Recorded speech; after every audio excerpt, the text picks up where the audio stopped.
The Night Born.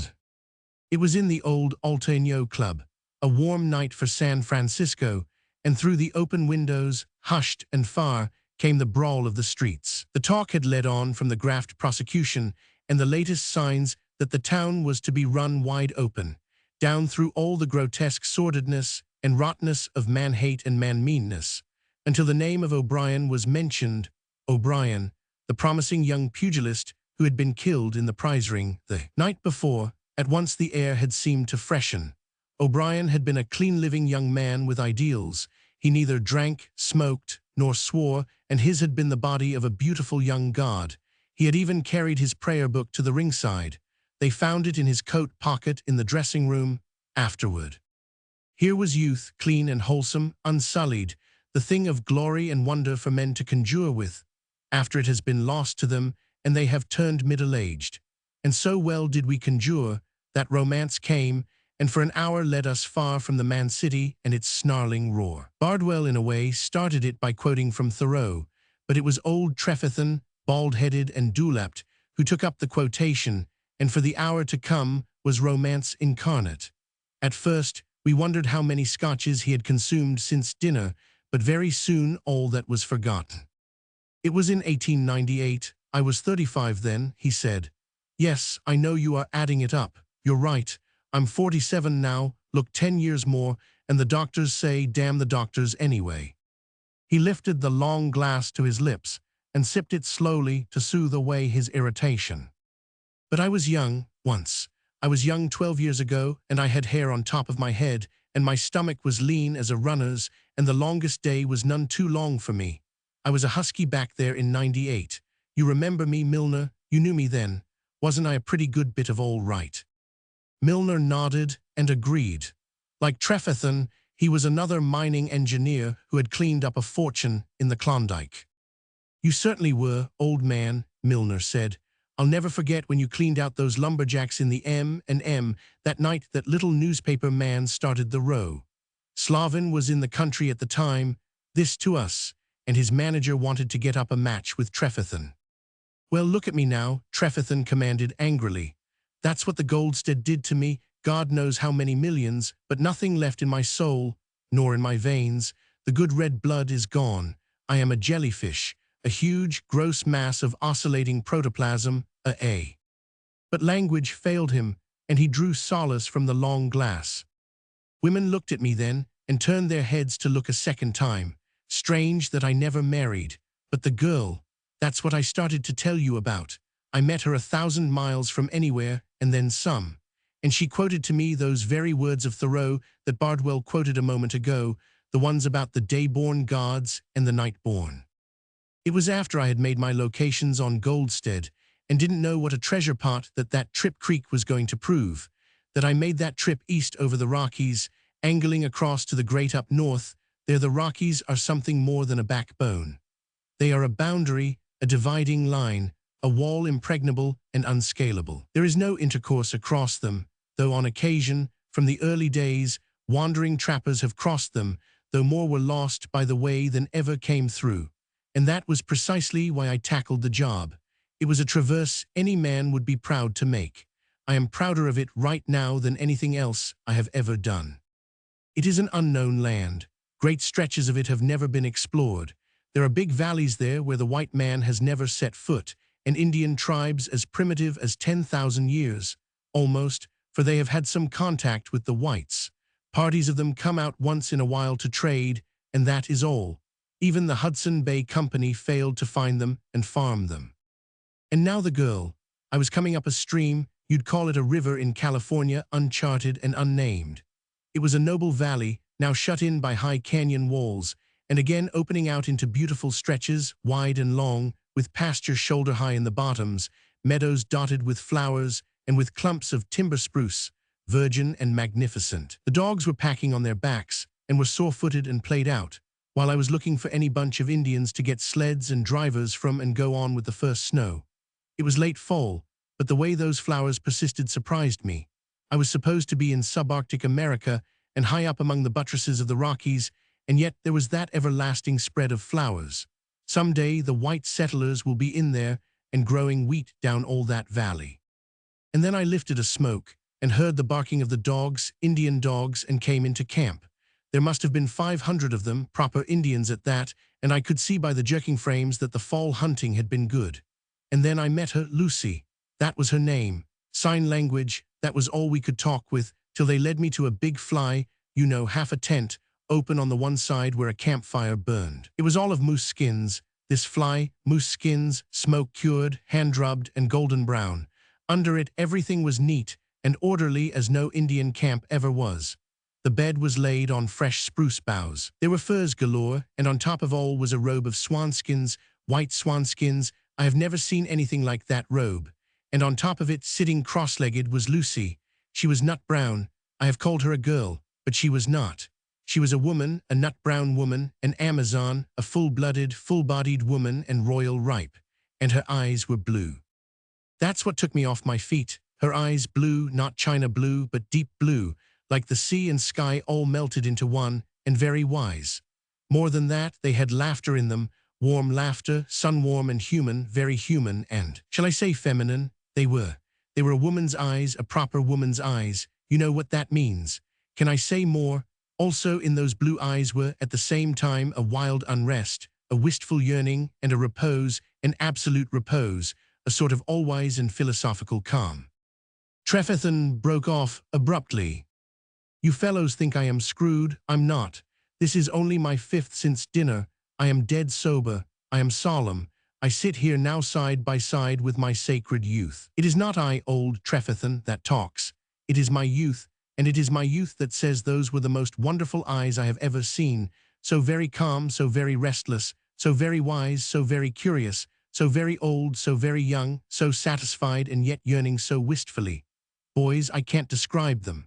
When I have told you about her, you may know better for yourselves. She did not stand up, but she put out her hand. Stranger, she said, I'm real glad to see you. I leave it to you, that sharp frontier western tang of speech. Picture my sensations. It was a woman, a white woman, but that tang. It was amazing that it should be a white woman here, beyond the last boundary of the world, but the tang.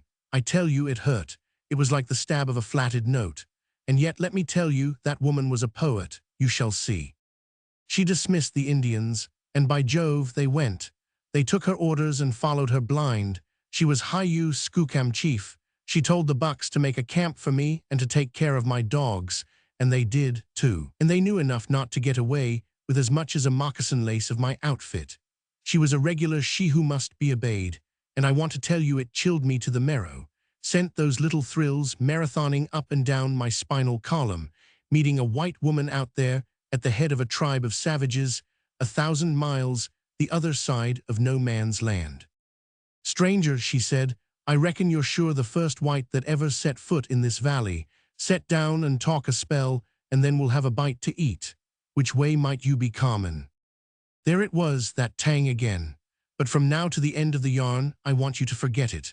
I tell you I forgot it, sitting there on the edge of that swanskin robe, and listening and looking at the most wonderful woman that ever stepped out of the pages of Thoreau or of any other man's book. I stayed on there a week. It was on her invitation. She promised to fit me out with dogs and sleds and with Indians that would put me across the best pass of the Rockies in 500 miles. Her fly was pitched apart from the others on the high bank by the river, and a couple of Indian girls did her cooking for her and the camp work. And so we talked and talked, while the first snow fell and continued to fall and make a surface for my sleds.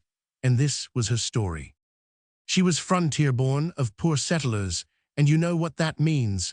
Work, work, always work, work in plenty and without end. I never seen the glory of the world, she said. I had no time.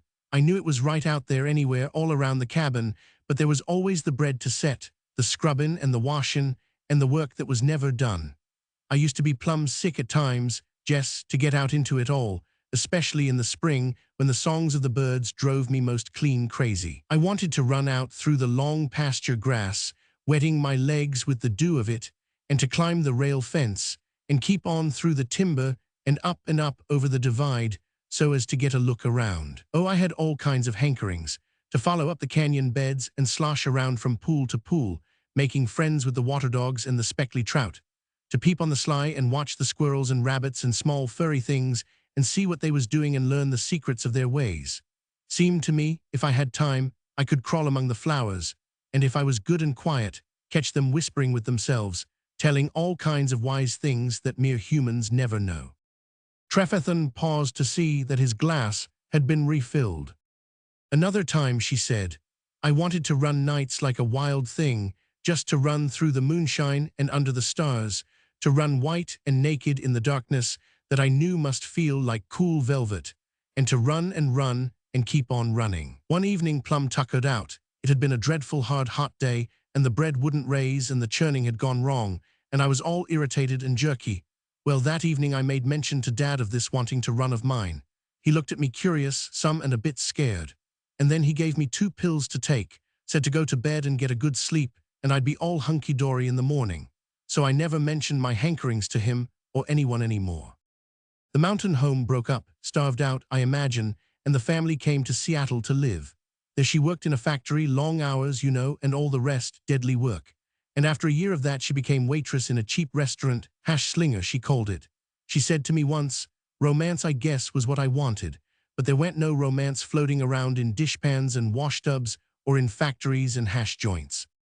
When she was 18, she married a man who was going up to Juneau to start a restaurant. He had a few dollars saved and appeared prosperous.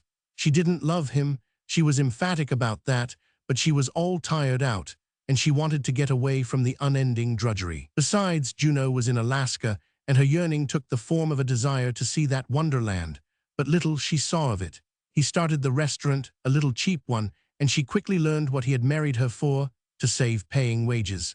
She came pretty close to running the joint and doing all the work from waiting to dishwashing. She cooked most of the time as well, and she had 4 years of it.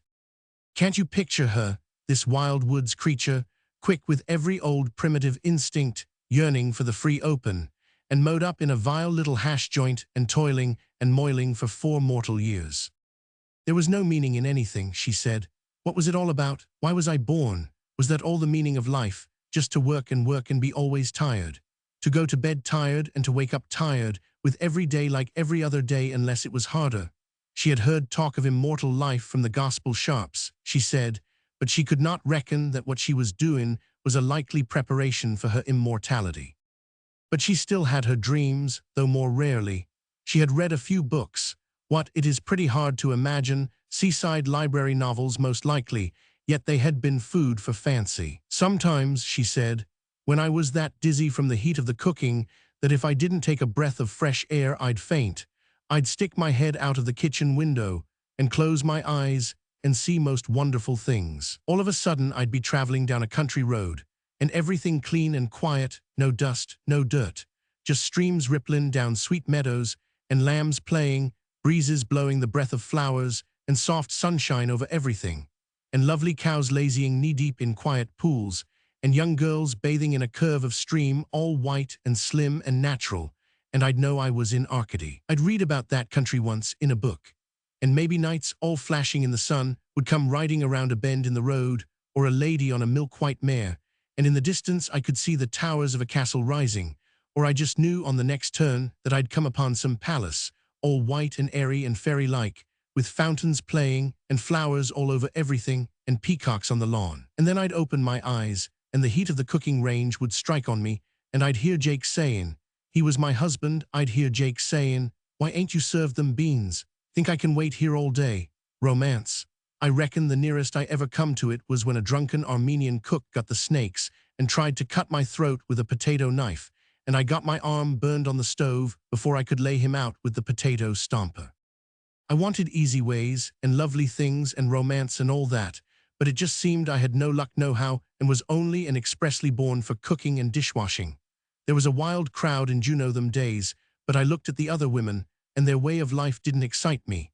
I reckon I wanted to be clean. I don't know why, I just wanted to, I guess, and I reckoned I might as well die dishwashing as die their way. Trefethen halted in his tale for a moment, completing to himself some thread of thought.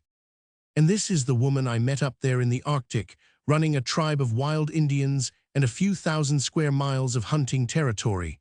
And it happened, simply enough, though for that matter she might have lived and died among the pots and pans.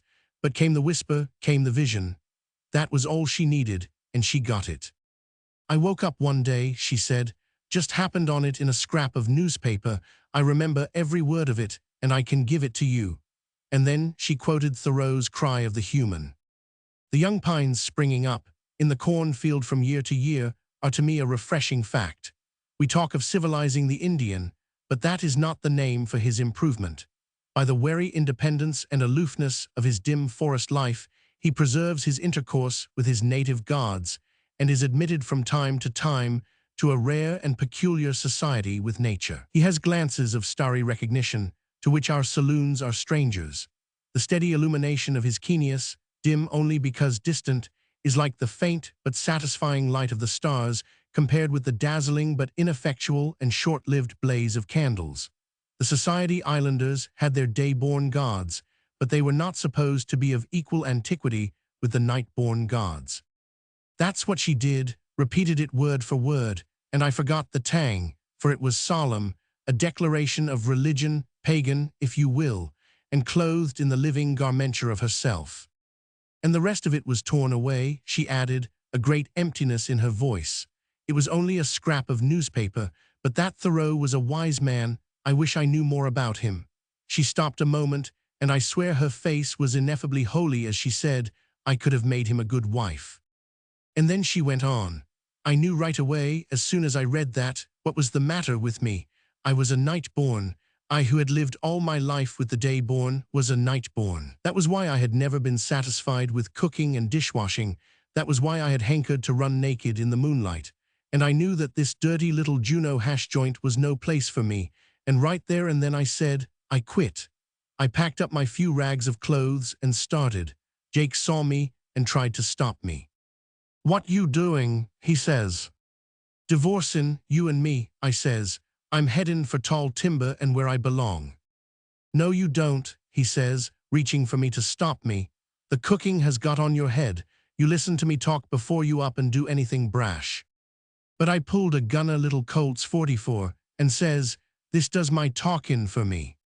And I left. Trefethen emptied his glass and called for another. Boys, do you know what that girl did? She was 22. She had spent her life over the dishpan, and she knew no more about the world than I do of the fourth dimension or the fifth. All roads led to her desire.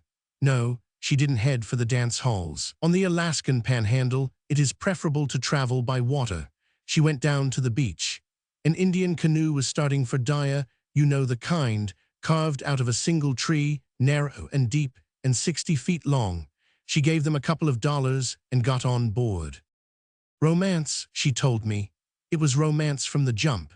There were 3 families altogether in that canoe, and that crowded there wasn't room to turn around, with dogs and Indian babies sprawling over everything, and everybody dipping a paddle and making that canoe go. And all around the great solemn mountains and tangled drifts of clouds and sunshine. And oh, the silence, the great wonderful silence, and once the smoke of a hunter's camp away off in the distance, trailing among the trees. It was like a picnic, a grand picnic, and I could see my dreams coming true, and I was ready for something to happen most any time. And it did. And that first camp on the island, and the boys spearing fish in the mouth of the creek, and the big deer one of the bucks shot just around the point. And there were flowers everywhere, and in back from the beach the grass was thick and lush and neck-high. And some of the girls went through this with me, and we climbed the hillside behind and picked berries and roots that tasted sour and were good to eat. And we came upon a big bear in the berries making his supper, and he said, oof, and ran away as scared as we were. And then the camp, and the camp smoke, and the smell of fresh venison cooking. It was beautiful. I was with the nightborn at last, and I knew that was where I belonged. And for the first time in my life, it seemed to me, I went to bed happy that night, looking out under a corner of the canvas at the stars cut off black by a big shoulder of mountain, and listening to the night noises, and knowing that the same thing would go on next day and forever and ever, for I wasn't going back. And I never did go back. Romance, I got it next day. We had to cross a big arm of the ocean, 12 or 15 miles at least, and it came on to blow when we were in the middle. That night I was along on shore with one wolf dog, and I was the only one left alive. Picture it yourself, Trefethen broke off to say. The canoe was wrecked and lost, and everybody pounded to death on the rocks except her. She went ashore hanging on to a dog's tail, escaping the rocks and washing up on a tiny beach, the only one in miles. Lucky for me it was the mainland, she said. So I headed right away back, through the woods and over the mountains and straight on anywhere. Seemed I was looking for something and knew I'd find it. I wasn't afraid. I was night-born and the big timber couldn't kill me. And on the second day I found it. I came upon a small clearing and a tumble-down cabin. Nobody had been there for years and years. The roof had fallen in. Rotted blankets lay in the bunks, and pots and pans were on the stove. But that was not the most curious thing.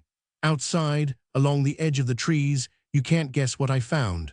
The skeletons of 8 horses, each tied to a tree. They had starved to death, I reckon, and left only little piles of bones scattered some here and there. And each horse had had a load on its back. There the loads lay, in among the bones, painted canvas sacks, and inside moosehide sacks, and inside the moosehide sacks, what do you think? She stopped, reached under a corner of the bed among the spruce boughs, and pulled out a leather sack. She untied the mouth and ran out into my hand as pretty a stream of gold as I have ever seen, coarse gold, placer gold, some large dust, but mostly nuggets, and it was so fresh and rough that it scarcely showed signs of water wash. You say you're a mining engineer, she said, and you know this country. Can you name a pay creek that has the color of that gold? I couldn't. There wasn't a trace of silver. It was almost pure, and I told her so. You bet, she said. I sell that for $19 an ounce. You can't get over 17 for El Dorado gold, and Minnock gold don't fetch quite 18. Well, that was what I found among the bones, 8 horseloads of it, 150 pounds to the load. $250,000, I cried out. That's what I reckoned it roughly, she answered. Talk about romance, and me a-slaving the way I had all the years, when as soon as I ventured out, inside 3 days, this was what happened. And what became of the men that mined all that gold? Often and often I wonder about it. They left their horses, loaded and tied, and just disappeared off the face of the earth, leaving neither hide nor hair behind them. I never heard tell of them. Nobody knows anything about them.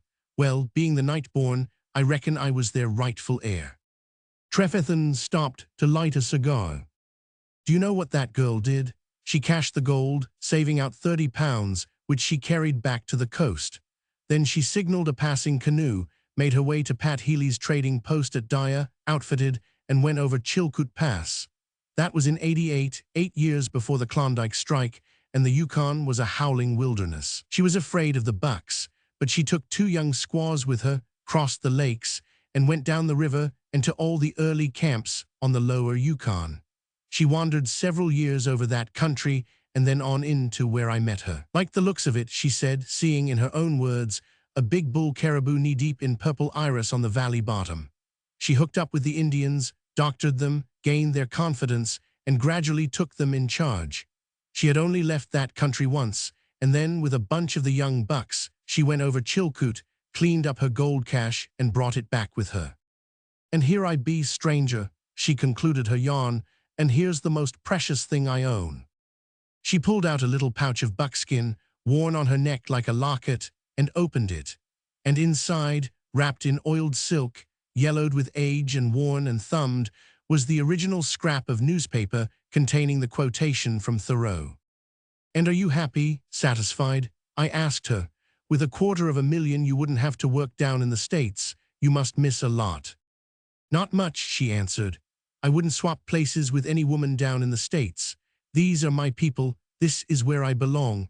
But there are times, and in her eyes smoldered up that hungry yearning I've mentioned, there are times when I wish most awful bad for that Thoreau man to happen along. Why? I asked. So as I could marry him. I do get mighty lonesome at spells. I'm just a woman, a real woman. I've heard tell of the other kind of women that gallivanted off like me and did queer things, the sort that become soldiers in armies and sailors on ships. But those women are queer themselves. They're more like men than women, they look like men, and they don't have ordinary women's needs. They don't want love, nor little children in their arms and around their knees. I'm not that sort. I leave it to you, stranger. Do I look like a man? She didn't. She was a woman, a beautiful, nut-brown woman, with a sturdy, health-rounded woman's body and with wonderful deep blue woman's eyes. "Ain't I woman?" she demanded. "I am. I'm most all woman and then some. And the funny thing is, though I'm night-born in everything else, I'm not when it comes to mating. I reckon that kind likes its own kind best. That's the way it is with me anyway, and has been all these years." "You mean to tell me," I began. "Never," she said, and her eyes looked into mine with the straightness of truth. "I had one husband, only him I call the ox, and I reckon he's still down in Juneau running the hash joint. Look him up, if you ever get back, and you'll find he's rightly named." And look him up I did, 2 years afterward. He was all she said, solid and stolid, the ox, shuffling around and waiting on the tables. "You need a wife to help you," I said. "I had one once," was his answer. "Widower?" "Yep," she went loco. "She always said the heat of the cooking would get her, and it did. Pulled a gun on me one day and ran away with some Siwashes in a canoe, caught a blow up the coast, and all hands drowned." Trefethen devoted himself to his glass and remained silent. "But the girl," Milner reminded him. "You left your story just as it was getting interesting, tender, did it?" "It did," Trefethen replied. "As she said herself, she was savage in everything except mating, and then she wanted her own kind. She was very nice about it, but she was straight to the point. She wanted to marry me. 'Stranger,' she said, 'I want you bad. You like this sort of life, or you wouldn't be here trying to cross the Rockies in fall weather. It's a likely spot. You'll find few likelier. Why not settle down? I'll make you a good wife.' And then it was up to me, and she waited. I don't mind confessing that I was sorely tempted. I was half in love with her as it was. You know I have never married. And I don't mind adding, looking back over my life, that she is the only woman that ever affected me that way. But it was too preposterous, the whole thing, and I lied like a gentleman. I told her I was already married." "Is your wife waiting for you?" she asked. I said yes. "And she loves you?" I said yes. And that was all. She never pressed her point, except once, and then she showed a bit of fire. "All I've got to do," she said, "is to give the word, and you don't get away from here. If I give the word, you stay on, but I ain't going to give it. I wouldn't want you if you didn't want to be wanted, and if you didn't want me." She went ahead and outfitted me and started me on my way. "It's a darned shame, stranger," she said at parting. "I like your looks and I like you. If you ever change your mind, come back." Now there was one thing I wanted to do, and that was to kiss her goodbye, but I didn't know how to go about it nor how she would take it. I tell you, I was half in love with her, but she settled it herself. "Kiss me," she said, "just something to go on and remember." And we kissed, there in the snow, in that valley by the Rockies, and I left her standing by the trail and went on after my dogs. I was 6 weeks in crossing over the pass and coming down to the first post on Great Slave Lake. The brawl of the streets came up to us like a distant surf. A steward, moving noiselessly, brought fresh siphons, and in the silence, Trefethen's voice fell like a funeral bell. "It would have been better had I stayed. Look at me." We saw his grizzled mustache, the bald spot on his head, the puff sacks under his eyes, the sagging cheeks, the heavy dewlap, the general tiredness and staleness and fatness, all the collapse and ruin of a man who had once been strong but who had lived too easily and too well. "It's not too late, old man," Bardwell said, almost in a whisper. "By God, I wish I weren't a coward," was Trefethen's answering cry. "I could go back to her, she's there now. I could shape up and live many a long year with her, up there. To remain here is to commit suicide. But I am an old man, 47, look at me. The trouble is," he lifted his glass and glanced at it, "the trouble is that suicide of this sort is so easy. I am soft and tender. The thought of the long day's travel with the dogs appalls me. The thought of the keen frost in the morning and of the frozen sled lashings frightens me." Automatically, the glass was creeping toward his lips. With a swift surge of anger he made, as if to crash it down upon the floor. Next came hesitancy and second thought. The glass moved upward to his lips and paused. He laughed harshly and bitterly, but his words were solemn. "Well, here's to the Nightborn. She was a wonder." The madness of John Harnd. I tell this for a fact. It happened in the bull ring at Quito. I sat in the box with John Harnd and with Maria Valenzuela and with Luis Cervalos. I saw it happen. I saw it all from first to last. I was on the steamer Ecuador from Panama to Guayaquil. Maria Valenzuela is my cousin. I have known her always. She is very beautiful. I am a Spaniard, an Ecuadoriano, true, but I am descended from Pedro Patino, who was one of Pizarro's captains. They were brave men. They were heroes. Did not Pizarro lead 350 Spanish cavaliers and 4,000 Indians into the far Cordilleras in search of treasure? And did not all the 4,000 Indians and 300 of the brave cavaliers die on that vain quest? But Pedro Patino did not die. He it was that lived to found the family of the Patino. I am Ecuadoriano, true, but I am Spanish. I am Manuel de Jesus Patino. I own many haciendas, and 10,000 Indians are my slaves, though the law says they are free men who work by freedom of contract. The law is a funny thing. We Ecuadorianos laugh at it. It is our law. We make it for ourselves. I am Manuel de Jesus Patino. Remember that name. It will be written someday in history. There are revolutions in Ecuador. We call them elections. It is a good joke, is it not? What you call a pun. John Harnd was an American. I met him first at the Tivoli Hotel in Panama. He had much money, this I have heard. He was going to Lima, but he met Maria Valenzuela in the Tivoli Hotel. Maria Valenzuela is my cousin, and she is beautiful. It is true, she is the most beautiful woman in Ecuador, but also is she most beautiful in every country, in Paris, in Madrid, in New York, in Vienna. Always do all men look at her, and John Harnd looked long at her at Panama. He loved her, that I know for a fact. She was Ecuadoriano, true, but she was of all countries, she was of all the world. She spoke many languages. She sang like an artiste. Her smile wonderful, divine, her eyes, have I not seen men look in her eyes? They were what you English call amazing. They were promises of paradise. Men drowned themselves in her eyes. Maria Valenzuela was rich, richer than I, who am accounted very rich in Ecuador. But John Harnd did not care for her money. He had a heart, a funny heart. He was a fool. He did not go to Lima. He left the steamer at Guayaquil and followed her to Quito. She was coming home from Europe and other places. I do not see what she found in him, but she liked him. This I know for a fact, else he would not have followed her to Quito. She asked him to come. Well, do I remember the occasion, she said. Come to Quito, and I will show you the bullfight, brave, clever, magnificent. But he said, I go to Lima, not Quito. Such is my passage engaged on the steamer. You travel for pleasure? No, said Maria Valenzuela, and she looked at him as only Maria Valenzuela could look, her eyes warm with the promise. And he came. No, he did not come for the bullfight. He came because of what he had seen in her eyes.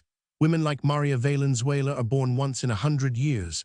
They are of no country and no time. They are what you call goddesses. Men fall down at their feet. They play with men and run them through their pretty fingers like sand. Cleopatra was such a woman, they say, and so was Circe. She turned men into swine. Ha ha, it is true, no. It all came about because Maria Valenzuela said, you English people are, what shall I say? Savage? No, you prize fight. Two men each hit the other with their fists till their eyes are blinded and their noses are broken. Hideous. And the other men who look on cry out loudly and are made glad. It is barbarous, no. But they are men, said John Harnd, and they prize fight out of desire. No one makes them prize fight. They do it because they desire it more than anything else in the world. Maria Valenzuela, there was scorn in her smile as she said, they kill each other often, is it not so? I have read it in the papers. But the bull, said John Harnd. The bull is killed many times in the bullfight, and the bull does not come into the ring out of desire. It is not fair to the bull. He is compelled to fight, but the man in the prize fight, no, he is not compelled. He is the more brute therefore, said Maria Valenzuela. He is savage, he is primitive, he is animal. He strikes with his paws like a bear from a cave, and he is ferocious. But the bullfight, you have not seen the bullfight, no? The toreador is clever, he must have skill. He is modern, he is romantic. He is only a man, soft and tender, and he faces the wild bull in conflict. And he kills with a sword, a slender sword, with one thrust, so to the heart of the great beast. It is delicious. It makes the heart beat to behold. The small man, the great beast, the wide level sand, the thousands that look on without breath. The great beast rushes to the attack. The small man stands like a statue. He does not move, he is unafraid, and in his hand is the slender sword flashing like silver in the sun. Nearer and nearer rushes the great beast with its sharp horns. The man does not move, and then, so the sword flashes, the thrust is made, to the heart, to the hilt. The bull falls to the sand and is dead, and the man is unhurt. It is brave. It is magnificent. Ah, I could love the toreador. But the man of the prize fight, he is the brute, the human beast, the savage primitive, the maniac that receives many blows in his stupid face and rejoices.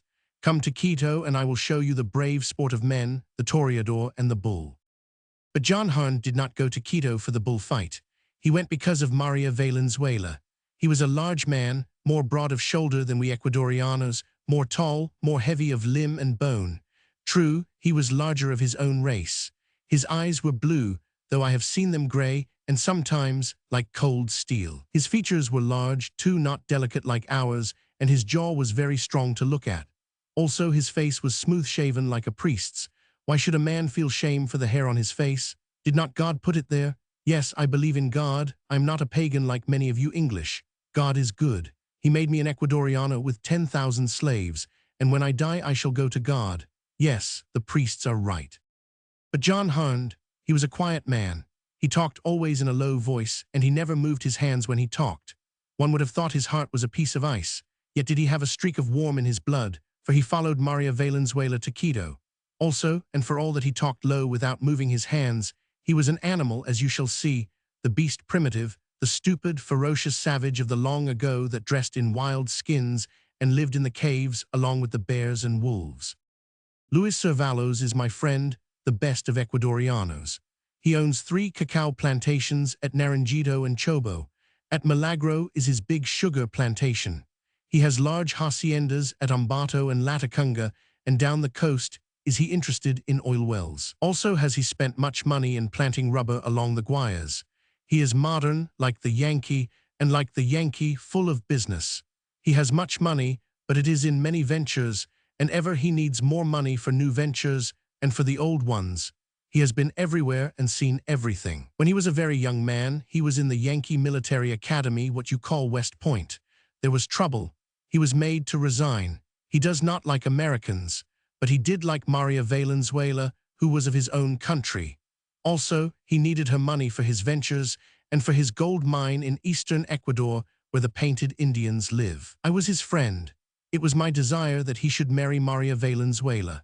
Further, much of my money had I invested in his ventures, more so in his gold mine, which was very rich, but which first required the expense of much money before it would yield forth its riches. If Luis Cervalos married Maria Valenzuela, I should have more money very immediately.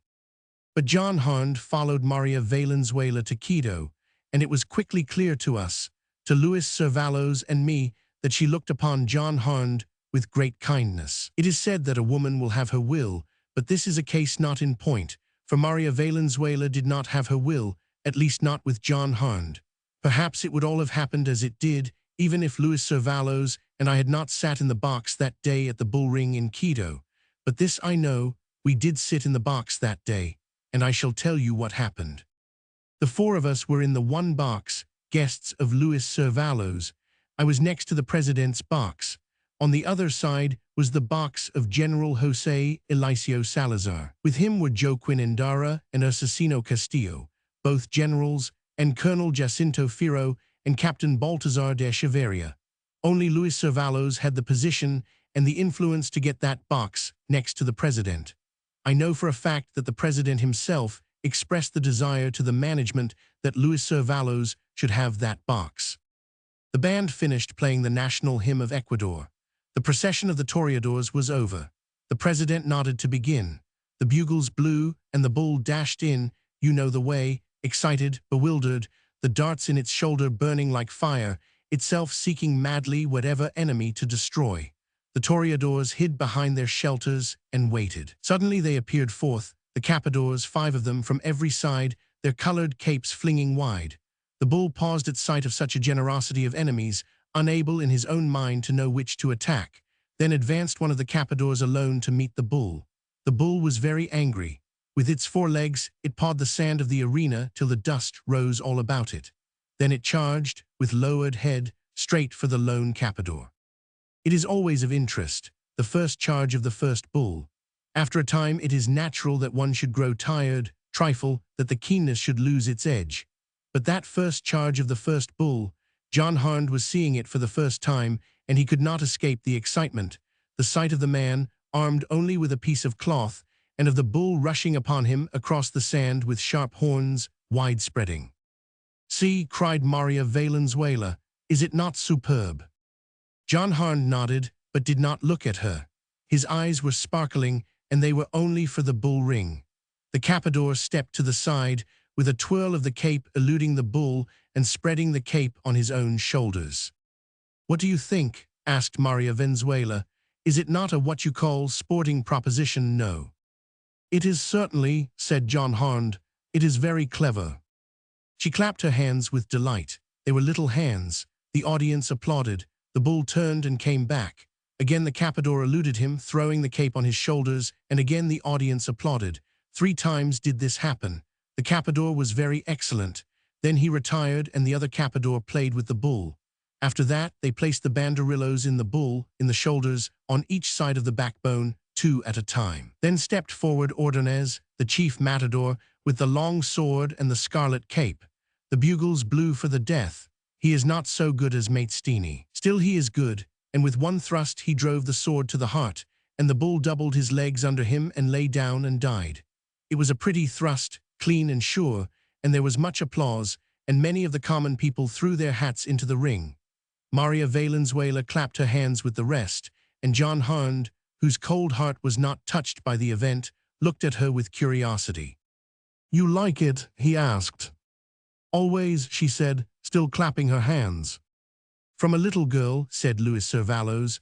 "I remember her first fight. She was 4 years old. She sat with her mother, and just like now she clapped her hands. She is a proper Spanish woman." "You have seen it," said Maria Valenzuela to John Harnd, as they fastened the mules to the dead bull and dragged it out. "You have seen the bull fight, and you like it? No, what do you think?" "I think the bull had no chance," he said. "The bull was doomed from the first. The issue was not in doubt. Everyone knew before the bull entered the ring that it was to die. To be a sporting proposition, the issue must be in doubt. It was one stupid bull who had never fought a man against 5 wise men who had fought many bulls.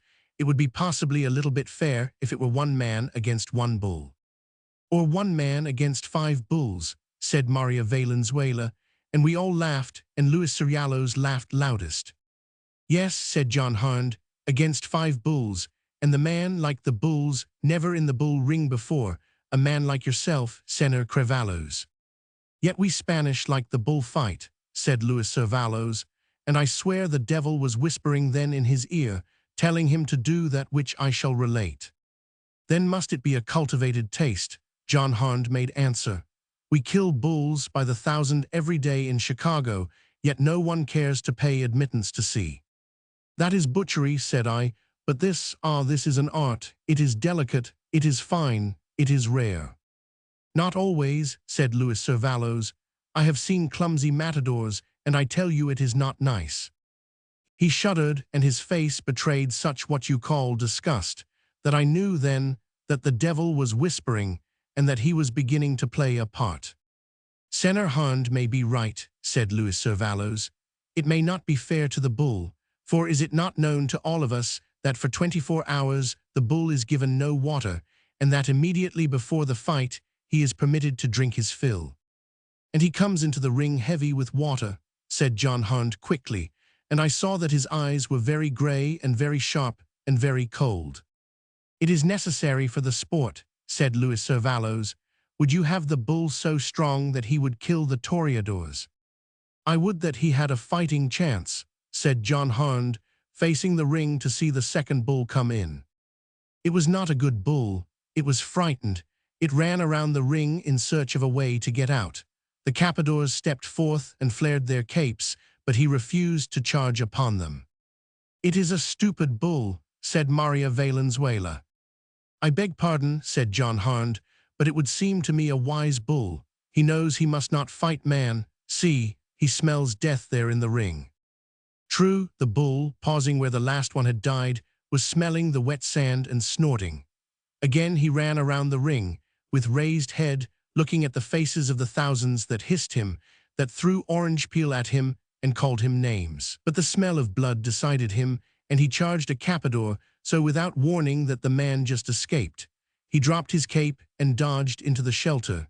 The bull struck the wall of the ring with a crash, and John Harn said, in a quiet voice, as though he talked to himself, "I will give 1,000 sucres to the Lazar House of Quito if a bull kills a man this day."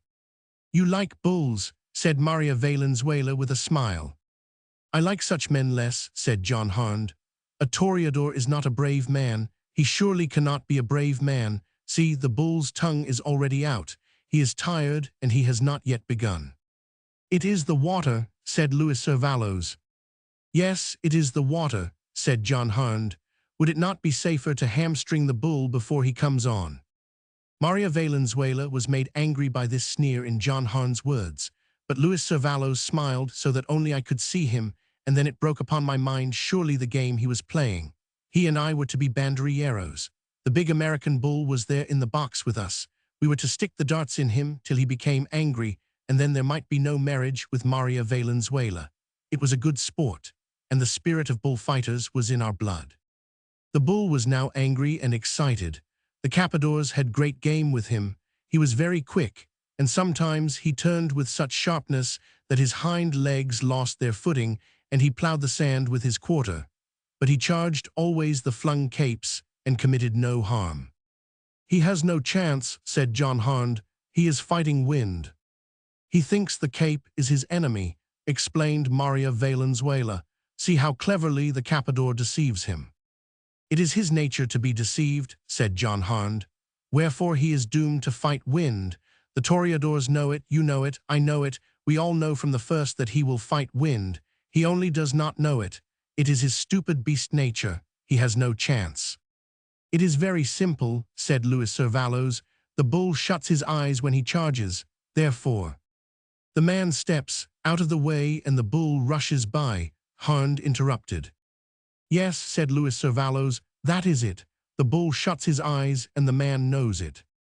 "But cows do not shut their eyes," said John Harnd. "I know a cow at home that is a Jersey and gives milk that would whip the whole gang of them." "But the toreadors do not fight cows," said I. "They are afraid to fight cows," said John Harnd. "Yes," said Luis Servalos, "they are afraid to fight cows. There would be no sport in killing toreadors." "There would be some sport," said John Harnd, "if a toreador were killed once in a while. When I become an old man, and mayhap a cripple, and should I need to make a living and be unable to do hard work, then would I become a bullfighter. It is a light vocation for elderly gentlemen and pensioners." "But see," said Maria Valenzuela, as the bull charged bravely, and the cappador eluded it with a fling of his cape. "It requires skill so to avoid the beast." "True," said John Harnd, "but believe me, it requires 1,000 times more skill to avoid the many and quick punches of a prize fighter who keeps his eyes open and strikes with intelligence. Furthermore, this bull does not want to fight. Behold, he runs away." It was not a good bull, for again it ran around the ring, seeking to find a way out. "Yet these bulls are sometimes the most dangerous," said Luis Servalos. "It can never be known what they will do next. They are wise, they are half cow, the bullfighters never like them. See, he has turned." Once again, baffled and made angry by the walls of the ring that would not let him out, the bull was attacking his enemies valiantly. "His tongue is hanging out," said John Harnd. "First, they fill him with water. Then they tire him out, one man and then another, persuading him to exhaust himself by fighting wind. While some tire him, others rest. But the bull they never let rest. Afterward, when he is quite tired and no longer quick, the matador sticks the sword into him." The time had now come for the banderillos. 3 times one of the fighters endeavored to place the darts, and 3 times did he fail. He but stung the bull and maddened it. The banderillos must go in, 2 at a time, into the shoulders, on each side the backbone and close to it. If but one be placed, it is a failure. The crowd hissed and called for Ordonez. And then Ordonez did a great thing. 4 times he stood forth, and 4 times, at the first attempt, he stuck in the banderillos, so that 8 of them, well placed, stood out of the back of the bull at one time. The crowd went mad, and a rain of hats and money fell on the sand of the ring. And just then the bull charged unexpectedly one of the capadors. The man slipped and lost his head. The bull caught him fortunately between his wide horns, and while the audience watched, breathless and silent, John Harnd stood up and yelled with gladness. Alone in that hush of all of us, John Harnd yelled, and he yelled for the bull. As you see yourself, John Harnd wanted the man killed. His was a brutal heart. This bad conduct made those angry that sat in the box of General Salazar, and they cried out against John Harnd. And Asesino Castillo told him to his face that he was a dog of a gringo and other things. Only it was in Spanish, and John Harnd did not understand. He stood and yelled, perhaps for the time of 10 seconds, when the bull was enticed into charging the other capadors, and the man arose unhurt.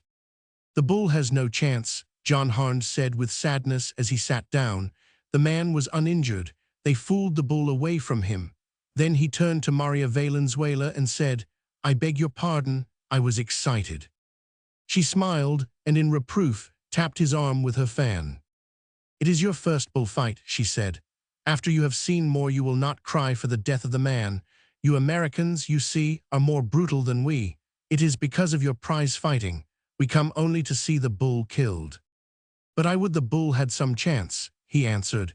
"Doubtless, in time, I shall cease to be annoyed by the men who take advantage of the bull." The bugles blew for the death of the bull. Ordonez stood forth with the sword and the scarlet cloth, but the bull had changed again and did not want to fight. Ordonez stamped his foot in the sand and cried out and waved the scarlet cloth. Then the bull charged, but without heart. There was no weight to the charge. It was a poor thrust. The sword struck a bone and bent. Ordonez took a fresh sword. The bull, again stung to fight, charged once more. 5 times Ordonez essayed the thrust, and each time the sword went but part way in or struck bone. The 6th time the sword went into the hilt, but it was a bad thrust. The sword missed the heart and stuck out half a yard through the ribs on the opposite side. The audience hissed the matador. I glanced at John Harnd. He sat silent, without movement, but I could see his teeth were set, and his hands were clenched tight on the railing of the box. All fight was now out of the bull, and though it was no vital thrust, he trotted lamely what of the sword that stuck through him, in one side and out the other. He ran away from the matador and the capadors, and circled the edge of the ring, looking up at the many faces. "He is saying, 'For God's sake let me out of this. I don't want to fight,'" said John Harnd. That was all. He said no more, but sat and watched, though sometimes he looked sideways at Maria Valenzuela to see how she took it. She was angry with the matador. He was awkward, and she had desired a clever exhibition. The bull was now very tired, and weak from loss of blood, though far from dying.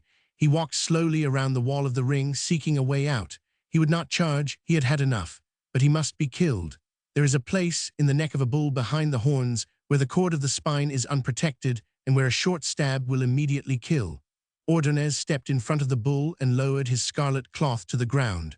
The bull would not charge. He stood still and smelled the cloth, lowering his head to do so. Ordonez stabbed between the horns at the spot in the neck. The bull jerked his head up. The stab had missed. Then the bull watched the sword. When Ordonez moved the cloth on the ground, the bull forgot the sword and lowered his head to smell the cloth. Again Ordonez stabbed, and again he failed. He tried many times. It was stupid, and John Harnd said nothing. At last a stab went home, and the bull fell to the sand, dead immediately, and the mules were made fast, and he was dragged out. "The gringos say it is a cruel sport." "No," said Luis Cervalos, "that it is not humane, that it is bad for the bull." "No." "No," said John Harnd, "the bull does not count for much. It is bad for those that look on. It is degrading to those that look on. It teaches them to delight in animal suffering. It is cowardly for 5 men to fight one stupid bull. Therefore those that look on learn to be cowards. The bull dies, but those that look on live, and the lesson is learned. The bravery of men is not nourished by scenes of cowardice." Maria Valenzuela said nothing, neither did she look at him, but she heard every word, and her cheeks were white with anger. She looked out across the ring and fanned herself, but I saw that her hand trembled, nor did John Harnd look at her. He went on as though she were not there. He, too, was angry, coldly angry. "It is the cowardly sport of a cowardly people," he said. "Ah," said Luis Cervalos softly, "you think you understand us." I understand now the Spanish Inquisition, said John Harnd. It must have been more delightful than bullfighting. Luis Servalos smiled, but said nothing. He glanced at Maria Valenzuela and knew that the bullfight in the box was won. Never would she have further to do with the gringo who spoke such words, but neither Luis Servalos nor I was prepared for the outcome of the day. I fear we do not understand the gringos. How were we to know that John Harnd, who was so coldly angry, should go suddenly mad? But mad he did go, as you shall see. The bull did not count for much. He said so himself.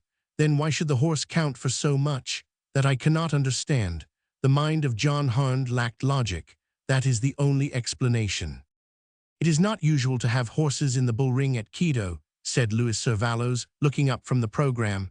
In Spain they always have them, but today, by special permission, we shall have them. When the next bull comes on, there will be horses and picadors, you know, the men who carry lances and ride the horses. The bull is doomed from the first, said John Harnd. Are the horses then likewise doomed? They are blindfolded so that they may not see the bull, said Luis Servalos. I have seen many horses killed. It is a brave sight. I have seen the bull slaughtered, said John Harnd.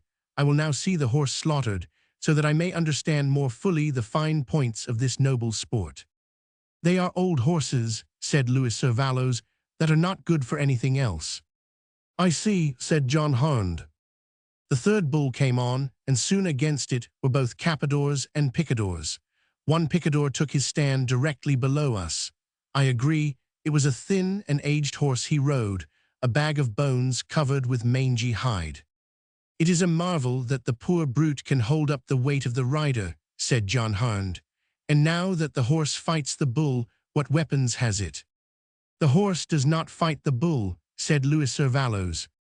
Oh, said John Harnd, then is the horse there to be gored? That must be why it is blindfolded, so that it shall not see the bull coming to gore it. Not quite so, said I. The lance of the picador is to keep the bull from goring the horse. Then are horses rarely gored? Asked John Harnd. No, said Luis Servalos. I have seen, at Seville, 18 horses killed in one day, and the people clamored for more horses. Were they blindfolded like this horse? Asked John Harnd. Yes, said Luis Servalos. After that we talked no more but watched the fight, and John Harnd was going mad all the time, and we did not know. The bull refused to charge the horse, and the horse stood still, and because it could not see, it did not know that the capadors were trying to make the bull charge upon it. The capadors teased the bull their capes, and when it charged them, they ran toward the horse and into their shelters. At last the bull was angry, and it saw the horse before it. The horse does not know, the horse does not know, John Harnd whispered to himself, unaware that he voiced his thought aloud. The bull charged, and of course the horse knew nothing till the picador failed, and the horse found himself impaled on the bull's horns from beneath. The bull was magnificently strong. The sight of its strength was splendid to see. It lifted the horse clear into the air, and as the horse fell to its side on the ground, the picador landed on his feet and escaped, while the capadors lured the bull away. The horse was emptied of its essential organs, yet did it rise to its feet screaming. It was the scream of the horse that did it, that made John Harnd completely mad, for he too started to rise to his feet. I heard him curse low and deep. He never took his eyes from the horse, which screaming strove to run, but fell down instead and rolled on its back so that all its 4 legs were kicking in the air. Then the bull charged it and gored it again and again until it was dead. John Harnd was now on his feet. His eyes were no longer cold like steel. They were blue flames. He looked at Maria Valenzuela, and she looked at him, and in his face was a great loathing. The moment of his madness was upon him. Everybody was looking, now that the horse was dead, and John Harnd was a large man and easy to be seen. Sit down, said Luis Servalos, or you will make a fool of yourself. John Harnd replied nothing. He struck out his fist. He smote Luis Servalos in the face so that he fell like a dead man across the chairs and did not rise again. He saw nothing of what followed, but I saw much. Asesino Castillo, leaning forward from the next box, with his cane struck John Harnd full across the face, and John Harnd smote him with his fist so that in falling he overthrew General Salazar. John Harnd was now in what you call berserker rage. No, The beast primitive in him was loose and roaring, the beast primitive of the holes and caves of the long ago. "You came for a bullfight," I heard him say, "and by God I'll show you a man fight." It was a fight. The soldiers guarding the president's box leaped across, but from one of them he took a rifle and beat them on their heads with it. From the other box, Colonel Jacinto Firo was shooting at him with a revolver. The first shot killed a soldier. This I know for a fact, I saw it, but the second shot struck John Harnd in the side. Whereupon he swore, and with a lunge drove the bayonet of his rifle into Colonel Jacinto Firo's body. It was horrible to behold. The Americans and the English are a brutal race. They sneer at our bullfighting, yet do they delight in the shedding of blood. More men were killed that day because of John Harnd than were ever killed in all the history of the bullring of Quito, yes, and of Guayaquil and all Ecuador. It was the scream of the horse that did it, yet why did not John Harnd go mad when the bull was killed? A beast is a beast, be it bull or horse. John Harnd was mad. There is no other explanation. He was blood-mad, a beast himself. I leave it to your judgment. Which is worse, the goring of the horse by the bull, or the goring of Colonel Jacinto Firo by the bayonet in the hands of John Harnd? And John Harnd gored others with that bayonet. He was full of devils. He fought with many bullets in him, and he was hard to kill. And Maria Valenzuela was a brave woman. Unlike the other women, she did not cry out nor faint. She sat still in her box, gazing out across the bull ring. Her face was white and she fanned herself, but she never looked around. From all sides came the soldiers and officers and the common people bravely to subdue the mad gringo. It is true, the cry went up from the crowd to kill all the gringos. It is an old cry in Latin American countries, what of the dislike for the gringos and their uncouth ways. It is true, the cry went up. But the brave Ecuadorianos killed only John Harnd, and first he killed 7 of them. Besides, there were many hurt. I have seen many bullfights, but never have I seen anything so abominable as the scene in the boxes when the fight was over. It was like a field of battle. The dead lay around everywhere, while the wounded sobbed and groaned, and some of them died. One man, whom John Harnd had thrust through the belly with the bayonet, clutched at himself with both his hands and screamed. I tell you for a fact it was more terrible than the screaming of 1,000 horses. No, Maria Valenzuela did not marry Luis Cervalos. I am sorry for that. He was my friend, and much of my money was invested in his ventures. It was 5 weeks before the surgeons took the bandages from his face, and there is a scar there to this day, on the cheek, under the eye. Yet John Harnd struck him but once, and struck him only with his naked fist. Maria Valenzuela is in Austria now. It is said she is to marry an archduke or some high nobleman. I do not know. I think she liked John Harnd before he followed her to Quito to see the bull fight. But why the horse? That is what I desire to know. Why should he watch the bull and say that it did not count, and then go immediately and most horribly mad because a horse screamed? There is no understanding the gringos. They are barbarians. When the world was young. He was a very quiet, self-possessed sort of man, sitting a moment on top of the wall to sound the damp darkness for warnings of the dangers it might conceal. But the plummet of his hearing brought nothing to him save the moaning of wind through invisible trees and the rustling of leaves on swaying branches. A heavy fog drifted and drove before the wind, and though he could not see this fog, the wet of it blew upon his face, and the wall on which he sat was wet. Without noise he had climbed to the top of the wall from the outside, and without noise he dropped to the ground on the inside. From his pocket he drew an electric nightstick, but he did not use it. Dark as the way was, he was not anxious for light. Carrying the nightstick in his hand, his finger on the button, he advanced through the darkness. The ground was velvety and springy to his feet, being carpeted with dead pine needles and leaves and mold, which evidently had been undisturbed for years. Leaves and branches brushed against his body, but so dark was it that he could not avoid them. Soon he walked with his hand stretched out gropingly before him, and more than once the hand fetched up against the solid trunks of massive trees. All about him, he knew, were these trees. He sensed the loom of them everywhere, and he experienced a strange feeling of microscopic smallness in the midst of great bulks leaning toward him to crush him. Beyond, he knew, was the house, and he expected to find some trail or winding path that would lead easily to it. Once he found himself trapped. On every side he groped against trees and branches or blundered into thickets of underbrush until there seemed no way out. Then he turned on his light, circumspectly, directing its rays to the ground at his feet. Slowly and carefully he moved it about him, the white brightness showing in sharp detail all the obstacles to his progress. He saw an opening between huge trunk trees and advanced through it, putting out the light and treading on dry footing, as yet protected from the drip of the fog by the dense foliage overhead. His sense of direction was good, and he knew he was going toward the house. And then the thing happened, the thing unthinkable and unexpected. His descending foot came down upon something that was soft and alive, and that arose with a snort under the weight of his body. He sprang clear and crouched for another spring, anywhere, tense and expectant, keyed for the onslaught of the unknown. He waited a moment, wondering what manner of animal it was that had arisen from under his foot, and that now made no sound nor movement, and that must be crouching and waiting just as tensely and expectantly as he. The strain became unbearable. Holding the nightstick before him, he pressed the button, saw, and screamed aloud in terror. He was prepared for anything, from a frightened calf or fawn to a belligerent lion, but he was not prepared for what he saw. In that instant, his tiny searchlight, sharp and white, had shown him what 1,000 years would not enable him to forget. A man, huge and blond, yellow-haired and yellow-bearded, naked except for soft tan moccasins and what seemed a goat skin about his middle. Arms and legs were bare, as were his shoulders and most of his chest.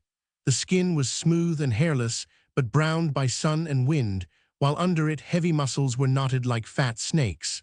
Still, this alone, unexpected as it well was not what had made the man scream out. What had caused his terror was the unspeakable ferocity of the face, the wild animal glare of the blue eyes scarcely dazzled by the light, the pine needles matted and clinging in the beard and hair, and the whole formidable body crouched and in the act of springing at him. Practically in the instant he saw all this, and while his scream still rang, the thing leaped. He flung his nightstick full at it and threw himself to the ground. He felt its feet and shins strike against his ribs, and he bounded up and away while the thing itself hurled onward in a heavy crashing fall into the underbrush. As the noise of the fall ceased, the man stopped and on hands and knees waited. He could hear the thing moving about, searching for him, and he was afraid to advertise his location by attempting further flight. He knew that inevitably he would crackle the underbrush and be pursued. Once he drew out his revolver, then changed his mind. He had recovered his composure and hoped to get away without noise. Several times he heard the thing beating up the thickets for him, and there were moments when it, too, remained still and listened. This gave an idea to the man. One of his hands was resting on a chunk of dead wood. Carefully first feeling about him in the darkness to know that the full swing of his arm was clear, he raised the chunk of wood and threw it. It was not a large piece, and it went far, landing noisily in a bush. He heard the thing bound into the bush, and at the same time himself crawled steadily away. And on hands and knees, slowly and cautiously, he crawled on, till his knees were wet on the soggy mold. When he listened, he heard naught but the moaning wind and the drip-drip of the fog from the branches. Never abating his caution, he stood erect and went on to the stone wall, over which he climbed and dropped down to the road outside. Feeling his way in a clump of bushes, he drew out a bicycle and prepared to mount. He was in the act of driving the gear around with his foot for the purpose of getting the opposite pedal in position, when he heard the thud of a heavy body that landed lightly and evidently on its feet. He did not wait for more, but ran, with hands on the handles of his bicycle, until he was able to vault astride the saddle, catch the pedals, and start a spurt. Behind he could hear the quick thud-thud of feet on the dust of the road, but he drew away from it and lost it. Unfortunately, he had started away from the direction of town and was heading higher up into the hills. He knew that on this particular road there were no cross roads. The only way back was past that terror, and he could not steel himself to face it. At the end of half an hour, finding himself on an ever-increasing grade, he dismounted.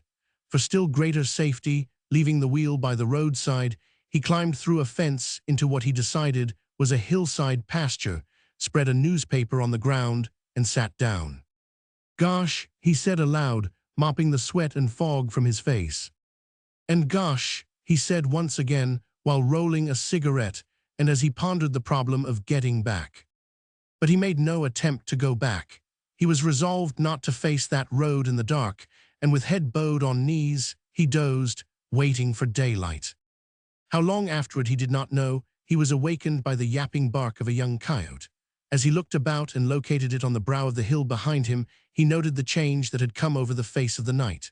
The fog was gone, the stars and moon were out, even the wind had died down. It had transformed into a balmy California summer night. He tried to doze again, but the yap of the coyote disturbed him. Half asleep, he heard a wild and eerie chant. Looking about him, he noticed that the coyote had ceased its noise and was running away along the crest of the hill, and behind it, in full pursuit, no longer chanting, ran the naked creature he had encountered in the garden. It was a young coyote, and it was being overtaken when the chase passed from view. The man trembled as with a chill as he started to his feet, clambered over the fence, and mounted his wheel. But it was his chance, and he knew it. The terror was no longer between him and Mill Valley. He sped at a breakneck rate down the hill, but in the turn at the bottom, in the deep shadows, he encountered a chuck hole and pitched headlong over the handlebar. "It's sure not my night," he muttered, as he examined the broken fork of the machine. Shouldering the useless wheel, he trudged on. In time he came to the stone wall, and half disbelieving his experience, he sought in the road for tracks, and found them moccasin tracks, large ones, deep bitten into the dust at the toes. It was while bending over them, examining, that again he heard the eerie chant. He had seen the thing pursue the coyote, and he knew he had no chance on a straight run. He did not attempt it, contenting himself with hiding in the shadows on the off side of the road. And again he saw the thing that was like a naked man, running swiftly and lightly and singing as it ran. Opposite him it paused, and his heart stood still. But instead of coming toward his hiding place, it leaped into the air, caught the branch of a roadside tree, and swung swiftly upward from limb to limb like an ape. It swung across the wall and a dozen feet above the top, into the branches of another tree, and dropped out of sight to the ground. The man waited a few wondering minutes, then started on. Roman 2. Dave Slaughter leaned belligerently against the desk that barred the way to the private office of James Ward, senior partner of the firm of Ward, Knowles & Co. Dave was angry. Everyone in the outer office had looked him over suspiciously, and the man who faced him was excessively suspicious. "You just tell Mr. Ward it's important," he urged. "I tell you he is dictating and cannot be disturbed," was the answer. "Come tomorrow." "Tomorrow will be too late. You just trot along and tell Mr. Ward it's a matter of life and death." The secretary hesitated, and Dave seized the advantage. "You just tell him I was across the bay in Mill Valley last night, and that I want to put him wise to something." "What name?" was the query. "Never mind the name, he don't know me." When Dave was shown into the private office, he was still in the belligerent frame of mind, but when he saw a large, fair man whirl in a revolving chair from dictating to a stenographer to face him, Dave's demeanor abruptly changed. He did not know why it changed, and he was secretly angry with himself. "You are Mr. Ward?" Dave asked with a fatuousness that still further irritated him. He had never intended it at all. "Yes," came the answer. "And who are you?" "Harry Bancroft," Dave lied. "You don't know me, and my name don't matter." "You sent in word that you were in Mill Valley last night." "You live there, don't you?" Dave countered, looking suspiciously at the stenographer. "Yes, what do you mean to see me about? I am very busy." "I'd like to see you alone, sir." Mr. Ward gave him a quick, penetrating look, hesitated, then made up his mind. "That will do for a few minutes, Miss Potter." The girl arose, gathered her notes together, and passed out. Dave looked at Mr. James Ward wonderingly until that gentleman broke his train of inchoate thought. "Well, I was over in Mill Valley last night," Dave began confusedly. "I've heard that before. What do you want?" And Dave proceeded in the face of a growing conviction that was unbelievable. "I was at your house, or in the grounds, I mean." "What were you doing there?" "I came to break in," Dave answered in all frankness. "I heard you lived all alone with a Chinaman for cook, and it looked good to me. Only I didn't break in. Something happened that prevented. That's why I'm here. I come to warn you. I found a wild man loose in your grounds, a regular devil. He could pull a guy like me to pieces. He gave me the run of my life. He don't wear any clothes to speak of. He climbs trees like a monkey, and he runs like a deer. I saw him chasing a coyote, and the last I saw of it, by God, he was gaining on it." Dave paused and looked for the effect that would follow his words, but no effect came. James Ward was quietly curious, and that was all. very remarkable, he murmured. A wild man, you say, why have you come to tell me? To warn you of your danger. I'm something of a hard proposition myself, but I don't believe in killing people. That is, unnecessarily. I realized that you was in danger. I thought I'd warn you. Honest, that's the game. Of course, if you wanted to give me anything for my trouble, I'd take it. That was in my mind, too, but I don't care whether you give me anything or not. I've warned you anyway and done my duty. Mr. Ward meditated and drummed on the surface of his desk. Dave noticed they were large, powerful hands, withal well cared for despite their dark sunburn. Also, he noted what had already caught his eye before, a tiny strip of flesh-colored court plaster on the forehead over one eye. And still the thought that forced itself into his mind was unbelievable. Mr. Ward took a wallet from his inside coat pocket, drew out a greenback, and passed it to Dave, who noted as he pocketed it that it was for $20. Thank you, said Mr. Ward, indicating that the interview was at an end. I shall have the matter investigated. A wild man running loose is dangerous. But so quiet a man was Mr. Ward that Dave's courage returned. Besides, a new theory had suggested itself. The wild man was evidently Mr. Ward's brother, a lunatic privately confined. Dave had heard of such things. Perhaps Mr. Ward wanted it kept quiet. That was why he had given him the $20. Say, Dave began, now I come to think of it, that wild man looked a lot like you. That was as far as Dave got, for at that moment he witnessed a transformation and found himself gazing into the same unspeakably ferocious blue eyes of the night before, at the same clutching talon-like hands, and at the same formidable bulk in the act of springing upon him. But this time Dave had no nightstick to throw, and he was caught by the biceps of both arms in a grip so terrific that it made him groan with pain. He saw the large white teeth exposed, for all the world as a dog's about to bite. Mr. Ward's beard brushed his face as the teeth went in for the grip on his throat. But the bite was not given. Instead, Dave felt the other's body stiffen as with an iron restraint, and then he was flung aside, without effort but with such force that only the wall stopped his momentum and dropped him gasping to the floor. What do you mean by coming here and trying to blackmail me? Mr. Ward was snarling at him. Here, give me back that money. Dave passed the bill back without a word. I thought you came here with good intentions. I know you now. Let me see and hear no more of you, or I'll put you in prison where you belong. Do you understand? Yes, sir, Dave gasped. Then go. And Dave went, without further word, both his biceps aching intolerably from the bruise of that tremendous grip. As his hand rested on the doorknob, he was stopped. You were lucky, Mr. Ward was saying, and Dave noted that his face and eyes were cruel and gloating and proud.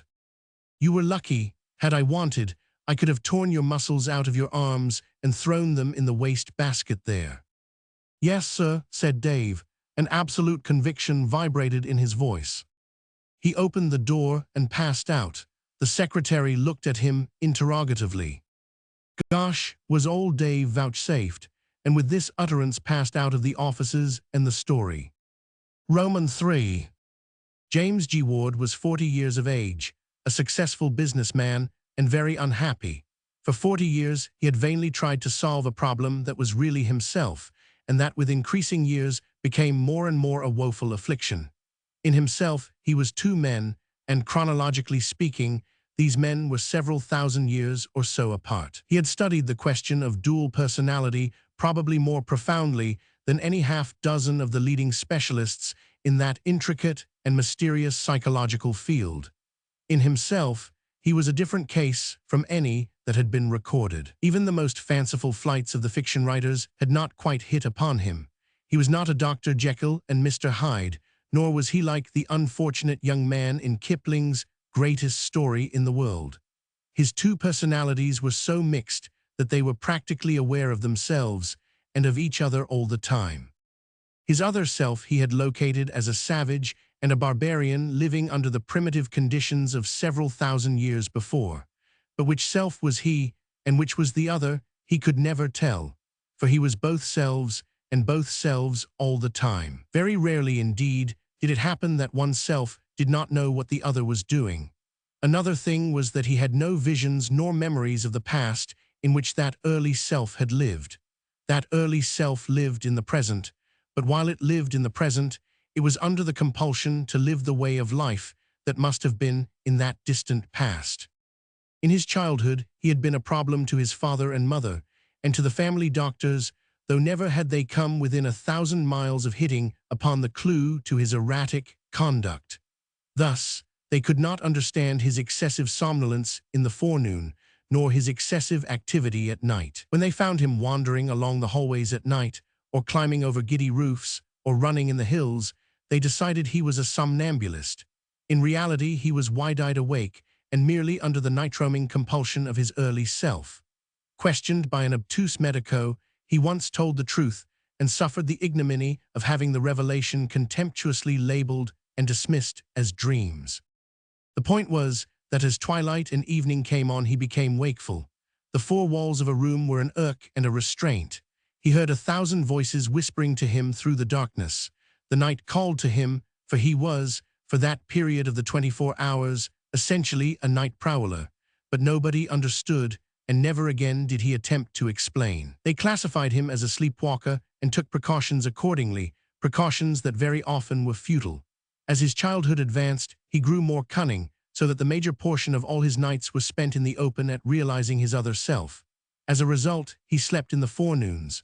Morning studies and schools were impossible, and it was discovered that only in the afternoons, under private teachers, could he be taught anything. Thus was his modern self educated and developed. But a problem as a child he ever remained. He was known as a little demon of insensate cruelty and viciousness. The family medicos privately adjudged him a mental monstrosity and degenerate. Such few boy companions as he had hailed him as a wonder, though they were all afraid of him. He could outclimb, outswim, outrun, outdevil any of them, while none dared fight with him. He was too terribly strong, madly furious. When 9 years of age, he ran away to the hills, where he flourished, night-prowling, for 7 weeks before he was discovered and brought home. The marvel was how he had managed to subsist and keep in condition during that time. They did not know, and he never told them, of the rabbits he had killed, of the quail, young and old, he had captured and devoured, of the farmers' chicken roosts he had raided, nor of the cave lair he had made and carpeted with dry leaves and grasses, and in which he had slept in warmth and comfort through the forenoons of many days. At college, he was notorious for his sleepiness and stupidity during the morning lectures, and for his brilliance in the afternoon. By collateral reading and by borrowing the notebook of his fellow students, he managed to scrape through the detestable morning courses, while his afternoon courses were triumphs. In football, he proved a giant and a terror, and in almost every form of track athletics, save for strange berserker rages that were sometimes displayed, he could be depended upon to win. But his fellows were afraid to box with him, and he signalized his last wrestling bout by sinking his teeth into the shoulder of his opponent. After college, his father, in despair, sent him among the cowpunchers of a Wyoming ranch. 3 months later, the doughty cowman confessed he was too much for them and telegraphed his father to come and take the wild man away. Also, when the father arrived to take him away, the cowman allowed that they would vastly prefer chumming with howling cannibals, gibbering lunatics, cavorting gorillas, grizzly bears, and man-eating tigers than with this particular young college product with hair parted in the middle. There was one exception to the lack of memory of the life of his early self, and that was language. By some quirk of atavism, a certain portion of that early self's language had come down to him as a racial memory. In moments of happiness, exaltation, or battle, he was prone to burst out in wild, barbaric songs or chants. It was by this means that he located in time and space that strayed half of him who should have been dead and dust for thousands of years. He sang once and deliberately several of the ancient chants in the presence of Professor Wirtz, who gave courses in Old Saxon and who was a philologist of repute and passion. At the first one, the professor pricked up his ears and demanded to know what mongrel tongue or hog German it was. When the second chant was rendered, the professor was highly excited. James Ward then concluded the performance by giving a song that always irresistibly rushed to his lips, when he was engaged in fierce struggling or fighting. Then it was that Professor Wirtz proclaimed it no Hog German, but early German or early Teuton, of a date that must far precede anything that had ever been discovered and handed down by the scholars. So early was it that it was beyond him, yet it was filled with haunting reminiscences of word forms he knew and which his trained intuition told him were true and real. He demanded the source of the songs and asked to borrow the precious book that contained them. Also, he demanded to know why young Ward had always posed as being profoundly ignorant of the German language, and Ward could neither explain his ignorance nor lend the book. Whereupon, after pleadings and entreaties that extended through weeks, Professor Wirt took a dislike to the young man, believed him a liar, and classified him as a man of monstrous selfishness for not giving him a glimpse of this wonderful screed that was older than the oldest any philologist had ever known or dreamed. But little good did it do this much-mixed young man to know that half of him was late American and the other half early Teuton. Nevertheless, the late American in him was no weakling, and he, if he were a he and had a shred of existence outside of these two, compelled an adjustment or compromise between his one self that was a night-prowling savage that kept his other self sleepy of mornings, and that other self that was cultured and refined, and that wanted to be normal and live and love and prosecute business like other people. The afternoons and early evenings he gave to the one, the nights to the other. The forenoons and parts of the nights were devoted to sleep for the twain, but in the mornings he slept in bed like a civilized man. In the nighttime he slept like a wild animal, as he had slept Dave Slaughter stepped on him in the woods.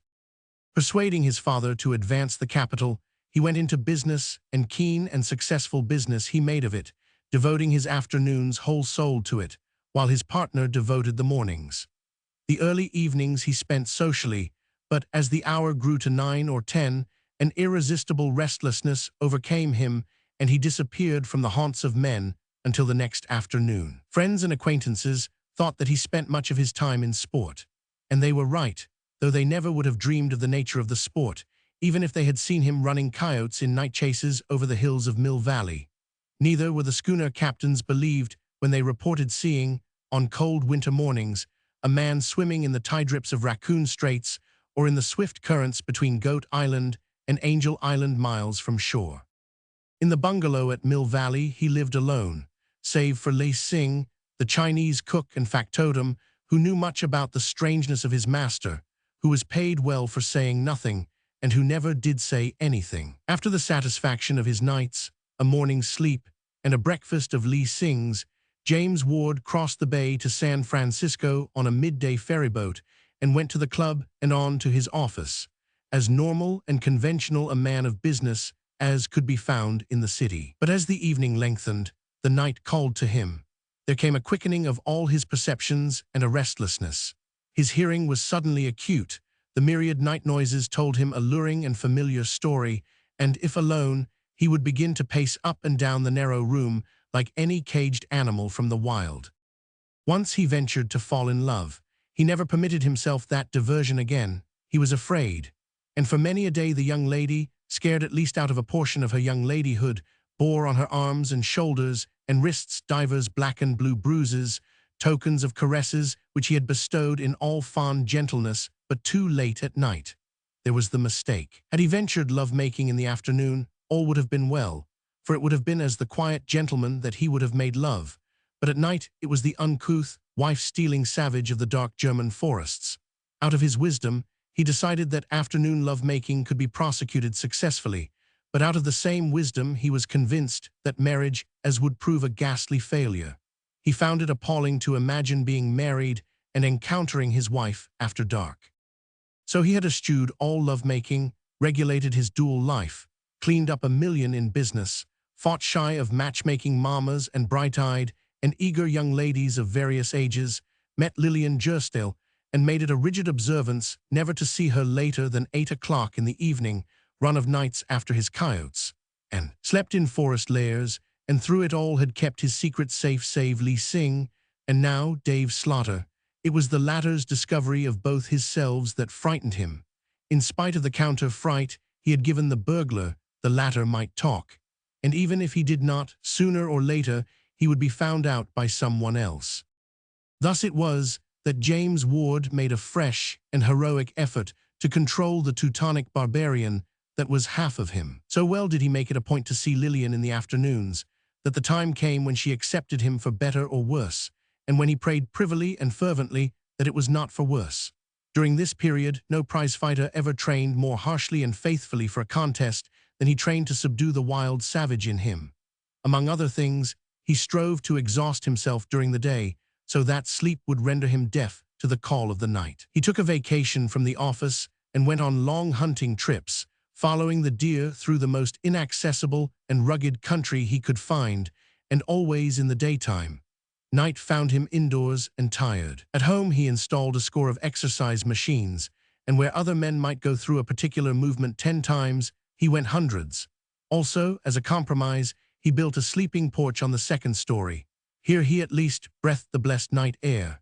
Double screens prevented him from escaping into the woods, and each night Li Sing locked him in, and each morning let him out.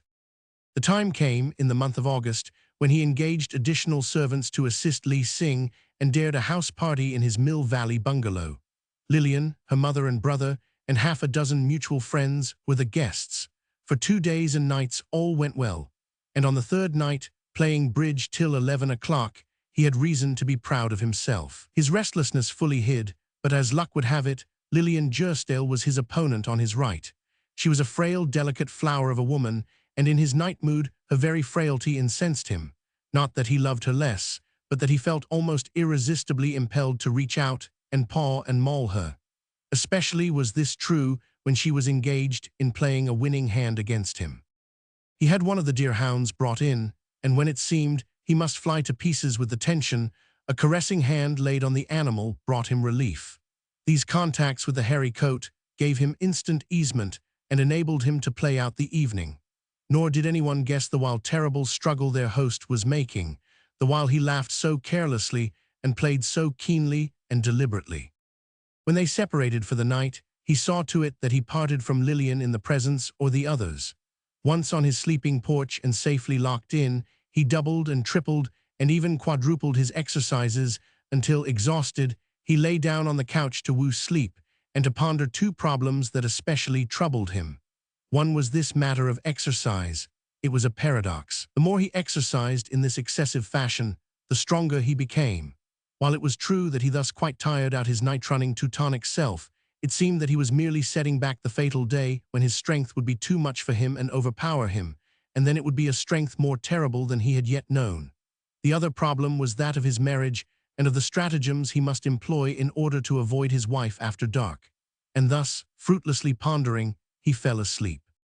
Now where the huge grizzly bear came from that night was long a mystery, while the people of the Springs Brothers Circus, showing at Sausalito, searched long and vainly for Big Ben, the biggest grizzly in captivity. But Big Ben escaped, and out of the mazes of 1,000 bungalows and country estates, selected the grounds of James J. Ward for visitation.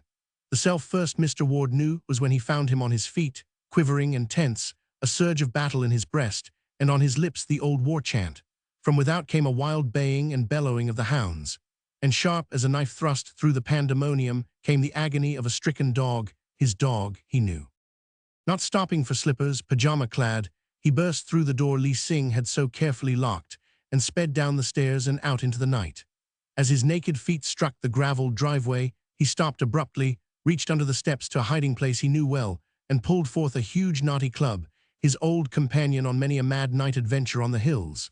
The frantic hullabaloo of the dogs was coming nearer, and swinging the club, he sprang straight into the thickets to meet it. The aroused household assembled on the wide veranda. Somebody turned on the electric lights, but they could see nothing but one another's frightened faces. Beyond the brightly illuminated driveway, the trees formed a wall of impenetrable blackness. Yet somewhere in that blackness, a terrible struggle was going on. There was an infernal outcry of animals, a great snarling and growling, the sound of blows being struck, and a smashing and crashing of underbrush by heavy bodies.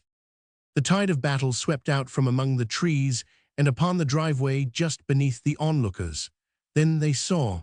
Mrs. Gersdale cried out and clung fainting to her son. Lillian, clutching the railing so spasmodically that a bruising hurt was left in her fingerings for days, gazed horror-stricken at a yellow-haired, wild-eyed giant whom she recognized as the man who was to be her husband. He was swinging a great club and fighting furiously and calmly with a shaggy monster that was bigger than any bear she had ever seen. One rip of the beast's claws had dragged away Ward's pajama coat and streaked his flesh with blood. While most of Lillian Jersdale's fright was, for the man beloved, there was a large portion of it due to the man himself. Never had she dreamed so formidable and magnificent a savage lurked under the starched shirt and conventional garb of her betrothed, and never had she had any conception of how a man battled. Such a battle was certainly not modern, nor was she there beholding a modern man, though she did not know it.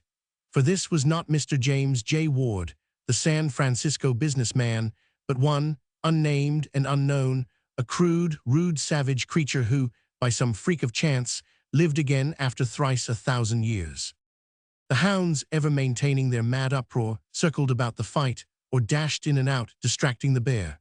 When the animal turned to meet such flanking assaults, the man leaped in and the club came down. Angered afresh by every such blow, the bear would rush, and the man, leaping and skipping, avoiding the dogs, went backwards or circled to one side or the other.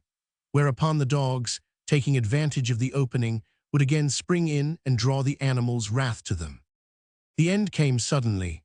Whirling, the grizzly caught a hound with a wide sweeping cuff that sent the brute, its ribs caved in and its back broken, hurtling 20 feet. Then the human brute went mad.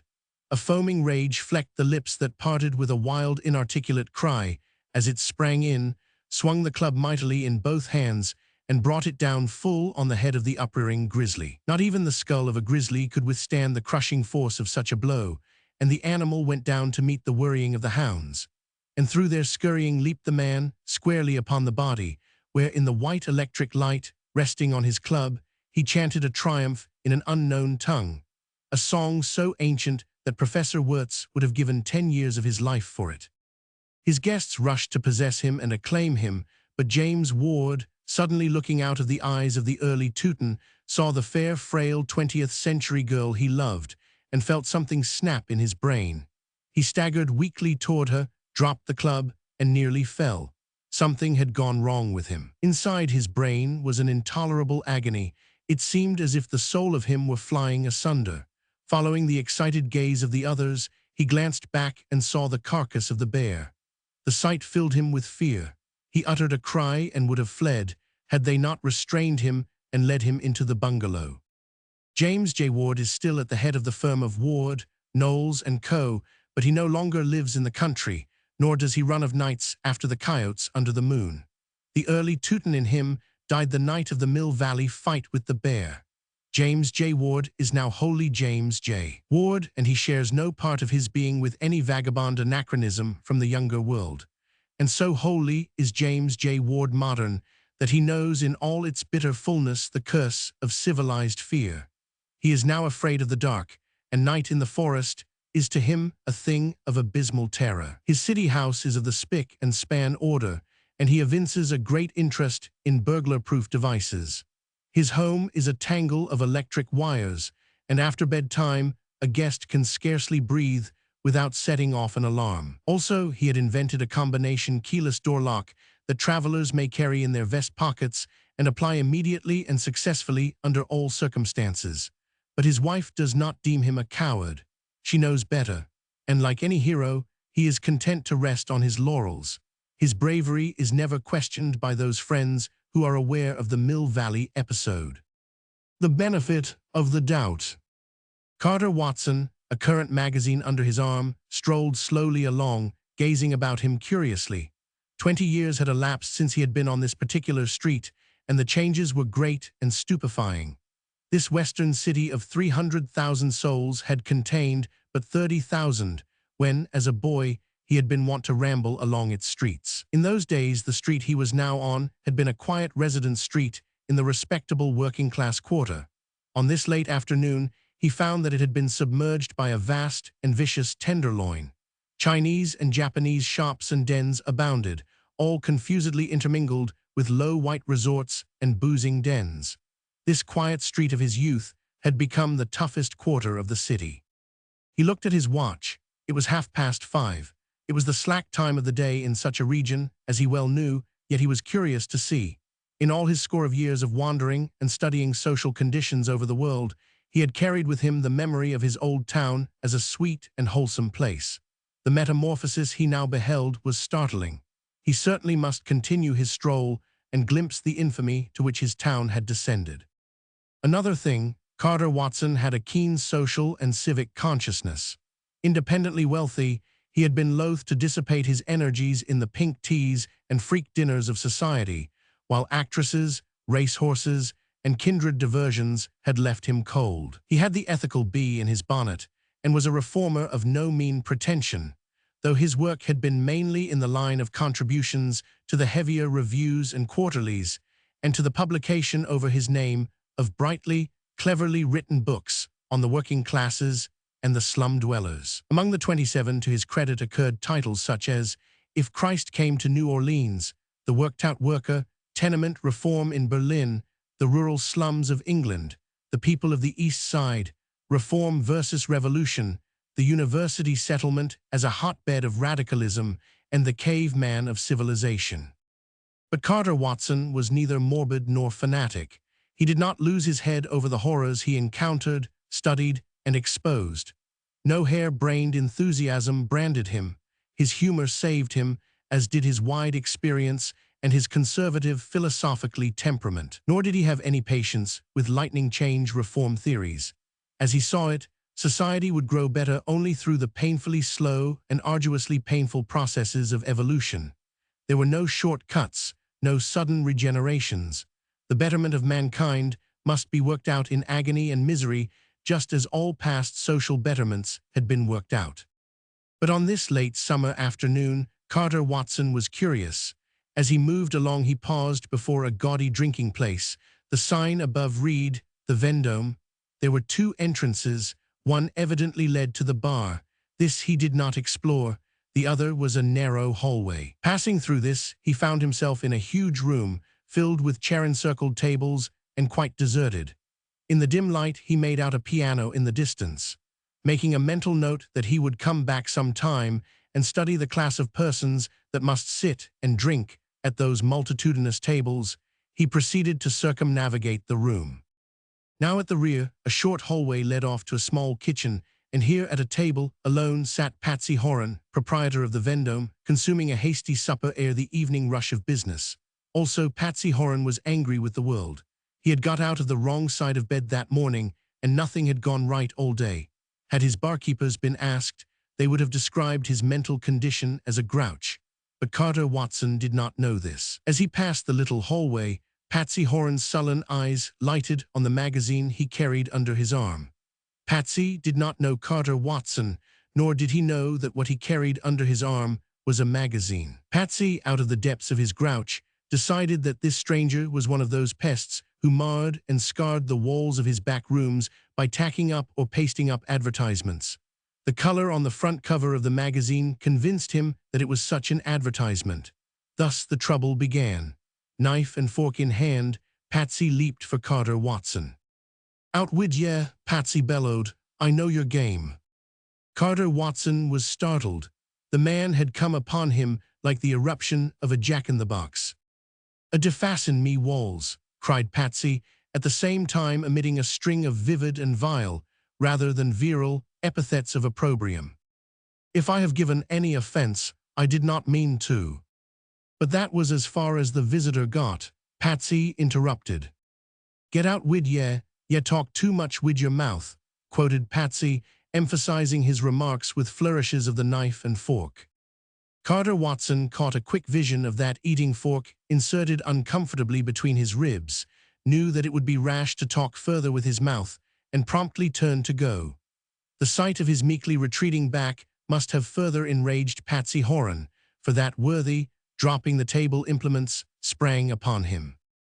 Patsy weighed 180 pounds, so did Watson. In this they were equal, but Patsy was a rushing, rough-and-tumble saloon fighter, while Watson was a boxer. In this the latter had the advantage, for Patsy came in wide open, swinging his right in a perilous sweep. All Watson had to do was to straight-left him and escape, but Watson had another advantage. His boxing and his experience in the slums and ghettos of the world had taught him restraint. He pivoted on his feet, and instead of striking, ducked the other's swinging blow and went into a clinch. But Patsy, charging like a bull, had the momentum of his rush, while Watson, whirling to meet him, had no momentum. As a result, the pair of them went down, with all their 360 pounds of weight, in a long crashing fall, Watson underneath. He lay with his head touching the rear wall of the large room. The street was 150 feet away, and he did some quick thinking. His first thought was to avoid trouble. He had no wish to get into the papers of this, his childhood town, where many of his relatives and family friends still lived. So it was that he locked his arms around the man on top of him, held him close, and waited for the help to come that must come in response to the crash of the fall. The help came, that is, 6 men ran in from the bar and formed about in a semicircle. "Take him off, fellows," Watson said. "I haven't struck him, and I don't want any fight." But the semicircle remained silent. Watson held on and waited. Patsy, after various vain efforts to inflict damage, made an overture. "Lego oh me and I'll get off oh yeah," said he. Watson let go, but when Patsy scrambled to his feet, he stood over his recumbent foe, ready to strike. "Get up," Patsy commanded. His voice was stern and implacable, like the voice of God calling to judgment, and Watson knew there was no mercy there. "Stand back and I'll get up," he countered.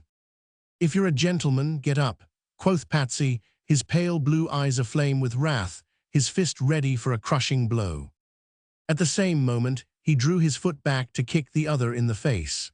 Watson blocked the kick with his crossed arms and sprang to his feet so quickly that he was in a clinch with his antagonist before the latter could strike.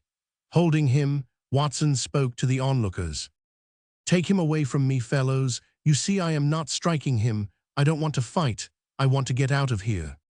The circle did not move nor speak. Its silence was ominous and sent a chill to Watson's heart. Patsy made an effort to throw him, which culminated in his putting Patsy on his back. Tearing loose from him, Watson sprang to his feet and made for the door. But the circle of men was interposed a wall. He noticed the white, pasty faces, the kind that never see the sun, and knew that the men who barred his way were the night prowlers and preying beasts of the city jungle. By them he was thrust back upon the pursuing, bull-rushing Patsy. Again it was a clinch, in which in momentary safety Watson appealed to the gang. And again his words fell on deaf ears. Then it was that he knew of many similar new fear.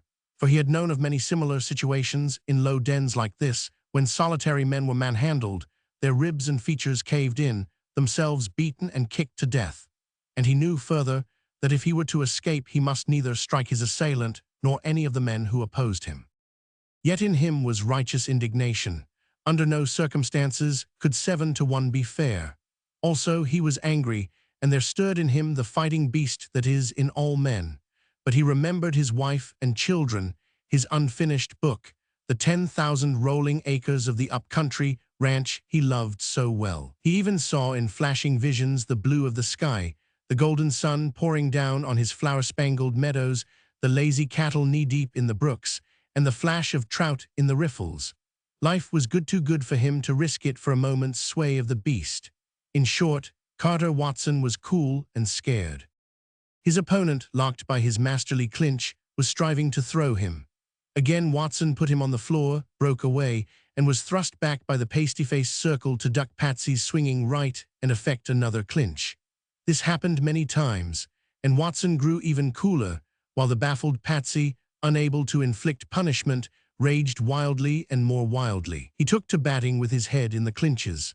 The first time, he landed his forehead flush on Watson's nose. After that, the latter in the clinches buried his face in Patsy's breast, but the enraged Patsy batted on, striking his own eye and nose and cheek on the top of the other's head. The more he was thus injured, the more and the harder did Patsy bat. This one-sided contest continued for 12 or 15 minutes. Watson never struck a blow and strove only to escape. Sometimes, in the free moments, circling about among the tables as he tried to win the door, the pasty-faced men gripped his coat-tails and flung him back at the swinging right of the on-rushing Patsy.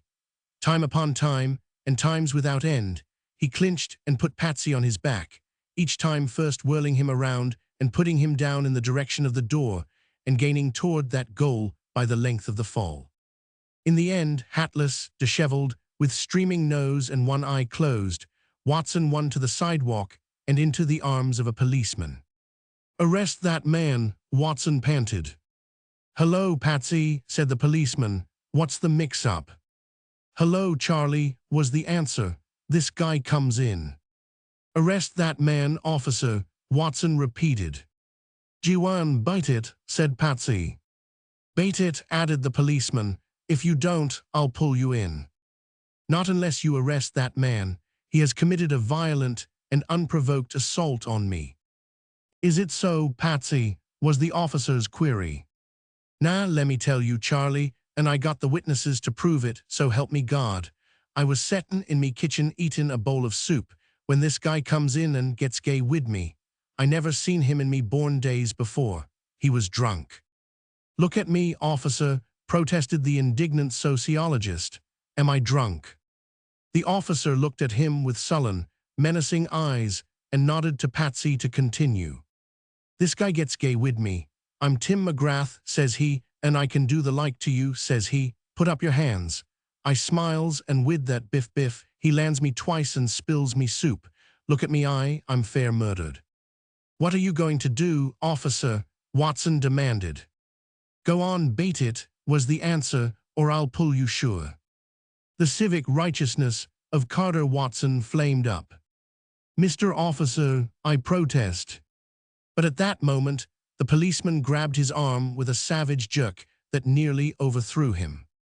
"Come on, you're pulled." "Arrest him too," Watson demanded. "Nix on that play," was the reply. "What did you assault him for? Him a peacefully eatin' his soup." Roman 2. Carter Watson was genuinely angry. Not only had he been wantonly assaulted, badly battered, and arrested, but the morning papers, without exception, came out with lurid accounts of his drunken brawl with the proprietor of the notorious Vendome. Not one accurate or truthful line was published. Patsy Horan and his satellites described the battle in detail. The one incontestable thing was that Carter Watson had been drunk. Thrice he had been thrown out of the place and into the gutter, and thrice he had come back, breathing blood and fire, and announcing that he was going to clean out the place. Eminent sociologist Jagged and Jugged was the first headline he read, on the front page, accompanied by a large portrait of himself. Other headlines were, "Carter Watson aspired to championship honors," "Carter Watson gets his," "Noted sociologist attempts to clean out a Tenderloin cafe," and "Carter Watson knocked out by Patsy Horan in 3 rounds. At the police court, next morning, under bail, appeared Carter Watson to answer the complaint of the people versus Carter Watson for the latter's assault and battery on one Patsy Horan. But first, the prosecuting attorney, who was paid to prosecute all offenders against the people, drew him aside and talked with him privately. "Why not let it drop?" said the prosecuting attorney. "I tell you what you do, Mr. Watson, shake hands with Mr. Horan and make it up, and we'll drop the case right here. A word to the judge, and the case against you will be dismissed." "But I don't want it dismissed," was the answer. "Your office being what it is, you should be prosecuting me instead of asking me to make up with this fellow." "Oh, I'll prosecute you all right," retorted the prosecuting attorney. "Also, you will have to prosecute this Patsy Horan," Watson advised, "for I shall now have him arrested for assault and battery." "You'd better shake and make up," the prosecuting attorney repeated, and this time there was almost a threat in his voice. The trials of both men were set for a week later, on the same morning, in Police Judge Whitberg's court. "You have no chance," Watson was told by an old friend of his boyhood, the retired manager of the biggest paper in the city. "Everybody knows you were beaten up by this man. His reputation is most unsavory, but it won't help you in the least. Both cases will be dismissed. This will be because you are you. Any ordinary man would be convicted." "But I do not understand," objected the perplexed sociologist. "Without warning, I was attacked by this man and badly beaten. I did not strike a blow. That has nothing to do with it," the other cut him off. "Then what is there that has anything to do with it?" "I'll tell you, You are now up against the local police and political machine. Who are you? You are not even a legal resident in this town. You live up in the country. You haven't a vote of your own here, much less do you swing any votes. This dive proprietor swings a string of votes in his precincts, a mighty long string. Do you mean to tell me that this Judge Whitberg will violate the sacredness of his office and oath by letting this brute off? Watson demanded. Watch him, was the grim reply. Oh, he'll do it nicely enough. He will give an extralegal, extrajudicial decision, abounding in every word in the dictionary that stands for fairness and right. But there are the newspapers, Watson cried. They are not fighting the administration at present. They'll give it to you hard. You see what they have already done to you. Then these snips of boys on the police detail won't write the truth. They will write something so near like the truth that the public will believe it. They write their stories under instruction, you know.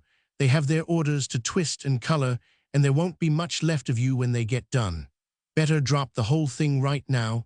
You are in bad. But the trials are set. Give the word, and they'll drop them now. A man can't fight a machine unless he has a machine behind him. Roman 3. But Carter Watson was stubborn. He was convinced that the machine would beat him, but all his days he had sought social experience, and this was certainly something new. The morning of the trial, the prosecuting attorney made another attempt to patch up the affair. If you feel that way, I should like to get a lawyer to prosecute the case, said Watson. No, you don't, said the prosecuting attorney. I am paid by the people to prosecute, and prosecute I will, but let me tell you, you have no chance. We shall lump both cases into one, and you watch out. Judge Whitberg looked good to Watson. A fairly young man, short, comfortably stout, smooth-shaven, and with an intelligent face, he seemed a very nice man indeed. This good impression was added to by the smiling lips and the wrinkles of laughter in the corners of his black eyes. Looking at him and studying him, Watson felt almost sure that his old friend's prognostication was wrong. But Watson was soon to learn. Patsy Horan and two of his satellites testified to a most colossal aggregation of perjuries. Watson could not have believed it possible without having experienced it. They denied the existence of the other 4 men. And of the 2 that testified, one claimed to have been in the kitchen, a witness to Watson's unprovoked assault on Patsy, while the other, remaining in the bar, had witnessed Watson's second and third rushes into the place as he attempted to annihilate the unoffending Patsy. The vile language ascribed to Watson was so voluminously and unspeakably vile that he felt they were injuring their own case. It was so impossible that he should utter such things. But when they described the brutal blows he had rained on poor Patsy's face, and the chair he demolished when he vainly attempted to kick Patsy, Watson waxed secretly hilarious and at the same time sad. The trial was a farce, but such lowness of life was depressing to contemplate when he considered the long upward climb humanity must make. Watson could not recognize himself, nor could his worst enemy have recognized him, in the swashbuckling, roughhousing picture that was painted of him. But as in all cases of complicated perjury, rifts and contradictions in the various stories appeared. The judge somehow failed to notice them, while the prosecuting attorney and Patsy's attorney shied off from them gracefully. Watson had not bothered to get a lawyer for himself, and he was now glad that he had not. Still, he retained a semblance of faith in Judge Whitberg when he went himself on the stand and started to tell his story. I was strolling casually along the street, Your Honor, Watson began, but was interrupted by the judge. We are not here to consider your previous actions, bellowed Judge Whitberg, who struck the first blow. Your Honor, Watson pleaded, I have no witnesses of the actual fray, and the truth of my story can only be brought out by telling the story fully. Again, he was interrupted. We do not care to publish any magazines here, Judge Whitberg roared, looking at him so fiercely and malevolently that Watson could scarcely bring himself to believe that this was same man he had studied a few minutes previously. Who struck the first blow? Patsy's attorney asked. The prosecuting attorney interposed, demanding to know which of the 2 cases lumped together was, and by what right Patsy's lawyer, at that stage of the proceedings, should take the witness. Patsy's attorney fought back. Judge Whitberg interfered, professing no knowledge of any two cases being lumped together. All this had to be explained. Battle royal raged, terminating in both attorneys apologizing to the court and to each other. And so it went, and to Watson, it had the seeming of a group of pickpockets ruffling and bustling an honest man as they took his purse. The machine was working, that was all. "Why did you enter this place of unsavory reputations?" was asked him. "It has been my custom for many years, as a student of economics and sociology, to acquaint myself." But this was as far as Watson got. "We want none of your ologies here," snarled Judge Whitberg. "It is a plain question. Answer it plainly. Is it true or not true that you were drunk? That is the gist of the question." When Watson attempted to tell how Patsy had injured his face in his attempts to bat with his head, Watson was openly scouted and flouted, and Judge Whitberg again took him in hand. "Are you aware of the solemnity of the oath you took to testify to nothing but the truth on this witness stand?" the judge demanded. "This is a fairy story you are telling. It is not reasonable that a man would so injure himself, and continue to injure himself, by striking the soft and sensitive parts of his face against your head. You are a sensible man. It is unreasonable, is it not?" "Men are unreasonable when they are angry," Watson answered meekly. Then it was that Judge Whitberg was deeply outraged and righteously wrathful. "What right have you to say that?" he cried. "It is gratuitous. It has no bearing on the case. You are here as a witness, sir, of events that have transpired. The court does not wish to hear any expressions of opinion from you at all." "I but answered your question, Your Honor," Watson protested humbly. "You did nothing of the sort," was the next blast. "And let me warn you, sir, let me warn you, that you are laying yourself liable to contempt by such insolence. And I will have you know that we know how to observe the law and the rules of courtesy down here in this little courtroom. I am ashamed of you." And while the next punctilious legal wrangle between the attorneys interrupted his tale of what happened in the Vendome, Carter Watson, without bitterness, amused, and at the same time sad, saw rise before him the machine, large and small, that dominated his country, the unpunished and shameless grafts of 1,000 cities perpetrated by the spidery and vermin-like creatures of the machines. Here it was before him, a courtroom and a judge, bowed down in subservience by the machine to a dive-keeper who swung a string of votes. Petty and sordid as it was one face of the many-faced machine that loomed colossally in every city and state, in 1,000 guises overshadowing the land. A familiar phrase rang in his ears: "It is to laugh." At the height of the wrangle, he giggled once aloud and earned a sullen frown from Judge Whitberg. Worse, a myriad times, he decided, were these bullying lawyers and this bullying judge than the bucko mates in first-quality hellships, who not only did their own bullying, but protected themselves as well. These petty rapscallions, on the other hand, sought protection behind the majesty of the law. They struck, but no one was permitted to strike back, for behind them were the prison cells and the clubs of the stupid policemen, paid and professional fighters and beaters-up of men. Yet he was not bitter. The grossness and the sliminess of it was forgotten in the simple grotesqueness of it, and he had the saving sense of humor. Nevertheless, hectored and heckled though he was, he managed in the end to give a simple, straightforward version of the affair, and despite a belligerent cross-examination, his story was not shaken in any particular. Quite different it was from the perjuries that had shouted aloud from the perjuries of Patsy and his two witnesses.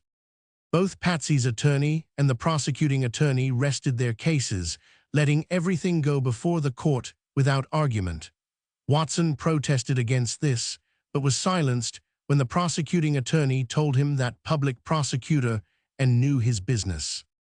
"Patrick Horan has testified that he was in danger of his life and that he was compelled to defend himself," Judge Whitberg's verdict began. "Mr. Watson has testified to the same thing. Each has sworn that the other struck the first blow. Each has sworn that the other made an unprovoked assault on him. It is an axiom of the law that the defendant should be given the benefit of the doubt. A very reasonable doubt exists. Therefore, in the case of the People versus Carter Watson, the benefit of the doubt is given to said Carter Watson, and he is herewith ordered discharged from custody." The same reasoning applies to the case of the People versus Patrick Horan. He is given the benefit of the doubt and discharged from custody. My recommendation is that both defendants shake hands and make up. In the afternoon papers, the first headline that caught Watson's eye was, "Carter Watson acquitted." In the second paper it was, "Carter Watson escapes a fine." But what capped everything was the one beginning, "Carter Watson, a good fellow." In the text, he read how Judge Whitberg had advised both fighters to shake hands, which they promptly did.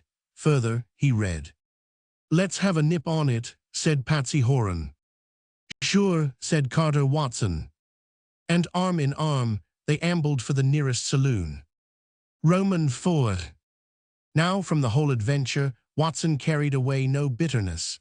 It was a social experience of a new order, and it led to the writing of another book, which he entitled Police Court Procedure, a Tentative Analysis. One summer morning a year later, on his ranch, he left his horse and himself clambered on through a miniature canyon to inspect some rock ferns he had planted the previous winter. Emerging from the upper end of the canyon, he came out on one of his flower-spangled meadows, a delightful isolated spot, screened from the world by low hills and clumps of trees. And here he found a man, evidently on a stroll from the summer hotel down at the little town a mile away. They met face to face, and the recognition was mutual. It was Judge Whitberg. Also, it was a clear case of trespass, for Watson had trespass signs upon his boundaries, though he never enforced them. Judge Whitberg held out his hand, which Watson refused to see. "Politics is a dirty trade, isn't it, Judge?" he remarked. "Oh yes, I see your hand, but I don't care to take it. The papers said I shook hands with Patsy Horan after the trial. You know I did not, but let me tell you that I'd 1,000 times rather shake hands with him and his vile following of curs than with you." Judge Whitberg was painfully flustered, and as he hemmed and hawed and essayed to speak, Watson, looking at him, was struck by a sudden whim, and he determined on a grim and facetious antic. "I should scarcely expect any animus from a man of your acquirements and knowledge of the world," the judge was saying. "Animus," Watson replied, "certainly not. I haven't such a thing in my nature, and to prove it, let me show you something curious, something you have never seen before." Casting about him, Watson picked up a rough stone the size of his fist. "See this, watch me."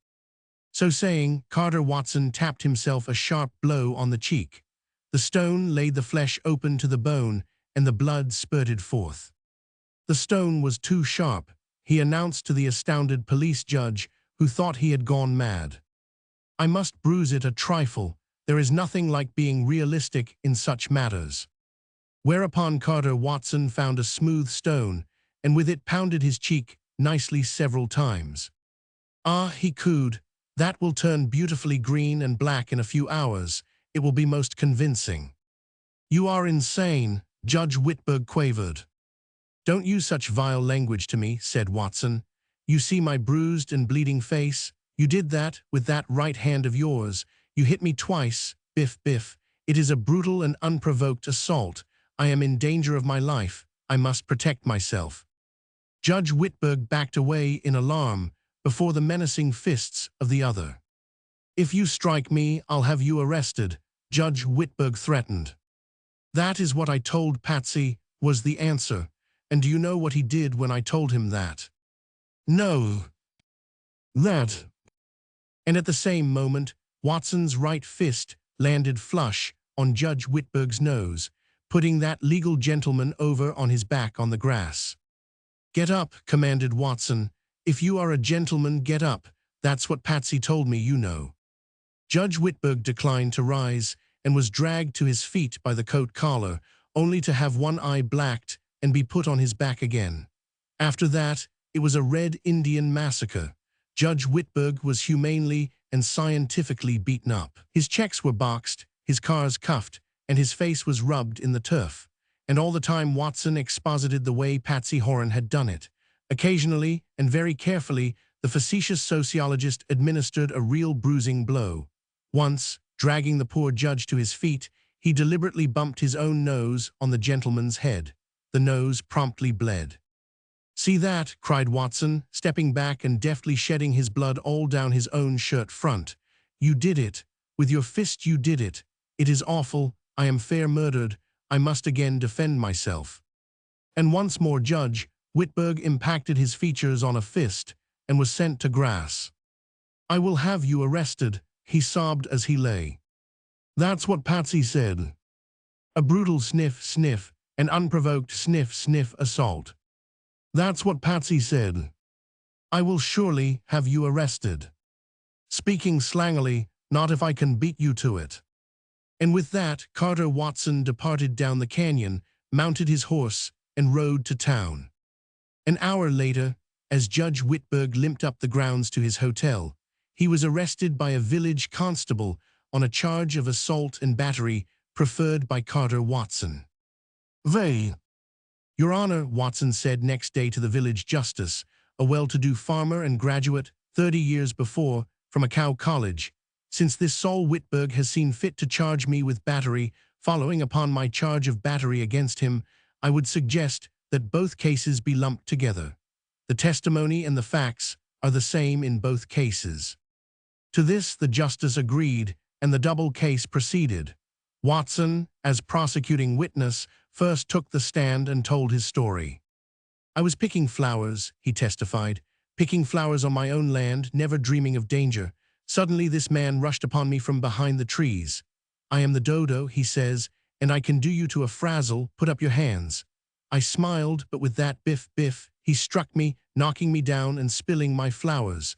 The language he used was frightful. It was an unprovoked and brutal assault. Look at my cheek. Look at my nose. I could not understand it. He must have been drunk. Before I recovered from my surprise, he had administered this beating. I was in danger of my life and was compelled to defend himself. That is all, Your Honor, though I must say, in conclusion, that I cannot get over my perplexity. Why did he say he was the dodo? Why did he so wantonly attack me?" And thus was Saul Whitberg given a liberal education in the art of perjury. Often, from his high seat, he had listened indulgently to police court perjuries in cooked-up cases, but for the first time perjury was directed against him, and he no longer sat above the court, with the bailiffs, the policemen's clubs, and the prison cells behind him. "Your Honor," he cried, "never have I heard such a pack of lies told by so barefaced a liar." Watson here sprang to his feet. "Your Honor, I protest. It is for Your Honor to decide truth or falsehood. The witness is on the stand to testify to actual events that have transpired. His personal opinion upon things in general and upon me has no bearing on the case whatever." The justice scratched his head and waxed phlegmatically indignant. "The point is well taken," he decided. "I am surprised at you, Mr. Whitberg, claiming to be a judge and skilled in the practice of the law, and yet being guilty of such unlawyer-like conduct. Your manner, sir, and your methods remind me of a shyster. This is a simple case of assault and battery. We are here to determine who struck the first blow, and we are not interested in your estimates of Mr. Watson's personal character. Proceed with your story." Saul Whitberg would have bitten his bruised and swollen lip in chagrin had it not hurt so much. But he contained himself and told a simple, straightforward, truthful story. "Your Honor," Watson said, "I would suggest that you ask him what he was doing on my premises." "A very good question. What were you doing, sir, on Mr. Watson's premises?" "I did not know they were his premises." "It was a trespass, Your Honor," Watson cried. "The warnings are posted conspicuously." "I saw no warnings," said Saul Whitberg. "I have seen them myself," snapped the justice. "They are very conspicuous, and I would warn you, sir, that if you palter with the truth in such little matters, you may darken your more important statements with suspicion. Why did you strike Mr. Watson?" "Your Honor, as I have testified, I did not strike a blow." The justice looked at Carter Watson's bruised and swollen visage and turned to glare at Saul Whitberg. "Look at that man's cheek," he thundered. "If you did not strike a blow, how comes it that he is so disfigured and injured?" "As I testified." "Be careful," the justice warned. "I will be careful, sir. I will say nothing but the truth. He struck himself with a rock. He struck himself with 2 different rocks. Does it stand to reason that a man, any man not a lunatic, would so injure himself, and continue to injure himself, by striking the soft and sensitive parts of his face with a stone? Carter Watson demanded. It sounds like a fairy story, was the justice's comment. Mr. Whitberg, had you been drinking? No, sir. Do you never drink? On occasion. The justice meditated on this answer with an air of astute profundity. Watson took advantage of the opportunity to wink at Saul Whitberg, but that much-abused gentleman saw nothing humorous in the situation. A very peculiar case, the justice announced as he began his verdict. The evidence of the two parties is flatly contradictory. There are no witnesses outside the two principals. Each claims the other committed the assault, and I have no legal way of determining the truth. But I have my private opinion, Mr. Whitberg, and I would recommend that henceforth you keep off of Mr. Watson's premises and keep away from this section of the country. This is an outrage, Saul Whitberg blurted out. Sit down, sir, was the justice's thundered command. If you interrupt the court in this manner again, I shall fine you for contempt, and I warn you I shall fine you heavily, you, a judge yourself, who should be conversant with the courtesy and dignity of courts. I shall now give my verdict. It is a rule of law that the defendant shall be given the benefit of the doubt. As I have said, and I repeat, there is no legal way for me to determine who struck the first blow. Therefore, and much to my regret, here he paused and glared at Saul Whitberg. In each of these cases, I am compelled to give the defendant the benefit of the doubt. Gentlemen, you are both dismissed. Let us have a nip on it, Watson said to Whitberg as they left the courtroom. But that outraged person refused to lock arms and ambled to the nearest saloon. Winged blackmail.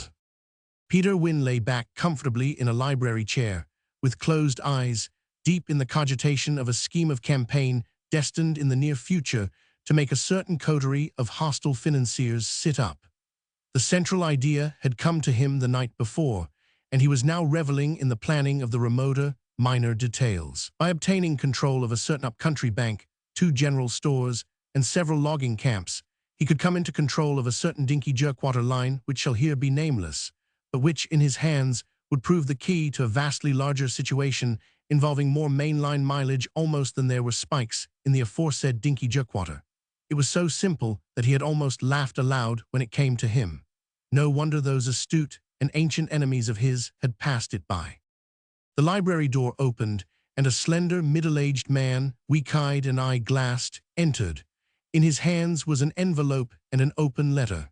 As Peter Wynne's secretariat was his task to weed out, sort, and classify his employer's mail. This came in the Morning Post, he ventured apologetically and with the hint of a titter. Of course it doesn't amount to anything, but I thought you would like to see it. Read it, Peter Wynne commanded, without opening his eyes. The secretary cleared his throat. It is dated July 17th, but is without address. Postmarked San Francisco, it is also quite illiterate. The spelling is atrocious. Here it is. Mr. Peter Wynne, sir, I send you respectfully by express a pigeon worth good money. She's a Lulu. What is a Lulu? Peter Wynne interrupted. The secretary tittered. I'm sure I don't know, except that it must be a superlative of some sort. The letter continues. Please freight it with a couple of $1,000 bills and let it go. If you do, I won't never annoy you no more. If you don't, you will be sorry. That is all. It is unsigned. I thought it would amuse you. Has the pigeon come? Peter Wynne demanded. I'm sure I never thought to inquire. Then do so. In 5 minutes, the secretary was back. Yes, sir, it came this morning. Then bring it in. The secretary was inclined to take the affair as a practical joke, but Peter Wynne, after an examination of the pigeon, thought otherwise.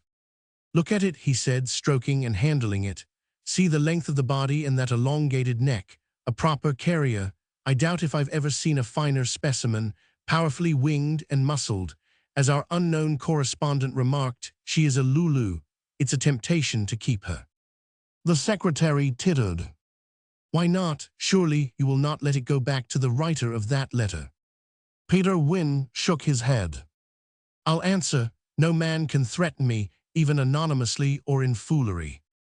On a slip of paper, he wrote the succinct message, "Go to hell," signed it, and placed it in the carrying apparatus with which the bird had been thoughtfully supplied.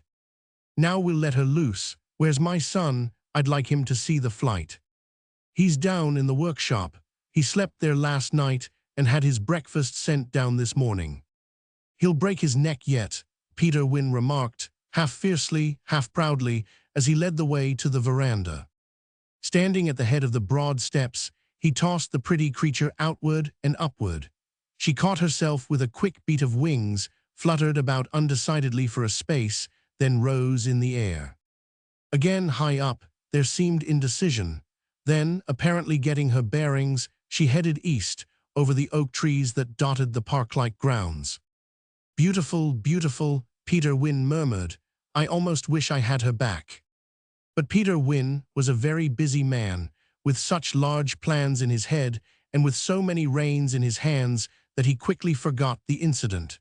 3 nights later, the left wing of his country house was blown up. It was not a heavy explosion, and nobody was hurt, though the wing itself was ruined. Most of the windows of the rest of the house were broken, and there was a deal of general damage. By the first ferry boat of the morning half, a dozen San Francisco detectives arrived, and several hours later the secretary, in high excitement, erupted on Peter Wynne. "It's come," the secretary gasped, the sweat beading his forehead and his eyes bulging behind their glasses. "What has come?" Peter demanded. "It was the Lulu bird." Then the financier understood. "Have you gone over the mail yet?" "I was just going over it, sir." "Then continue, and see if you can find another letter from our mysterious friend, the pigeon fancier." The letter came to light. It read, "Mr. Peter Wynne, Honorable Sir, now don't be a fool. If you'd came through, your shack would not have blew up. I beg to inform you respectfully, am sending same pigeon. Take good care of same, thank you. Put 5 $1,000 bills on her and let her go. Don't feed her. Don't try to follow bird. She is wise to the way now and makes better time. If you don't come through, watch out." Peter Wynne was genuinely angry. This time he indicted no message for the pigeon to carry. Instead, he called in the detectives, and under their advice, weighted the pigeon heavily with shot. Her previous flight having been eastward toward the bay, the fastest motorboat in Tiburon was commissioned to take up the chase if it led out over the water. But too much shot had been put on the carrier, and she was exhausted before the shore was reached. Then the mistake was made of putting too little shot on her, and she rose high in the air, got her bearings, and started eastward across San Francisco Bay. She flew straight over Angel Island, and here the motorboat lost her, for it had to go around the island. That night armed guards patrolled the grounds, but there was no explosion. Yet, in the early morning, Peter Wynne learned by telephone that his sister's home in Alameda had been burned to the ground. 2 days later, the pigeon was back again, coming this time by freight in what had seemed a barrel of potatoes. Also came another letter. "Mr. Peter Wynne, respectable sir, it was me that fixed her sister's house. You have raised hell, ain't you? Send 10,000 now, going up all the time. Don't put any more handicap weights on that bird. You sure can't follow her, and it's cruelty to animals." Peter Wynne was ready to acknowledge himself beaten. The detectives were powerless, and Peter did not know where next the man would strike, perhaps at the lives of those near and dear to him. He even telephoned to San Francisco for $10,000 in bills of large denomination. But Peter had a son, Peter Wynne, Jr., with the same firm-set jaw as his father's, and the same knitted, brooding determination in his eyes. He was only 26, but he was all man, a secret terror and delight to the financier, who alternated between pride in his son's aeroplane feats and fear for an untimely and terrible end. "Hold on, father, don't send that money," said Peter Wynne, Jr. "Number 8 is ready, and I know I've at last got that reefing down fine. It will work, and it will revolutionize flying. Speed, that's what's needed, and so are the large sustaining surfaces for getting started and for altitude. I've got them both. Once I'm up, I reef down. There it is. The smaller the sustaining surface, the higher the speed. That was the law discovered by Langley, and I've applied it. I can rise when the air is calm and full of holes, and I can rise when it's boiling, and by my control of my plane areas, I can come pretty close to making any speed I want, especially with that new Sangster Rendhome engine. You'll come pretty close to breaking your neck one of these days, was his father's encouraging remark. Dad, I'll tell you what, I'll come pretty close to 90 miles an hour, yes, and 100. Now listen, I was going to make a trial tomorrow, but it won't take 2 hours to start today. I'll tackle it this afternoon, keep that money. Give me the pigeon, and I'll follow her to her loft wherever it is. Hold on, let me talk to the mechanics. He called up the workshop, and in crisp, terse sentences gave his orders in a way that went to the older man's heart. Truly, his one son was a chip off the old block, and Peter Wynne had no meek notions concerning the intrinsic value of said old block. Timed to the minute, the young man 2 hours later was ready for the start. In a holster at his hip, for instant use, cocked and with the safety on, was a large-caliber automatic pistol. With a final inspection and overhauling, he took his seat in the aeroplane. He started the engine, and with a wild burr of gas explosions, the beautiful fabric darted down the launching ways and lifted into the air. Circling, as he rose, to the west, he wheeled about and jockeyed and maneuvered for the real start of the race. His start depended on the pigeon. Peter Wynne held it, nor was it weighted with shot this time. Instead, half a yard of bright ribbon was firmly attached to its leg, this the more easily to enable its flight being followed. Peter Wynne released it, and it arose easily enough despite the slight drag of the ribbon. There was no uncertainty about its movements. This was the third time it had made particular homing passage, and it knew the course. At an altitude of several hundred feet, it straightened out and went due east. The aeroplane swerved into a straight course from its last curve and followed. The race was on. Peter Wynne, looking up, saw that the pigeon was outdistancing the machine. Then he saw something else. The aeroplane suddenly and instantly became smaller. It had reefed. Its high-speed plane design was now revealed. Instead of the generous spread of surface with which it had taken the air, it was now a lean and hawk-like monoplane balanced on long and exceedingly narrow wings. When young Wynne reefed down so suddenly, he received a surprise.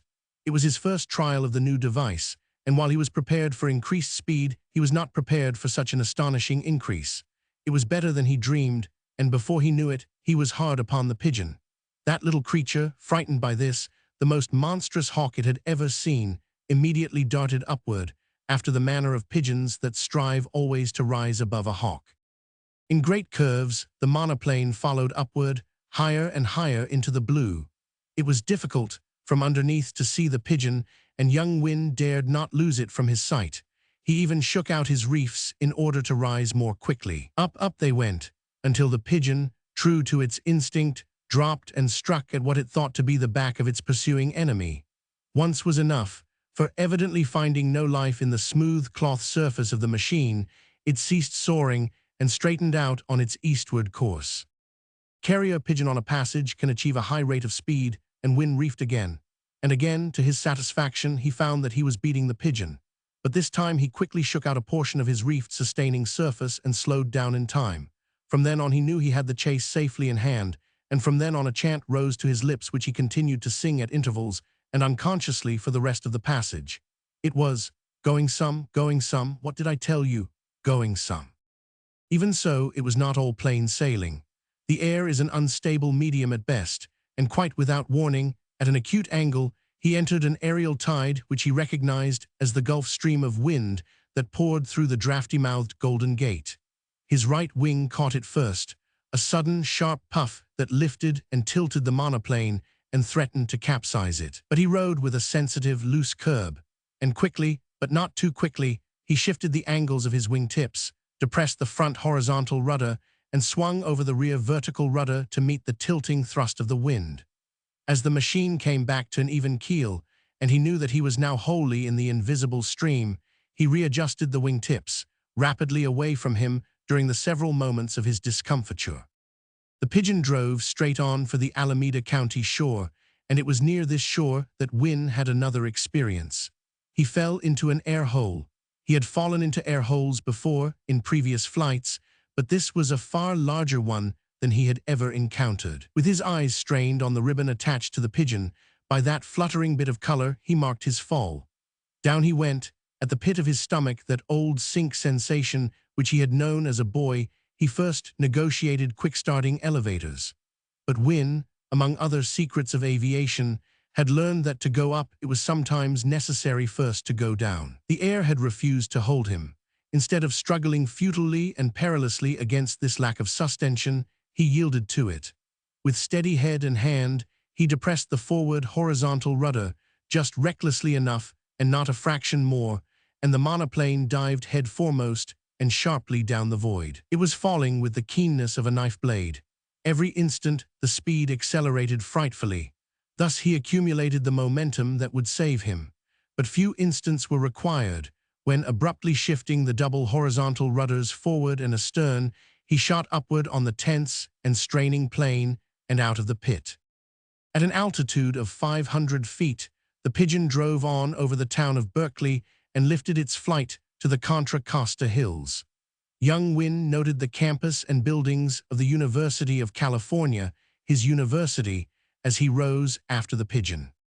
Once more on these Contra Costa Hills, he early came to grief. The Pigeon was now flying low, and where a grove of eucalyptus presented a solid front to the wind, the bird was suddenly sent fluttering wildly upward for a distance of 100 feet. Wynne knew what it meant. It had been caught in an air surf that beat upward hundreds of feet, where the fresh west wind smote the upstanding wall of the grove. He reefed hastily to the uttermost, and at the same time depressed the angle of his flight to meet that upward surge. Nevertheless, the monoplane was tossed fully 300 feet before the danger was left astern. 2 or more ranges of hills the Pigeon crossed, and then Wynne saw it dropping down to a landing where a small cabin stood in a hillside clearing. He blessed that clearing. Not only was it good for alighting, but on account of the steepness of the slope, it was just the thing for rising again into the air. A man reading a newspaper had just started up at the sight of the returning Pigeon, when he heard the burr of Wynne's engine and saw the huge monoplane, with all surfaces set, drop down upon him, stop suddenly on an air cushion manufactured on the spur of the moment by a shift of the horizontal rudders, glide a few yards, strike ground, and come to rest not a score of feet away from him. But when he saw a young man calmly sitting in the machine and leveling a pistol at him, the man turned to run. Before he could make the corner of the cabin, a bullet through the leg brought him down in a sprawling fall. "What do you want?" he demanded sullenly as the other stood over him. "I want to take you for a ride in my new machine," Wynne answered. "Believe me, she is a Lulu." The man did not argue long, for this strange visitor had most convincing ways. Under Wynne's instructions, covered all the time by the pistol, the man improvised a tourniquet and applied it to his wounded leg. Wynne helped him to a seat in the machine, then went to the Pigeon loft and took possession of the bird with the ribbon still fast to its leg. A very tractable prisoner, the man proved. Once up in the air, he sat close, in an ecstasy of fear. An adept at winged blackmail, he had no aptitude for wings himself, and when he gazed down at the flying land and water far beneath him, he did not feel moved to attack his captor, now defenseless, both hands occupied with flight. Instead, the only way the man felt moved was to sit closer. Peter Wynne, Sr., scanning the heavens with powerful glasses, saw the monoplane leap into view and grow large over the rugged backbone of Angel Island. Several minutes later, he cried out to the waiting detectives that the machine carried a passenger. Dropping swiftly and piling up an abrupt air cushion, the monoplane landed. "That reefing device is a winner," young Wynne cried as he climbed out. "Did you see me at the start? I almost ran over the Pigeon. Going some, Dad, going some. What did I tell you? Going some." "But who is that with you?" his father demanded. The young man looked back at his prisoner and remembered. "Why, that's the Pigeon fancier," he said. "I guess the officers can take care of him." Peter Wynne gripped his son's hand in grim silence and fondled the pigeon which his son had passed to him. Again he fondled the pretty creature. Then he spoke. "Exhibit A for the people," he said. "Bunches of knuckles." Arrangements quite extensive had been made for the celebration of Christmas on the yacht Samoset. Not having been in any civilized port for months, the stock of provisions boasted few delicacies, yet Minnie Duncan had managed to devise real feasts for cabin and forecastle. "Listen, Boyd," she told her husband. "Here are the menus. For the cabin, raw bonita native-style, turtle soup, omelette à la Samoset." "What the dickens?" Boyd Duncan interrupted. "Well, if you must know, I found a tin of mushrooms and a package of egg powder which had fallen down behind the locker, and there are other things as well that will go into it. But don't interrupt. Boiled yam, fried taro, alligator pear salad. There, you've got me all mixed. Then I found a last delectable half-pound of dried squid. There will be baked beans Mexican, if I can hammer it into Tiama's head. Also, baked papaya with Marquesan honey. And lastly, a wonderful pie, the secret of which Tiama refuses to divulge. I wonder if it is possible to concoct a punch or a cocktail out of trade rum," Duncan muttered gloomily. "Oh, I forgot. Come with me." His wife caught his hand and led him through the small connecting door to her tiny stateroom. Still holding his hand, she fished in the depths of a hat locker and brought forth a pint bottle of champagne. "The dinner is complete," he cried. "Wait." She fished again and was rewarded with a silver-mounted whiskey flask. She held it to the light of a porthole, and the liquor showed a quarter of the distance from the bottom. "I've been saving it for weeks," she explained, "and there's enough for you and Captain Detmer." "Two mighty small drinks," Duncan complained. "There would have been more, but I gave a drink to Lorenzo when he was sick." Duncan growled, "Might have given him rum," facetiously. "The nasty stuff, for a sick man. Don't be greedy, Boyd, and I'm glad there isn't any more for Captain Detmer's sake. Drinking always makes him irritable, and now for the men's dinner. Soda crackers, sweet cakes, candy. Substantial, I must say. Do hush, rice and curry yam taro bonita, of course, a big cake Tuama is making, young pig." "Oh, I say," he protested. "It is all right, Boyd. We'll be in Atu-Atu in 3 days.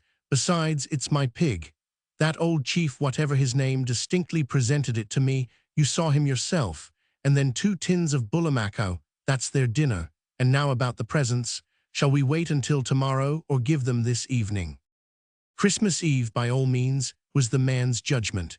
"We'll call all hands at 8 bells. I'll give them a tot of rum all around, and then you give the presents. Come on up on deck. It's stifling down here. I hope Lorenzo has better luck with the dynamo. Without the fans, there won't be much sleeping tonight if we're driven below." They passed through the small main cabin, climbed a steep companion ladder, and emerged on deck. The sun was setting, and the promise was for a clear tropic night. The Samoset, with fore and mainsail winged out on either side, was slipping a lazy 4 knots through the smooth sea. Through the engine-room skylight came a sound of hammering. They strolled aft to where Captain Detmer, 1 foot on the rail, was oiling the gear of the patent log. At the wheel stood a tall South Sea Islander, clad in white undershirt and scarlet hip-cloth. Boyd Duncan was an original, at least that was the belief of his friends.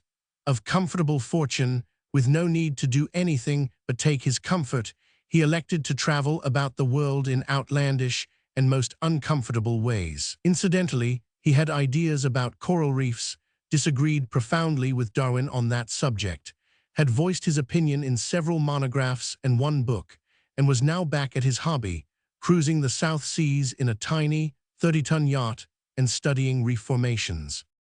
His wife, Minnie Duncan, was also declared an original, inasmuch as she joyfully shared his vagabond wanderings. Among other things, in the 6 exciting years of their marriage, she had climbed Chimborazo with him, made a 3,000-mile winter journey with dogs and sleds in Alaska, ridden a horse from Canada to Mexico, cruised the Mediterranean in a 10-ton yawl, and canoed from Germany to the Black Sea across the heart of Europe. They were a royal pair of wanderlusters, he big and broad-shouldered, she a small, brunette, and happy woman, whose 115 pounds were all grit and endurance, and withal pleasing to look upon. The Samoset had been a trading schooner when Duncan bought her in San Francisco and made alterations. Her interior was wholly rebuilt, so that the hold became main cabin and staterooms, while abaft amidships were installed engines, a dynamo, an ice machine, storage batteries, and far in the stern, gasoline tanks. Necessarily, she carried a small crew. Boyd, Minnie, and Captain Detmer were the only whites on board, though Lorenzo, the small and greasy engineer, laid a part claim to white, being a Portuguese half-caste. A Japanese served as cook, and a Chinese as cabin boy. 4 white sailors had constituted the original crew for'ard, but one by one they had yielded to the charms of palm-waving South Sea Isles and been replaced by islanders. Thus, one of the dusky sailors hailed from Easter Island, a second from the Carolines, a third from the Paumotus, while the fourth was a gigantic Samoan. At sea, Boyd Duncan, himself a navigator, stood a mate's watch with Captain Detmer, and both of them took a wheel or lookout occasionally. On a pinch, Minnie herself could take a wheel, and it was on pinches that she proved herself more dependable at steering than did the native sailors. At 8 bells, all hands assembled at the wheel, and Boyd Duncan appeared with a black bottle and a mug. The rum he served out himself, half a mug of it to each man. They gulped the stuff down with many facial expressions of delight, followed by loud lip-smackings of approval, though the liquor was raw enough and corrosive enough to burn their mucous membranes. All drank except Lee Goom, the abstemious cabin boy. This rite accomplished, they waited for the next, the present giving.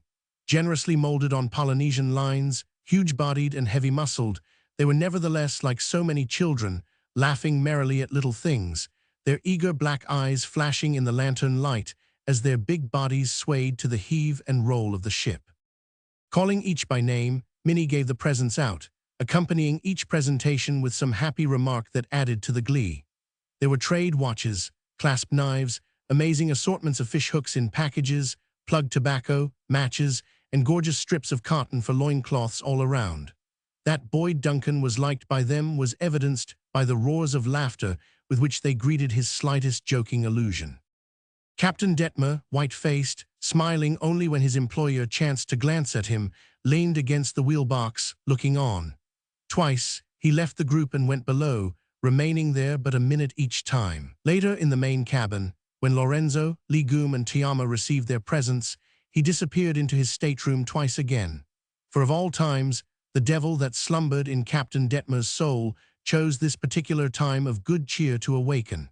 Perhaps it was not entirely the devil's fault, for Captain Detmer, privily cherishing a quart of whiskey for many weeks, had selected Christmas Eve for broaching it. It was still early in the evening, 2 bells had just gone, when Duncan and his wife stood by the cabin companionway, gazing to windward and canvassing the possibility of spreading their beds on deck. A small, dark blot of cloud, slowly forming on the horizon, carried the threat of a rain squall, and it was this they were discussing when Captain Detmer, coming from aft and about to go below, glanced at them with sudden suspicion. He paused, his face working spasmodically. Then he spoke. "You are talking about me." His voice was hoarse, and there was an excited vibration in it. Minnie Duncan started, then glanced at her husband's immobile face, took the cue, and remained silent. "I say you were talking about me," Captain Detmer repeated, this time with almost a snarl. He did not lurch nor betray the liquor on him in any way save by the convulsive working of his face. "Minnie, you'd better go down," Duncan said gently. "Tell Lee Goom we'll sleep below. It won't be long before that squall is drenching things." She took the hint and left, delaying just long enough to give one anxious glance at the dim faces of the 2 men. Duncan puffed at his cigar and waited till his wife's voice, in talk with the cabin boy, came up through the open skylight. "Well," Duncan demanded in a low voice, but sharply. "I said you were talking about me. I say it again. Oh, I haven't been blind. Day after day I've seen the 2 of you talking about me. Why don't you come out and say it to my face? I know you know, and I know your mind's made up to discharge me at Atu-Atu." "I am sorry you are making such a mess of everything," was Duncan's quiet reply. But Captain Detmer's mind was set on trouble.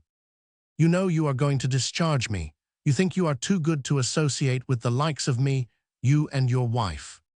"Kindly keep her out of this," Duncan warned. "What do you want?" "I want to know what you are going to do." "Discharge you after this at Atu-Atu. You intended to, all along." "On the contrary, It is your present conduct that compels me. You can't give me that sort of talk. I can't retain a captain who calls me a liar." Captain Detmer for the moment was taken aback. His face and lips worked, but he could say nothing. Duncan coolly pulled at his cigar and glanced aft at the rising cloud of squall. "Lee Goom brought the mail aboard at Tahiti," Captain Detmer began. "We were hove short then and leaving. You didn't look at your letters until we were outside, and then it was too late. That's why you didn't discharge me at Tahiti." "Oh, I know. I saw the long envelope when Lee Goom came over the side. It was from the governor of California, printed on the corner for anyone to see. You'd been working behind my back. Some beachcomber in Honolulu had whispered to you, and you'd written to the governor to find out. And that was his answer Lee Goom carried out to you. Why didn't you come to me like a man? No, you must play underhand with me, knowing that this billet was the one chance for me to get on my feet again. And as soon as you read the governor's letter, your mind was made up to get rid of me. I've seen it on your face ever since for all these months. I've seen the two of you, polite as hell to me all the time, and getting away in corners and talking about me and that affair in Frisco." "Are you done?" Duncan asked, his voice low and tense. "Quite done." Captain Detmer made no answer. "Then I'll tell you a few things. It was precisely because of that affair in Frisco that I did not discharge you in Tahiti. God knows you gave me sufficient provocation. I thought that if ever a man needed a chance to rehabilitate himself, you were that man. Had there been no black mark against you, I would have discharged you when I learned how you were robbing me." Captain Detmer showed surprise, started to interrupt, then changed his mind. "There was that matter of the deck calking, the bronze rudder irons, the overhauling of the engine, the new spinnaker boom, the new davits, and the repairs to the whaleboat. You ocked the shipyard bill. It was 4,122 francs. By the regular shipyard charges, it ought not to have been a centime over 2,500 francs. If you take the word of those alongshore sharks against mine," the other began thickly. "Save yourself the trouble of further lying," Duncan went on coldly. "I looked it up. I got flobbing before the governor himself, and the old rascal confessed to 1,600 overcharge, said you'd stuck him up for it. 1,200 went to you, and his share was 400, and the job—" "Don't interrupt. I've got his affidavit below. Then was when I would have put you ashore, except for the cloud you were under. You had to have this one chance or go clean to hell. I gave you the chance. And what have you got to say about it?" "What did the governor say?" Captain Detmer demanded truculently. "Which governor?" "Of California. Did he lie to you like all the rest?" "I'll tell you what he said. He said that you had been convicted on circumstantial evidence. That was why you had got life imprisonment instead of hanging, that you had always stoutly maintained your innocence, that you were the black sheep of the Maryland Detmers, that they moved heaven and earth for. Your pardon, that your prison conduct was most exemplary, that he was prosecuting attorney at the time you were convicted, that after you had served 7 years, he yielded to your family's plea and pardoned you, and that, in his own mind, existed a doubt that you had killed McSweeney." There was a pause, during which Duncan went on studying the rising squall, while Captain Detmer's face worked terribly. "Well, the governor was wrong," he announced with a short laugh. "I did kill McSweeney. I did get the watchman drunk that night. I beat McSweeney to death in his bunk. I used the iron belaying pin that appeared in the evidence. He never had a chance. I beat him to a jelly. Do you want the details?" Duncan looked at him in the curious way one looks at any monstrosity, but made no reply. "Oh, I'm not afraid to tell you," Captain Detmer blustered on. "There are no witnesses. Besides, I am a free man now. I am pardoned, and by God they can never put me back in that hole again. I broke McSweeney's jaw with the first blow. He was lying on his back asleep. He said, 'My God, Jim, my God.' It was funny to see his broken jaw wobble as he said it. Then I smashed him. I say, do you want the rest of the details?" "Is that all you have to say?" was the answer. "Isn't it enough?" Captain Detmer retorted. "It is enough. What are you going to do about it?" "Put you ashore at Atuatu." "And in the meantime?" "In the meantime," Duncan paused. An increase of weight in the wind rippled his hair. The stars overhead vanished, and the Samoset swung 4 points off her course in the careless steersman's hands. In the meantime, throw your halyards down on deck and look to your wheel. I'll call the men." The next moment the squall burst upon them. Captain Detmer, springing aft, lifted the coiled mainsail halyards from their pins and threw them, ready to run, on the deck. The 3 islanders swarmed from the tiny forecastle, 2 of them leaping to the halyards and holding by a single turn, while the 3rd fastened down the engineer room, companion, and swung the ventilators around. Below, Legume and Tiama were lowering skylight covers and screwing up deadeyes. Duncan pulled shut the cover of the companion's scuttle and held on, waiting, the first drops of rain pelting his face, while the Samoset leaped violently ahead, at the same time heeling first to starboard, then to port, as the gusty pressures caught her winged-out sails. All waited, but there was no need to lower away on the run. The power went out of the wind, and the tropic rain poured a deluge over everything. Then it was, the danger passed, and as the Kanakas began to coil the halyards back on the pins, that Boyd Duncan went below. "All right," he called in cheerily to his wife, "only a puff." "And Captain Detmer," she queried. "Has been drinking, that is all. I shall get rid of him at Atuatu." But before Duncan climbed into his bunk, he strapped around himself, against the skin and under his pajama coat, a heavy automatic pistol. He fell asleep almost immediately, for his was the gift of perfect relaxation. He did things tensely in the way savages do, but the instant the need passed he relaxed, mind and body. So it was that he slept, while the rain still poured on deck, and the yacht plunged and rolled in the brief, sharp sea caused by the squall. He awoke with a feeling of suffocation and heaviness. The electric fans had stopped, and the air was thick and stifling. Mentally cursing all Lorenzos and storage batteries, he heard his wife moving in the adjoining stateroom and pass out into the main cabin. Evidently heading for the fresher air on deck, he thought, and decided it was a good example to imitate. Putting on his slippers and tucking a pillow and a blanket under his arm, he followed her. As he was about to emerge from the companionway, the ship's clock in the cabin began to strike, and he stopped to listen. 4 bells sounded. It was 2 in the morning. From without came the creaking of the gaff jaw against the mast. The Samoset rolled and righted on a sea, and in the light breeze her canvas gave forth a hollow thrum. He was just putting his foot out on the damp deck when he heard his wife scream. It was a startled, frightened scream that ended in a splash overside. He leaped out and ran aft. In the dim starlight, he could make out her head and shoulders disappearing astern in the lazy wake. "What was it?" Captain Detmer, who was at the wheel, asked.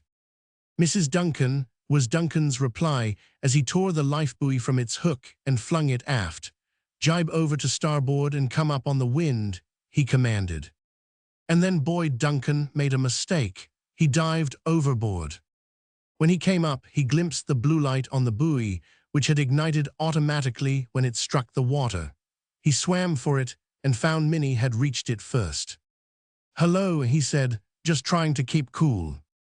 "Oh, Boyd," was her answer, and one wet hand reached out and touched his. The blue light, through deterioration or damage, flickered out. As they lifted on the smooth crest of a wave, Duncan turned to look where the Samoset made a vague blur in the darkness. No lights showed, but there was noise of confusion. He could hear Captain Detmer's shouting above the cries of the others. "I must say he's taking his time," Duncan grumbled. "Why doesn't he jibe? There she goes now." They could hear the rattle of the boom tackle blocks as the sail was eased across. "That was the mainsail," he muttered, "jibed to port when I told him starboard." Again they lifted on a wave, and again, ere they could make out the distant green of the Samoset's starboard light. But instead of remaining stationary, in token that the yacht was coming toward them, it began moving across their field of vision. Duncan swore. "What's the lubber holding over there for?" he demanded. "He's got his compass, he knows our bearing." But the green light, which was all they could see, and which they could see only when they were on top of a wave, moved steadily away from them, with all it was working up to windward, and grew dim and dimmer. Duncan called out loudly and repeatedly, and each time, in the intervals, they could hear, very faintly, the voice of Captain Detmer shouting orders. "How can he hear me with such a racket?" Duncan complained. He's doing it so the crew won't hear you, was Minnie's answer. There was something in the quiet way she said it that caught her husband's attention. What do you mean? I mean that he is not trying to pick us up, she went on in the same composed voice. He threw me overboard. You are not making a mistake. How could I? I was at the main rigging, looking to see if any more rain threatened. He must have left the wheel and crept behind me. I was holding on to a stay with one hand. He gripped my hand free from behind and threw me over. It's too bad you didn't know, or else you would have stayed aboard. Duncan groaned, but said nothing for several minutes. The green light changed the direction of its course. She's gone about, he announced. You are right, he's deliberately working around us and to windward. Upwind they can never hear me, but here goes. He called at minute intervals for a long time. The green light disappeared, being replaced by the red, showing that the yacht had gone about again. Minnie, he said finally, it pains me to tell you, but you married a fool. Only a fool would have gone overboard as I did. What chance have we of being picked up? By some other vessel, I mean, she asked. About 1 in 10,000 or 10,000 million. Not a steamer route nor trade route crosses this stretch of ocean, and there aren't any whalers knocking about the South Seas. There might be a stray trading schooner running across from Tuduwenga, but I happen to know that island is visited only once a year. A chance in a million is ours. And we'll play that chance, she rejoined stoutly. You are a joy, his hand lifted hers to his lips. And Aunt Elizabeth always wondered what I saw in you. Of course we'll play that chance, and we'll win it too. To happen otherwise would be unthinkable. Here goes. He slipped the heavy pistol from his belt and let it sink into the sea. The belt, however, he retained. Now you get inside the buoy and get some sleep. Duck under. She ducked obediently and came up inside the floating circle. He fastened the straps for her, then, with the pistol belt, buckled himself across one shoulder to the outside of the buoy. We're good for all day tomorrow, he said. Thank God the water's warm. It won't be a hardship for the first 20 hours anyway, and if we're not picked up by nightfall, we've just got to hang on for another day, that's all. For half an hour they maintained silence. Duncan, his head resting on the arm that was on the buoy, seemed asleep. Boyd, Minnie said softly. Thought you were asleep, he growled. Boyd, if we don't come through this. Stow that, he broke in ungallantly. Of course we're coming through, there isn't a doubt of it. Somewhere on this ocean is a ship that's heading right for us. You wait and see. Just the same, I wish my brain were equipped with wireless. Now I'm going to sleep if you don't. But for once, sleep baffled him. An hour later he heard Minnie stir and knew she was awake. Say, do you know what I've been thinking? She asked. No, what? That I'll wish you a Merry Christmas. By George, I never thought of it. Of course it's Christmas Day. We'll have many more of them too. And do you know what I've been thinking? What a confounded shame we're done out of our Christmas dinner. Wait till I lay hands on Detmer. I'll take it out of him. And it won't be with an iron belaying pin either, just 2 bunches of naked knuckles, that's all. Despite his facetiousness, Boyd Duncan had little hope. He knew well enough the meaning of 1 chance in a million, and was calmly certain that his wife and he had entered upon their last few living hours that were inevitably bound to be black and terrible with tragedy. The tropic sun rose in a cloudless sky. Nothing was to be seen. The Samoset was beyond the sea rim. As the sun rose higher, Duncan ripped his pajama trousers in halves and fashioned them into 2 rude turbans. Soaked in seawater, they offset the heat rays. When I think of that dinner, I'm really angry, he complained, as he noted an anxious expression threatening to set on his wife's face. And I want you to be with me when I settle with Detmer. I've always been opposed to women witnessing scenes of blood, but this is different. It will be a beating. I hope I don't break my knuckles on him, he added after a pause. Midday came and went, and they floated on, the center of a narrow sea circle. A gentle breath of the dying trade wind fanned them, and they rose and fell monotonously on the smooth swells of a perfect summer sea. Once, a guinea spied them, and for half an hour circled about them with majestic sweeps. And once, a huge rayfish, measuring a score of feet across the tips, passed within a few yards. By sunset, Minnie began to rave, softly, babblingly, like a child. Duncan's face grew haggard as he watched and listened, while in his mind he revolved plans of how best to end the hours of agony that were coming. And so planning, as they rose on a larger swell than usual, he swept the circle of the sea with his eyes, and saw what made him cry out. Minnie, she did not answer, and he shouted her name again in her ear with all the voice he could command. Her eyes opened, in them fluttered commingled consciousness and delirium. He slapped her hands and wrists till the sting of the blows roused her. "There she is, the chance in a million," he cried. "A steamer at that, heading straight for us. By George, it's a cruiser, I have it. The Annapolis, returning with those astronomers from Tuduwenga." United States Consul Lingford was a fussy, elderly gentleman, and in the 2 years of his service at Atu had never encountered so unprecedented a case as that laid before him by Boyd Duncan.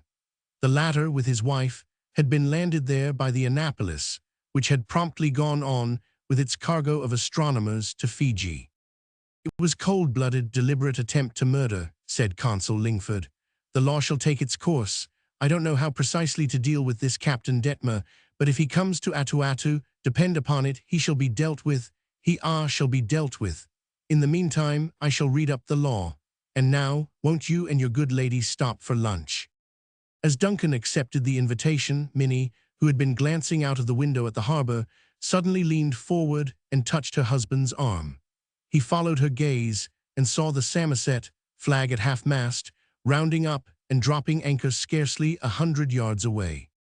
"There's my boat now," Duncan said to the consul, "and there's the launch over the side and Captain Detmer dropping into it. If I don't miss my guess, he's coming to report our deaths to you." The launch landed on the white beach, and leaving Lorenzo tinkering with the engine, Captain Detmer strode across the beach and up the path to the consulate. "Let him make his report," Duncan said. "We'll just step into this next room and listen." And through the partly open door, he and his wife heard Captain Detmer, with tears in his voice, describe the loss of his owners. "I jibed over and went back across the very spot," he concluded. "There was not a sign of them. I called and called, but there was never an answer. I tacked back and forth and wore for 2 solid hours, then hove to till daybreak and cruised back and forth all day, 2 men at the mastheads. It is terrible. I am heartbroken.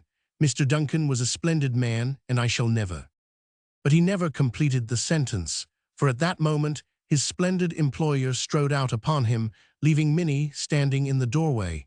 Captain Detmer's white face blanched even whiter. "I did my best to pick you up, sir," he began. Boyd Duncan's answer was couched in terms of bunched knuckles, 2 bunches of them, that landed right and left on Captain Detmer's face.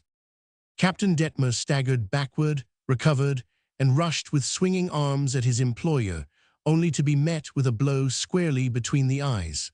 This time the captain went down, bearing the typewriter under him as he crashed to the floor. "This is not permissible," Consul Lingford spluttered. I beg of you to desist." "I'll pay the damages to office furniture," Duncan answered, and at the same time landing more bunched knuckles on the eyes and nose of Detmer. Consul Lingford bobbed around in the turmoil like a wet hen, while his office furniture went to ruin. Once he caught Duncan by the arm, but was flung back, gasping, half across the room. Another time he appealed to Minnie. "Mrs. Duncan, won't you please restrain your husband?" But she, white-faced and trembling, resolutely shook her head and watched the fray with all her eyes. "It is outrageous," Consul Lingford cried, dodging the hurtling bodies of the 2 men. "It is an affront to the government, to the United States government. Nor will it be overlooked, I warn you. Oh, do pray desist, Mr. Duncan. You will kill the man. I beg of you. I beg." But the crash of a tall vase, filled with crimson hibiscus blossoms, left him speechless. The time came when Captain Detmer could no longer get up. He got as far as hands and knees, struggled vainly to rise further, then collapsed. Duncan stirred the groaning wreck with his foot. "He's all right," he announced. "I've only given him what he has given many a sailor and worse." "Great heavens, sir!" Consul Lingford exploded, staring horror-stricken at the man whom he had invited to lunch. Duncan giggled involuntarily, then controlled himself. "I apologize, Mr. Lingford. I most heartily apologize. I fear I was slightly carried away by my feelings." Consul Lingford gulped and sawed the air speechlessly with his arms. "Slightly, sir, slightly," he managed to articulate. Boyd, Minnie called softly from the doorway. He turned and looked. "You are a joy," she said. "And now, Mr. Lingford, I am done with him," Duncan said. "I turn over what is left to you and the law." "That?" Consul Lingford queried, in accent of horror. "That," Boyd Duncan replied, looking ruefully at his battered knuckles. "Word."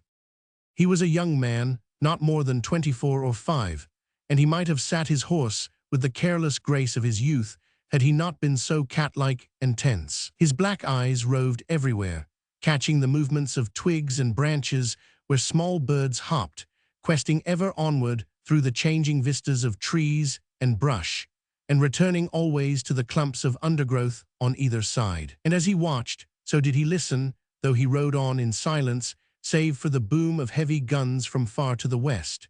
This had been sounding monotonously in his ears for hours, and only its cessation could have aroused his notice, for he had business closer to hand. Across his saddlebow was balanced a carbine. So tensely was he strung that a bunch of quail, exploding into flight from under his horse's nose, startled him to such an extent that automatically, instantly, he had reined in and fetched the carbine halfway to his shoulder. He grinned sheepishly, recovered himself, and rode on. So tense was he, so bent upon the work he had to do, that the sweat stung his eyes unwiped, and unheeded rolled down his nose and spattered his saddle pommel. The band of his cavalryman's hat was fresh-stained with sweat. The roan horse under him was likewise wet. It was high noon of a breathless day of heat. Even the birds and squirrels did not dare the sun, but sheltered in shady hiding places among the trees. Man and horse were littered with leaves and dusted with yellow pollen, for the open was ventured no more than was compulsory. They kept to the brush and trees, and invariably the man halted and peered out before crossing a dry glade or naked stretch of upland pasturage. He worked always to the north, though his way was devious, and it was from the north that he seemed most to apprehend that for which he was looking. He was no coward, but his courage was only that of the average civilized man, and he was looking to live, not die. Up a small hillside, he followed a cowpath through such dense scrub that he was forced to dismount and lead his horse.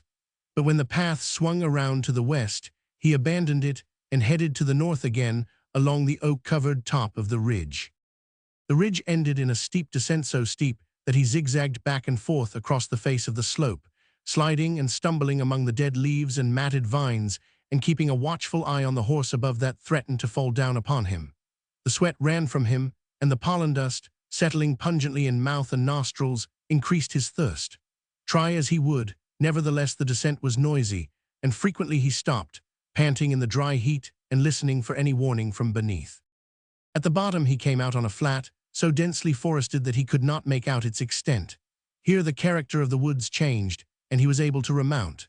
Instead of the twisted hillside oaks, tall straight trees, big-trunked and prosperous, rose from the damp fat soil. Only here and there were thickets, easily avoided, while he encountered winding, park-like glades where the cattle had pastured in the days before war had run them off. His progress was more rapid now, as he came down into the valley, and at the end of half an hour he halted at an ancient rail fence on the edge of a clearing. He did not like the openness of it, yet his path lay across to the fringe of trees that marked the banks of the stream. It was a mere quarter of a mile across that open, but the thought of venturing out in it was repugnant. A rifle, a score of them, 1,000, might lurk in that fringe by the stream. Twice he essayed to start, and twice he paused. He was appalled by his own loneliness. The pulse of war that beat from the west suggested the companionship of battling thousands. Here was naught but silence, and himself, and possible death-dealing bullets from a myriad ambushes. And yet his task was to find what he feared to find. He must on, and on till somewhere, sometime, he encountered another man or other men from the other side, scouting as he was scouting, to make report, as he must make report, of having come in touch. Changing his mind, he skirted inside the woods for a distance and again peeped forth. This time, in the middle of the clearing, he saw a small farmhouse. There were no signs of life. No smoke curled from the chimney, not a barnyard fowl clucked and strutted. The kitchen door stood open, and he gazed so long and hard into the black aperture that it seemed almost that a farmer's wife must emerge at any moment.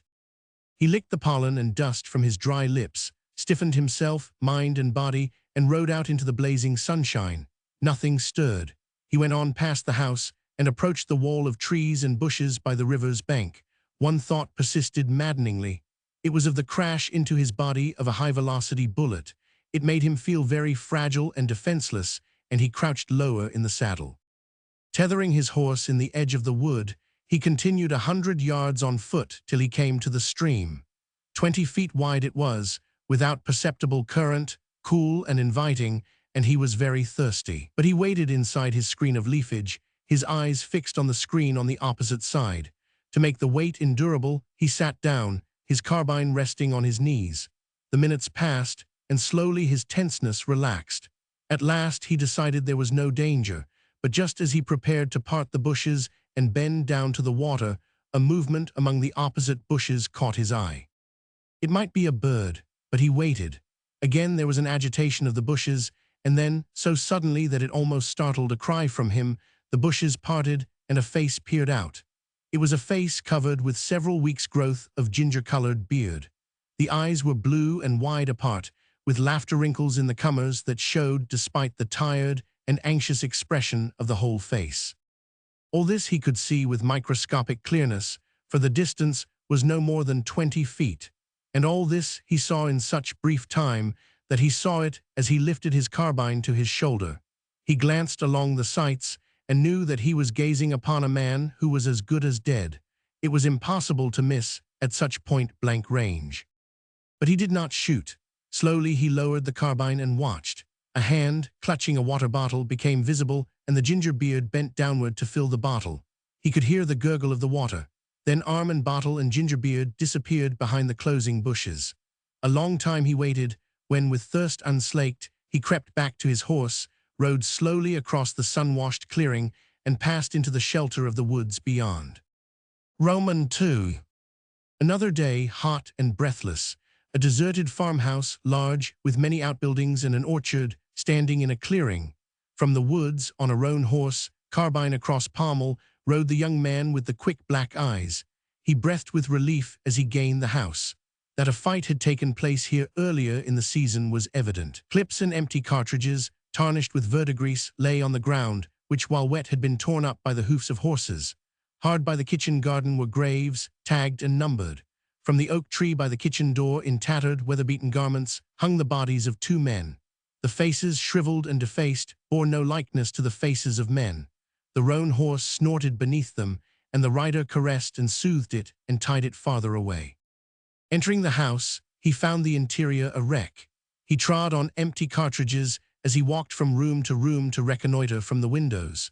Men had camped and slept everywhere, and on the floor of one room he came upon stains unmistakable where the wounded had been laid down. Again outside, he led the horse around behind the barn and invaded the orchard. A dozen trees were burdened with ripe apples. He filled his pockets, eating while he picked. Then a thought came to him, and he glanced at the sun, calculating the time of his return to camp. He pulled off his shirt, tying the sleeves and making a bag. This he proceeded to fill with apples. As he was about to mount his horse, the animal suddenly pricked up its ears. The man, too, listened and heard, faintly, the thud of hoofs on soft earth. He crept to the corner of the barn and peered out. A dozen mounted men, strung out loosely, approaching from the opposite side of the clearing, were only a matter of 100 yards or so away. They rode on to the house. Some dismounted, while others remained in the saddle as an earnest that their stay would be short. They seemed to be holding a council, for he could hear them talking excitedly in the detested tongue of the alien invader. The time passed, but they seemed unable to reach a decision. He put the carbine away in its boot, mounted, and waited impatiently, balancing the shirt of apples on the pommel. He heard footsteps approaching, and drove his spurs so fiercely into the roan as to force a surprised groan from the animal as it leaped forward. At the corner of the barn, he saw the intruder, a mere boy of 19 or 20, for all of his uniform jump back to escape being run down. At the same moment, the roan swerved, and its rider caught a glimpse of the aroused men by the house. Some were springing from their horses, and he could see the rifles going to their shoulders. He passed the kitchen door and the dried corpses swinging in the shade, compelling his foes to run around the front of the house. A rifle cracked, and a second, but he was going fast, leaning forward, low in the saddle, one hand clutching the shirt of apples, the other guiding the horse. The top bar of the fence was 4 feet high, but he knew his roan and leaped it at full career to the accompaniment of several scattered shots. 800 yards straight away were the woods, and the roan was covering the distance with mighty strides. Every man was now firing, pumping their guns so rapidly that he no longer heard individual shots. A bullet went through his hat, but he was unaware, though he did know when another tore through the apples on the pommel, and he winced and ducked even lower when a third bullet, fired low, struck a stone between his horse's legs and ricocheted off through the air, buzzing and humming like some incredible insect. The shots died down as the magazines were emptied, until quickly there was no more shooting. The young man was elated. Through that astonishing fusillade he had come unscathed. He glanced back. Yes, they had emptied their magazines. He could see several reloading. Others were running back behind the house for their horses. As he looked, 2 already mounted came back into view around the corner, riding hard. And at the same moment, he saw the man with the unmistakable ginger beard kneel down on the ground, level his gun, and coolly take his time for the long shot. The young man threw his spurs into the horse, crouched very low, and swerved in his flight in order to distract the other's aim. And still the shot did not come. With each jump of the horse, the woods sprang nearer. They were only 200 yards away, and still the shot was delayed. And then he heard it, the last thing he was to hear, for he was dead ere he hit the ground in the long crashing fall from the saddle. And they, watching at the house, saw him fall, saw his body bounce when it struck the earth, and saw the burst of red-cheeked apples that rolled about him. They laughed at the unexpected eruption of apples and clapped their hands in applause of the long shot by the man with the ginger beard. Under the deck awnings. Can any man, a gentleman, I mean, call a woman a pig? The little man flung this challenge forth to the whole group, then leaned back in his deck chair, sipping lemonade with an air commingled of certitude and watchful belligerence. Nobody made answer. They were used to the little man and his sudden passions and high elevations. I repeat, it was in my presence that he said a certain lady, whom none of you knows, was a pig. He did not say swine.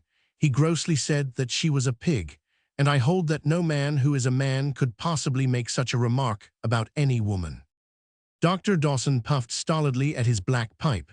Matthews, with knees hunched up and clasped by his arms, was absorbed in the flight of a guinea. Sweet, finishing his scotch and soda, was questing about with his eyes for a deck steward. I ask you, Mr. Trelaw, can any man call any woman a pig? Trelaw, who happened to be sitting next to him, was startled by the abruptness of the attack, and wondered what grounds he had ever given the little man to believe that he could call a woman a pig. I should say, he began his hesitant answer, that it, depends on the lady. The little man was aghast.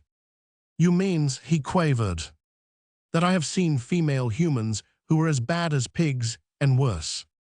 There was a long, pained silence. The little man seemed withered by the coarse brutality of the reply. In his face was unutterable hurt and woe. You have told of a man who made a not nice remark and you have classified him, Trelaw said in cold, even tones. I shall now tell you about a woman, I beg your pardon, a lady, and when I have finished, I shall ask you to classify her. Miss Carruthers I shall call her, principally for the reason that it is not her name. It was on a P&O boat, and it occurred neither more nor less than several years ago. Miss Carruthers was charming. No, that is not the word. She was amazing. She was a young woman and a lady. Her father was a certain high official whose name, if I mentioned it, would be immediately recognized by all of you. She was with her mother and 2 maids at the time, going out to join the old gentleman wherever you like to wish in the East. She, and pardon me for repeating, was amazing. It is the one adequate word. Even the most minor adjectives applicable to her are bound to be sheer superlatives. There was nothing she could not do better than any woman and than most men. Sing, play, ba, as some rhetorician once said of old Nap, competition fled from her. Swim, she could have made a fortune and a name as a public performer. She was one of those rare women who can strip off all the frills of dress and in simple swimming suit be more satisfying beautiful. Dress, she was an artist.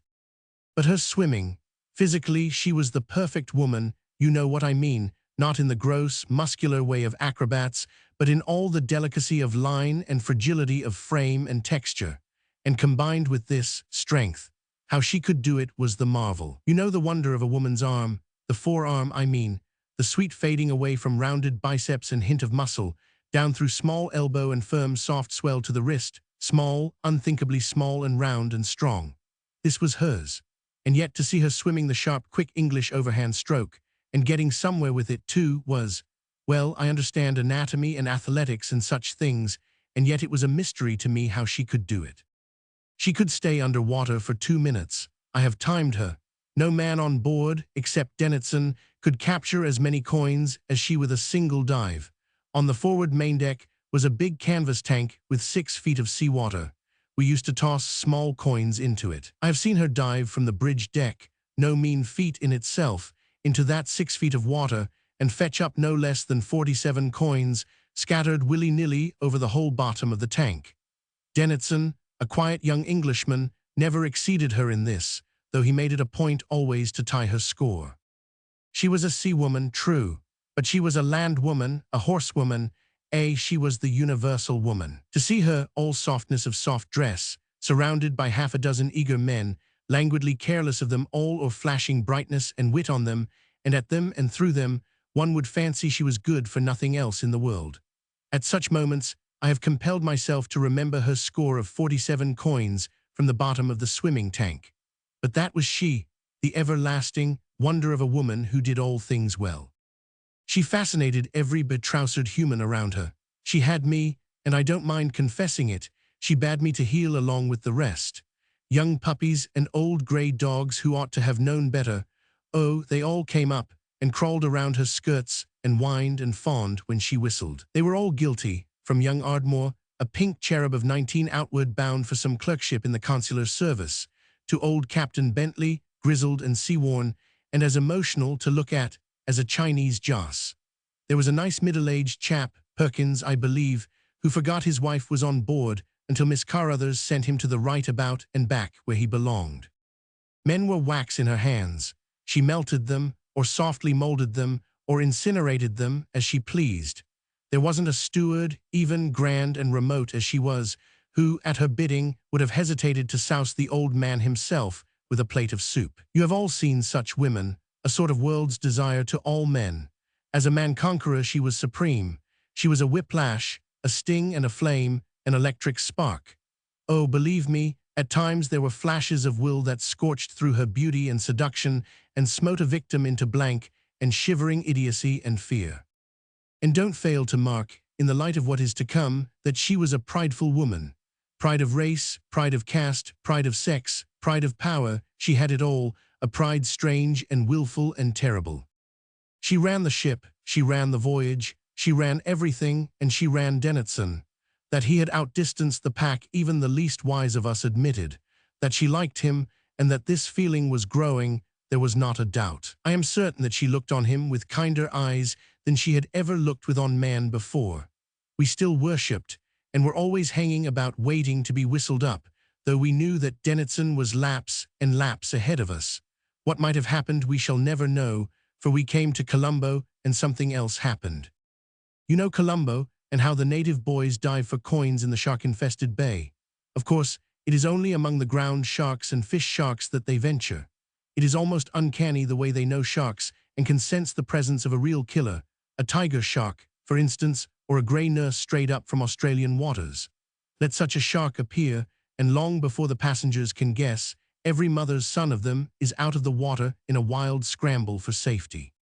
It was after tiffin, and Miss Carruthers was holding her usual court under the deck awnings. Old Captain Bentley had just been whistled up, and had granted her what he never granted before, nor since, permission for the boys to come up on the promenade deck. You see, Miss Carruthers was a swimmer, and she was interested. She took up a collection of all our small change, and herself tossed it overside, singly and in handfuls, arranging the terms of the contests, chiding a miss, giving extra rewards to clever wins, in short, managing the whole exhibition. She was especially keen on their jumping. You know, jumping feet first from a height, it is very difficult to hold the body perpendicularly while in the air. The center of gravity of the male body is high, and the tendency is to overtopple. But the little beggars employed a method which she declared was new to her and which she desired to learn. Leaping from the davits of the boat deck above, they plunged downward, their faces and shoulders bowed forward, looking at the water. And only at the last moment did they abruptly straighten up and enter the water erect and true. It was a pretty sight. Their diving was not so good, though there was one of them who was excellent at it, as he was in all the other stunts. Some white man must have taught him, for he made the proper swan dive and did it as beautifully as I have ever seen it. You know, head first into the water from a great height. The problem is to enter the water at the perfect angle. Miss the angle, and it means at the least a twisted back and injury for life. Also, it has meant death for many a bungler. But this boy could do it. 70 feet I know he cleared in one dive from the rigging, clenched hands on chest, head thrown back, sailing more like a bird, upward and out and down, body flat on the air so that if it struck the surface in that position, it would be split in half like a herring. But the moment before the water is reached, the head drops forward, the hands go out and lock the arms in an arch in advance of the head, and the body curves gracefully downward and enters the water just right. This the boy did again and again to the delight of all of us, but particularly of Miss Carruthers. He could not have been a moment over 12 or 13, yet he was by far the cleverest of the gang. He was the favorite of his crowd and its leader. Though there were a number older than he, they acknowledged his chieftaincy. He was a beautiful boy, a lithe young god in breathing bronze, eyes wide apart, intelligent and daring, a bubble, a mote, a beautiful flash and sparkle of life. You have seen wonderful, glorious creatures, animals, anything, a leopard, a horse restless, eager, too much alive ever to be still, silken of muscle, each slightest movement a benediction of grace, every action wild, untrammeled, and over all spilling out that intense vitality, that sheen and luster of living light. The boy had it. Life poured out of him almost in an effulgence. His skin glowed with it. It burned in his eyes. I swear I could almost hear it crackle from him. Looking at him, it was as if a whiff of ozone came to one's nostrils, so fresh and young was he, so resplendent with health, so wildly wild. This was the boy, and it was he who gave the alarm in the midst of the sport. The boys made a dash of it for the gangway platform, swimming the fastest strokes they knew, pell-mell, floundering and splashing, fright in their faces, clambering out with jumps and surges, any way to get out, lending one another a hand to safety, till all were strung along the gangway and peering down into the water. "What is the matter?" asked Miss Carruthers. "A shark, I fancy," Captain Bentley answered. "Lucky little beggars that he didn't get one of them." "Are they afraid of sharks?" she asked. "Aren't you?" he asked back. She shuddered, looked overside at the water, and made a move. "Not for the world would I venture where a shark might be," she said, and shuddered again. "They are horrible, horrible." The boys came up on the promenade deck, clustering close to the rail and worshipping Miss Carruthers, who had flung them such a wealth of baksheesh. The performance being over, Captain Bentley motioned to them to clear out, but she stopped him. "One moment, please, Captain. I have always understood that the natives are not afraid of sharks." She beckoned the boy of the swan dive nearer to her and signed to him to dive over again. He shook his head, and along with all his crew behind him laughed as if it were a good joke. "Shark," he volunteered, pointing to the water. "No," she said, "there is no shark." But he nodded his head positively, and the boys behind him nodded with equal positiveness. "No, no, no," she cried, "and then to us, who'll lend me a half-crown and a sovereign." Immediately the half-dozen of us were presenting her with crowns and sovereigns, and she accepted the 2 coins from young Ardmore. She held up the half-crown for the boys to see, but there was no eager rush to the rail preparatory to leaping. They stood there grinning sheepishly. She offered the coin to each one individually, and each, as his turn came, rubbed his foot against his calf, shook his head, and grinned. Then she tossed the half-crown overboard. With wistful, regretful faces, they watched its silver flight through the air, but not one moved to follow it. "Don't do it with the sovereign," Dennison said to her in a low voice. She took no notice, but held up the gold coin before the eyes of the boy of the swan dive.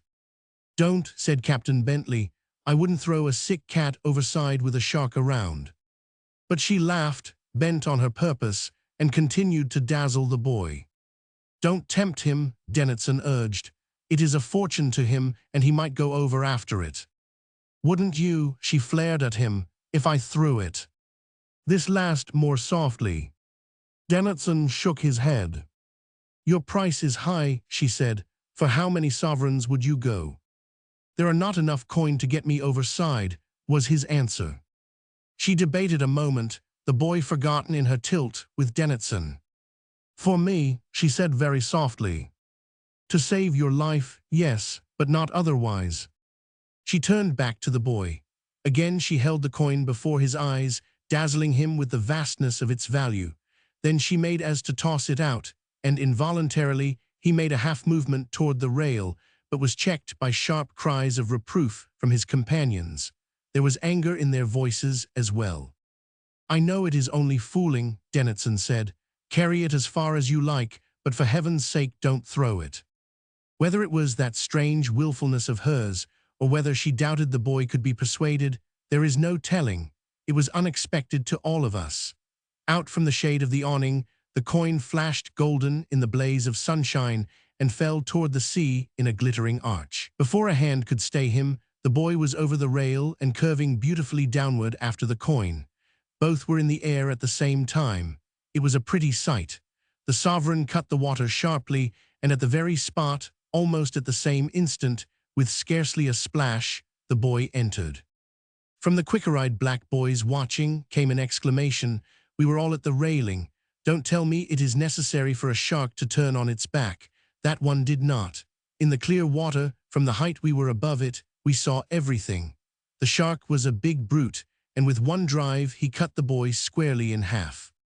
There was a murmur or something from among us. Who made it I did not know. It might have been I, and then there was silence. Miss Carruthers was the first to speak. Her face was deathly white. "I never dreamed," she said, and laughed a short, hysterical laugh. All her pride was at work to give her control. She turned weakly toward Dennison, and then on from one to another of us. In her eyes was a terrible sickness, and her lips were trembling. We were brutes. Oh, I know it, now that I look back upon it, but we did nothing. "Mr. Dennison," she said, "Tom, won't you take me below?" He never changed the direction of his gaze, which was the bleakest I have ever seen in a man's face, nor did he move an eyelid. He took a cigarette from his case and lighted it. Captain Bentley made a nasty sound in his throat and spat overboard. That was all, that and the silence. She turned away and started to walk firmly down the deck. 20 feet away, she swayed and thrust a hand against the wall to save herself, and so she went on, supporting herself against the cabins and walking very slowly. Trelawney ceased. He turned his head and favored the little man with a look of cold inquiry. "Well," he said finally, "classify her." The little man gulped and swallowed. "I have nothing to say," he said. "I have nothing whatever to say. To kill a man." Though dim nightlights burned, she moved familiarly through the big rooms and wide halls, seeking vainly the half-finished book of verse she had mislaid and only now remembered. When she turned on the lights in the drawing-room, she disclosed herself clad in a sweeping negligee gown of soft rose-colored stuff, throat and shoulders smothered in lace. Her rings were still on her fingers. Her massed yellow hair had not yet been taken down. She was delicately, gracefully beautiful, with slender, oval face, red lips, a faint color in the cheeks, and blue eyes of the chameleon sort that it will stare wide with the innocence of childhood, go hard and gray and brilliantly cold, or flame up in hot willfulness and mastery. She turned the lights off and passed out and down the hall toward the morning room. At the entrance she paused and listened. From farther on had come, not a noise, but an impression of movement. She could have sworn she had not heard anything, yet something had been different. The atmosphere of night quietude had been disturbed. She wondered what servant could be prowling about, not the butler, who was notorious for retiring early save on special occasion. Nor could it be her maid, whom she had permitted to go that evening. Passing on to the dining room, she found the door closed. Why she opened it and went on in, she did not know, except for the feeling that the disturbing factor, whatever it might be, was there. The room was in darkness, and she felt her way to the button and pressed. As the blaze of light flashed on, she stepped back and cried out. It was a mere "oh," and it was not loud. Facing her, alongside the button, flat against the wall, was a man. In his hand, pointed toward her, was a revolver. She noticed, even in the shock of seeing him, that the weapon was black and exceedingly long-barreled. She knew black and exceedingly long it for what it was, a Colt's. He was a medium-sized man, roughly clad, brown-eyed and swarthy with sunburn. He seemed very cool. There was no wobble to the revolver, and it was directed toward her stomach, not from an outstretched arm, but from the hip, against which the forearm rested. "Oh," she said, "I beg your pardon, you startled me. What do you want?" "I reckon I want to get out," he answered, with a humorous twitch to the lips. "I've kind of lost my way in this here shebang, and if you'll kindly show me the door, I'll cause no trouble and sure vamoose." "But what are you doing here?" she demanded, her voice touched with the sharpness of one used to authority. "Plain robbing, miss, that's all. I came snooping around to see what I could gather up. I thought you went to home, seein' as I saw you pull out with your old man in an auto. I reckon that must have been your pa and your Miss Setliff." Mrs. Setliff saw his mistake, appreciated the naive compliment, and decided not to undeceive him. "How do you know I am Miss Setliff?" she asked. "This is old Setliff's house, ain't it?" She nodded. "I didn't know he had a daughter, but I reckon you must be her. And now, if it ain't botherin' you too much, I'd sure be obliged if you'd show me the way out." "But why should I? You are a robber, a burglar." "If I wa'n't an ornery shorthorn at the business, I'd be accumulatin' them rings on your fingers instead of being polite," he retorted. "I come to make a raise oute old Setliff, and not to be robbing women folks. If you get oute the way, I reckon I can find my own way out." Mrs. Setliff was a keen woman, and she felt that from such a man there was little to fear. That he was not a typical criminal, she was certain. From his speech she knew he was not of the cities, and she seemed to sense the wider, homelier air of large spaces. "Suppose I screamed?" she queried curiously. "Suppose I made an outcry for help? You couldn't shoot me, a woman." She noted the fleeting bafflement in his brown eyes. He answered slowly and thoughtfully, as if working out a difficult problem. "I reckon, then, I'd have to choke you and maul you some bad." "A woman?" "I'd sure have to," he answered, and she saw his mouth set grimly. "You're only a soft woman, but you see, miss, I can't afford to go to jail. No, miss, I sure can't. There's a friend of mine waitin' for me out west. He's in a hole, and I've got to help him out." The mouth shaped even more grimly. "I guess I could choke you without hurting you much to speak of." Her eyes took on a baby stare of innocent incredulity as she watched him. "I never met a burglar before," she assured him, "and I can't begin to tell you how interested I am." "I'm not a burglar, miss, not a real one," he hastened to add as she looked her amused unbelief. "It looks like it, me being here in your house, but it's the first time I ever tackled such a job. I needed the money bad. Besides, I kind of look on it like collecting what's coming to me." "I don't understand," she smiled encouragingly. "You came here to rob, and to rob is to take what is not yours." "Yes and no, in this here particular case, but I reckon I'd better be going now." He started for the door of the dining room, but she interposed, and a very beautiful obstacle she made of herself. His left hand went out as if to grip her, then hesitated. He was patently awed by her soft womanhood. "There," she cried triumphantly, "I knew you wouldn't." The man was embarrassed. "I ain't never manhandled a woman yet," he explained, "and it don't come easy, but I sure will if you set to screaming." "Won't you stay a few minutes and talk?" she urged. "I'm so interested. I should like to hear you explain how burglary is collecting what is coming to you." He looked at her admiringly. "I always thought women folks were scared of robbers," he confessed, "but you don't seem none." She laughed gaily. "There are robbers and robbers, you know. I am not afraid of you, because I am confident you are not the sort of creature that would harm a woman. Come, talk with me a while. Nobody will disturb us. I am all alone. My father caught the night train to New York. The servants are all asleep. I should like to give you something to eat. Women always prepare midnight suppers for the burglars they catch. At least they do in the magazine stories. But I don't know where to find the food. Perhaps you will have something to drink." He hesitated and did not reply, but she could see the admiration for her growing in his eyes. "You're not afraid?" she queried. "I won't poison you, I promise. I'll drink with you to show you it is all right." "You sure are a surprise package of all right," he declared, for the first time lowering the weapon and letting it hang at his side. "No one don't need to tell me ever again that women folks in cities is afraid. You ain't much, just a little soft, pretty thing, but you've sure got the spunk, and you're trustful on top of it. There ain't many women, or men either, who'd treat a man with a gun the way you're treating me." She smiled her pleasure in the compliment, and her face was very earnest as she said, "That is because I like your appearance. You are too decent-looking a man to be a robber. You oughtn't to do such things. If you are in bad luck, you should go to work. Come, put away that nasty revolver and let us talk it over. The thing for you to do is to work." "Not in this burg," he commented bitterly. "I've walked 2 inches off the bottom of my legs trying to find a job. Honest, I was a fine large man once, before I started looking for a job." The merry laughter with which she greeted his sally obviously pleased him, and she was quick to note and take advantage of it. She moved directly away from the door and toward the sideboard. "Come, you must tell me all about it while I get that drink for you. What will it be? Whiskey?"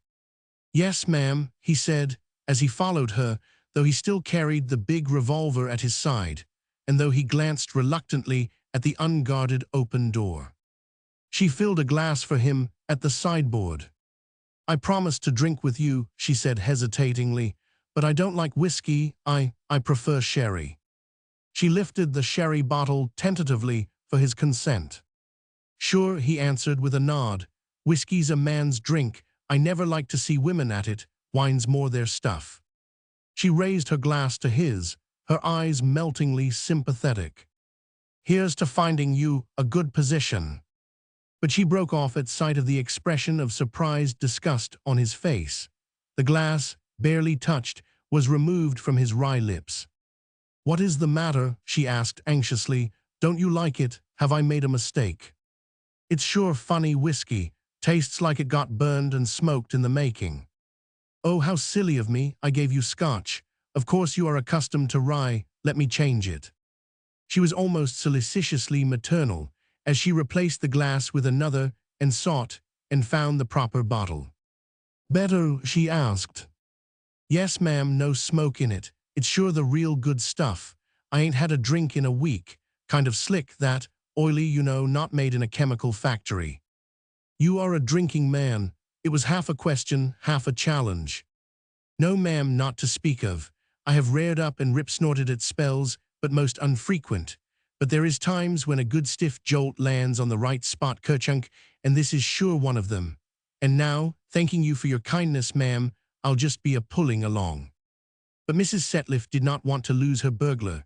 She was too poised a woman to possess much romance, but there was a thrill about the present situation that delighted her. Besides, she knew there was no danger. The man, despite his jaw and the steady brown eyes, was eminently tractable. Also, farther back in her consciousness, glimmered the thought of an audience of admiring friends. It was too bad not to have that audience. "You haven't explained how burglary, in your case, is merely collecting what is your own," she said. "Come, sit down, and tell me about it here at the table." She maneuvered for her own seat and placed him across the corner from her. His alertness had not deserted him, as she noted, and his eyes roved sharply about, returning always with smoldering admiration to hers, but never resting long. And she noted likewise that while she spoke, he was intent on listening for other sounds than those of her voice.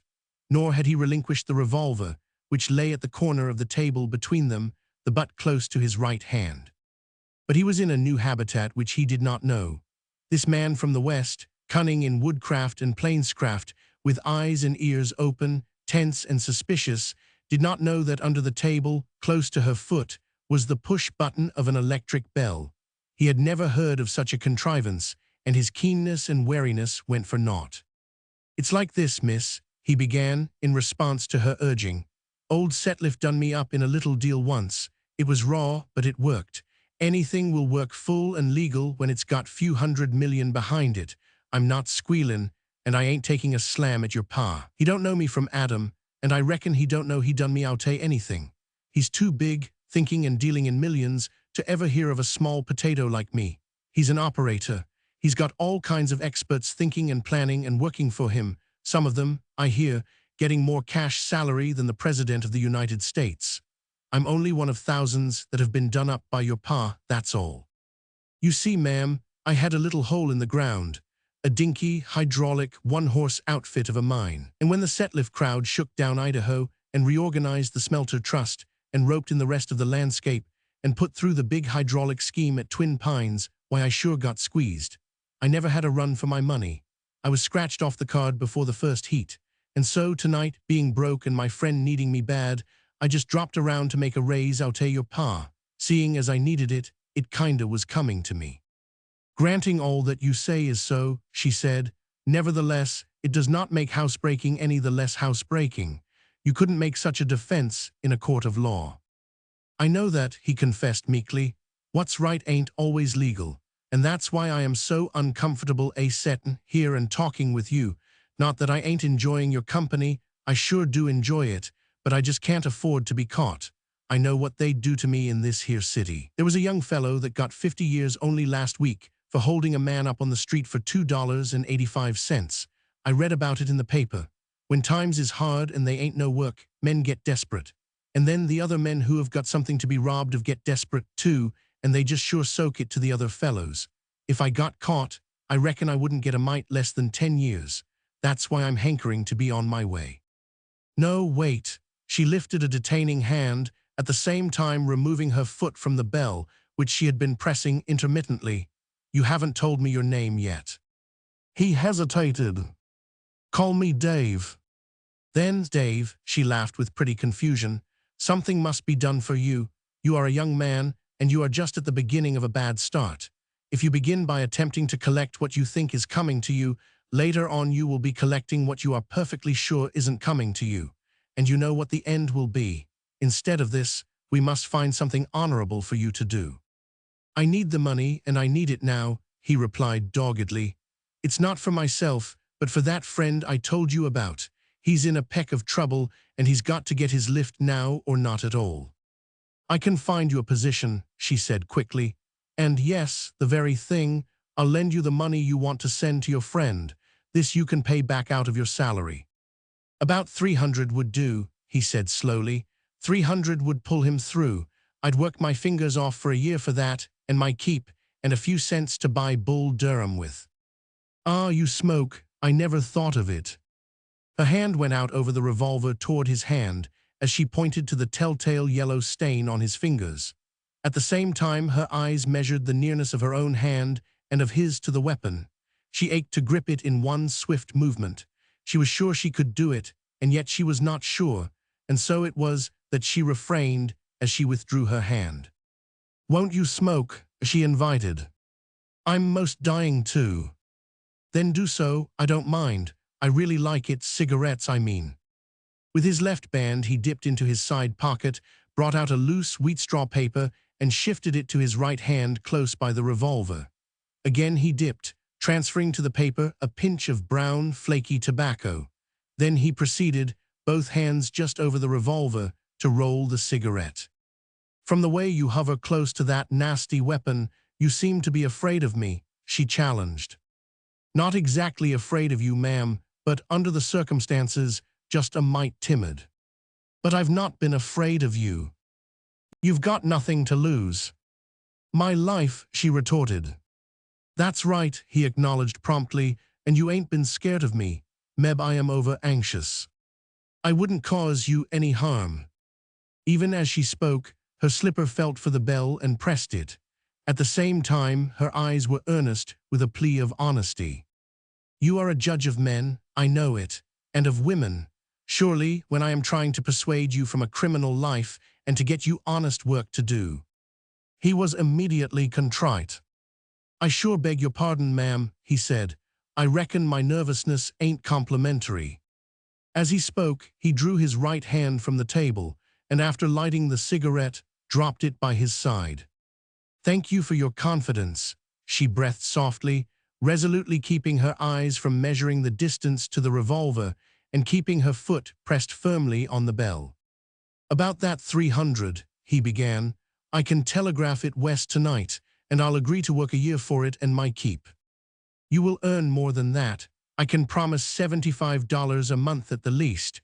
Do you know horses?" His face lighted up, and his eyes sparkled. "Then go to work for me, or for my father rather, though I engage all the servants.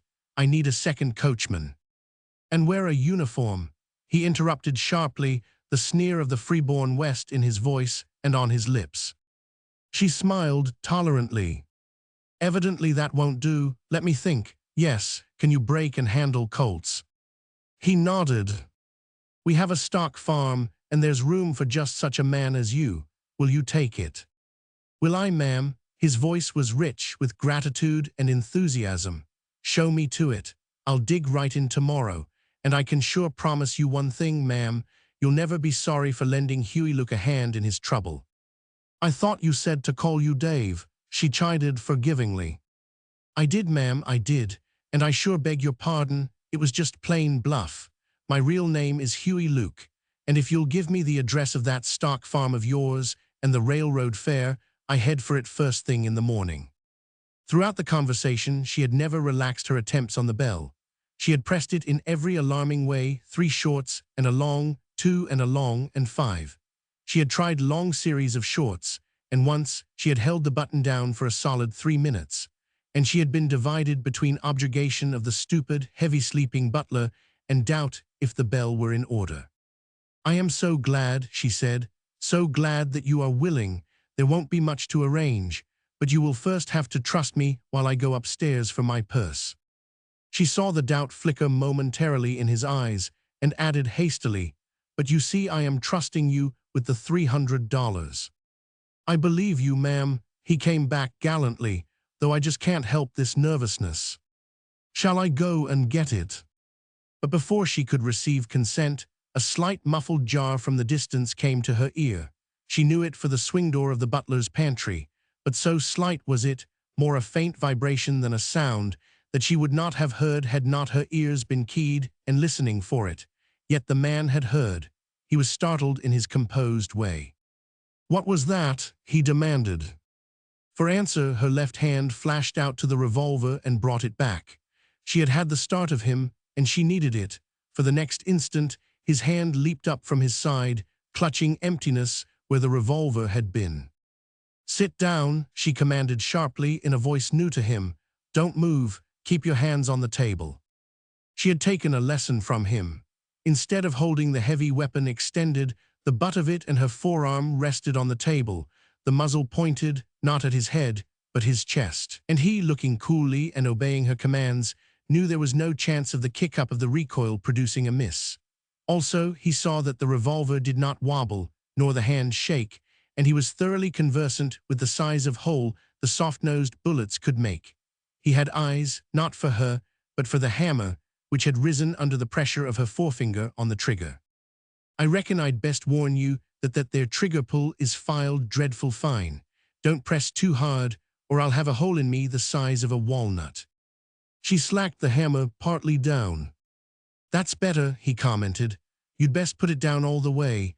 You see how easy it works. If you want to, a quick light pull will jiffy her up and back and make a pretty mess all over your nice floor." A door opened behind him, and he heard somebody enter the room, but he did not turn his bead. He was looking at her, and he found it the face of another woman, hard, cold, pitiless, yet brilliant in its beauty. The eyes, too, were hard, though blazing with a cold light.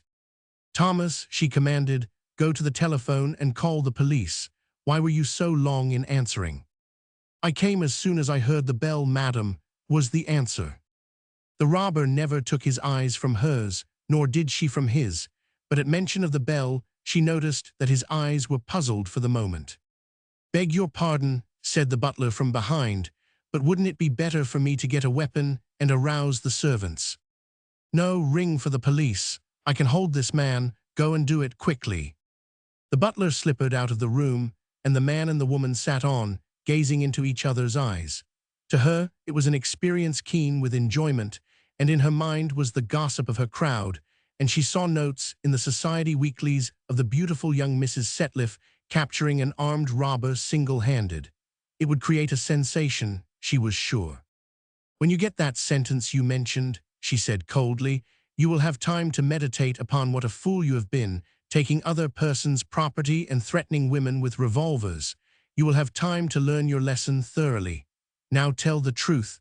You haven't any friend in trouble. All that you told me was lies." He did not reply. Though his eyes were upon her, they seemed blank. In truth, for the instant she was veiled to him, and what he saw was the wide, sun-washed spaces of the West, where men and women were bigger than the rotten denizens, as he had encountered them, of the thrice-rotten cities of the East. "Go on, why don't you speak? Why don't you lie some more? Why don't you beg to be let off?" "I might," he answered, licking his dry lips. "I might ask to be let off if—" "If what?" she demanded peremptorily as he paused.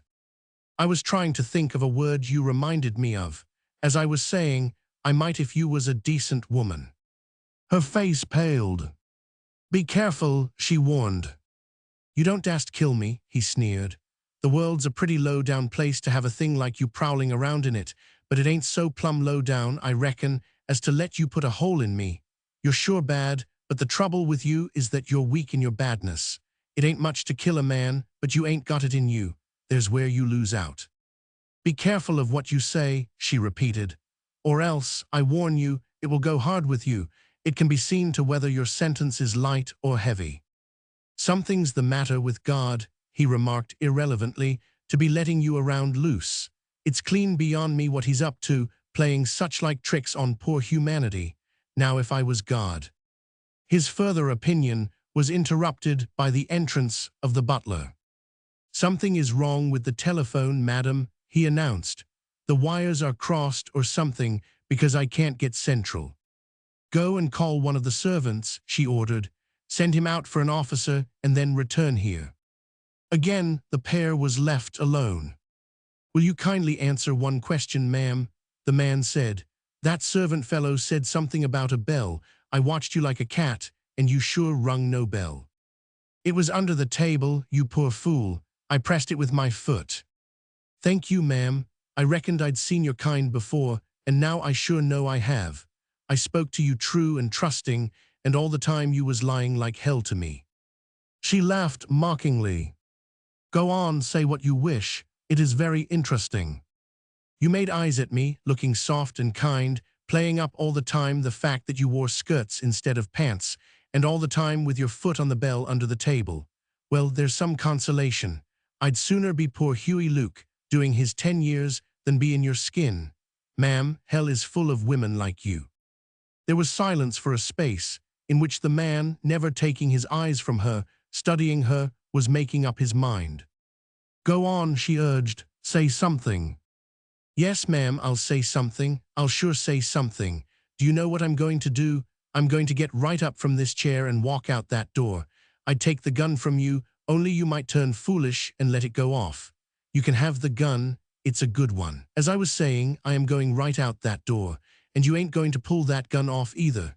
It takes guts to shoot a man, and you sure ain't got them. Now get ready and see if you can pull that trigger. I ain't going to harm you. I'm going out that door, and I'm starting." Keeping his eyes fixed on her, he pushed back the chair and slowly stood erect. The hammer rose halfway. She watched it, so did he. "Pull harder," he advised. "It ain't half up yet. Go on and pull it and kill a man. That's what I said. Kill a man, spatter his brains out on the floor, or slap a hole into him the size of your fist. That's what killing a man means." The hammer lowered jerkily but gently. The man turned his back and walked slowly to the door. She swung the revolver around so that it bore on his back. Twice again, the hammer came up halfway and was reluctantly eased down. At the door, the man turned for a moment before passing on. A sneer was on his lips. He spoke to her in a low voice, almost drawling, but in it was the quintessence of all loathing as he called her a name unspeakable and vile. The Mexican. Nobody knew his history, they of the junta least of all.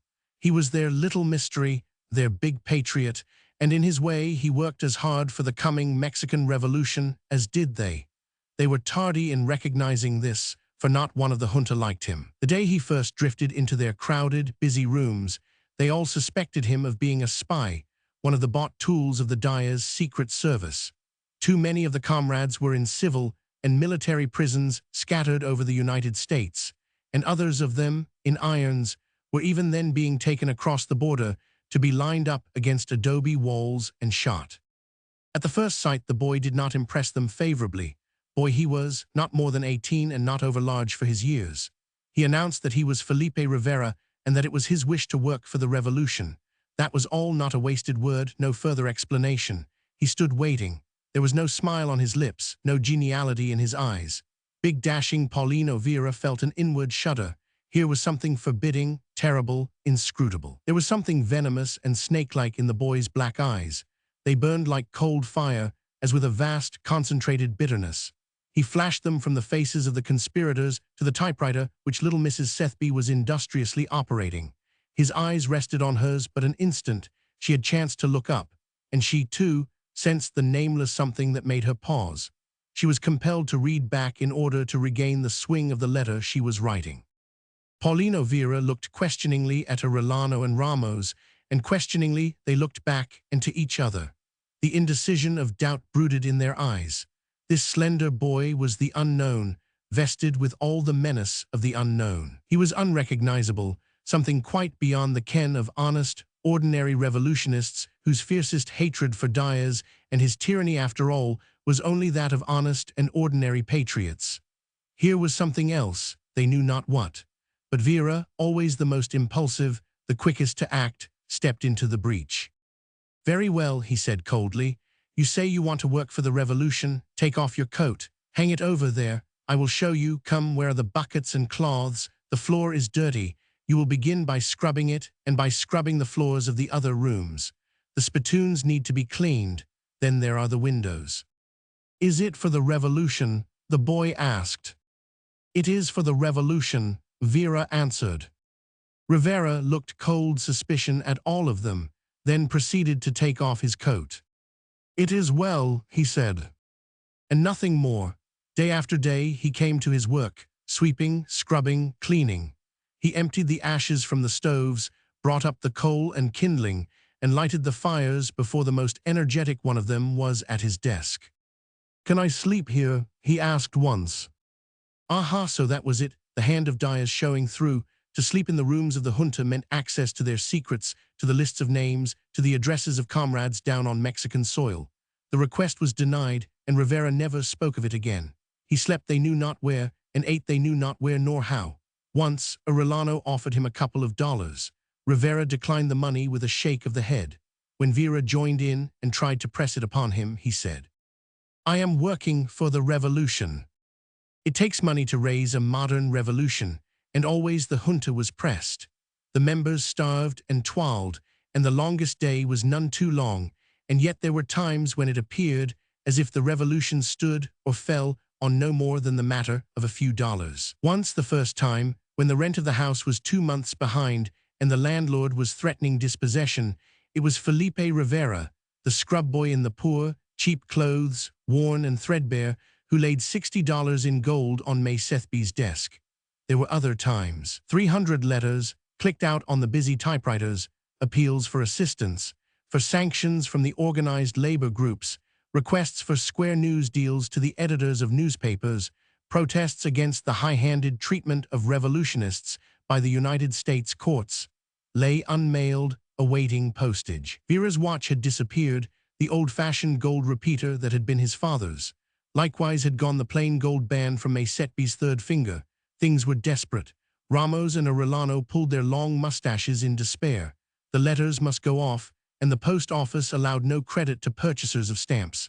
Then it was that Rivera put on his hat and went out. When he came back, he laid 1,000 2-cent stamps on Maythby's desk. "I wonder if it is the cursed gold of Dyers," said Vera to the comrades. They elevated their brows and could not decide. And Felipe Rivera, the scrubber for the revolution, continued, as occasion arose, to lay down gold and silver for the junta's use. And still they could not bring themselves to like him. They did not know him. His ways were not theirs. He gave no confidences. He repelled all probing. Youth that he was, they could never nerve themselves to dare to question him. A great and lonely spirit, perhaps. I do not know, Arellano said helplessly. "He is not human," said Ramos. "His soul has been seared," said Maythby. "Light and laughter have been burned out of him. He is like one dead, and yet he is fearfully alive." "He has been through hell," said Vera. "No man could look like that who has not been through hell, and he is only a boy." Yet they could not like him. He never talked, never inquired, never suggested. He would stand listening, expressionless, a thing dead, save for his eyes, coldly burning, while their talk of the revolution ran high and warm. From face to face and speaker to speaker his eyes would turn, boring like gimlets of incandescent ice, disconcerting and perturbing. "He is no spy," Vera confided to Maythby. "He is a patriot, mark me, the greatest patriot of us all. I know it, I feel it, here in my heart and head I feel it, but him I know not at all." "He has a bad temper," said Maythby. "I know," said Vera with a shudder. "He has looked at me with those eyes of his. They do not love, they threaten, they are savage as a wild tiger's. I know if I should prove unfaithful to the cause that he would kill me. He has no heart. He is pitiless as steel, keen and cold as frost. He is like moonshine in a winter night when a man freezes to death on some lonely mountain top. I am not afraid of Dyers and all his killers, but this boy, of him am I afraid. I tell you true, I am afraid. He is the breath of death." Yet Vera it was who persuaded the others to give the first trust to Rivera. The line of communication between Los Angeles and Lower California had broken down. 3 of the comrades had dug their own graves and been shot into them. 2 more were United States prisoners in Los Angeles. Juan Alvarado, the federal commander, was a monster. All their plans did he checkmate. They could no longer gain access to the active revolutionists and the incipient ones in Lower California. Young Rivera was given his instructions and dispatched south. When he returned, the line of communication was reestablished and Juan Alvarado was dead. He had been found in bed, a knife hilt deep in his breast.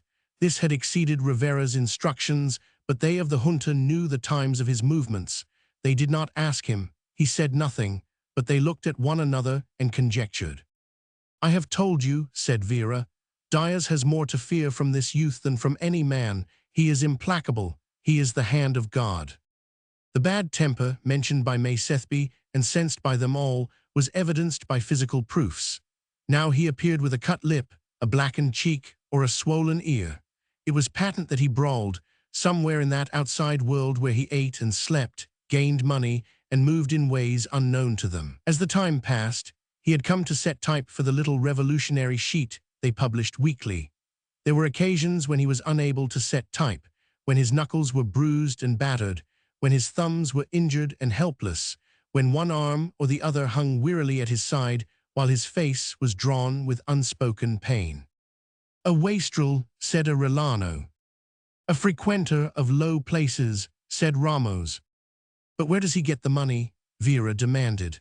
"Only today, just now, have I learned that he paid the bill for white paper, $140. "There are his absences," said Maythby. "He never explains them." "We should set a spy upon him," Ramos propounded. "I should not care to be that spy," said Vera. "I fear you would never see me again, save to bury me. He has a terrible passion. Not even God would he permit to stand between him and the way of his passion." "I feel like a child before him," Ramos confessed. "To me he is power. He is the primitive, the wild wolf, the striking rattlesnake, the stinging centipede," said Arellano. "He is the revolution incarnate," said Vera. He is the flame and the spirit of it, the insatiable cry for vengeance that makes no cry but that slays noiselessly. He is a destroying angel in moving through the still watches of the night. I could weep over him, said Maestethby. He knows nobody, he hates all people, us he tolerates, for we are the way of his desire. He is alone, lonely. Her voice broke in a half-sob and there was dimness in her eyes. Rivera's ways and times were truly mysterious. There were periods when they did not see him for a week at a time. Once, he was away a month. These occasions were always capped by his return, when, without advertisement or speech, he laid gold coins on Maestethby's desk. Again, for days and weeks, he spent all his time with the junta, and yet again, for irregular periods, he would disappear through the heart of each day, from early morning until late afternoon. At such times he came early and remained late. Arellano had found him at midnight, setting type with fresh swollen knuckles, or mayhap it was his lip, new split, that still bled. Roman II.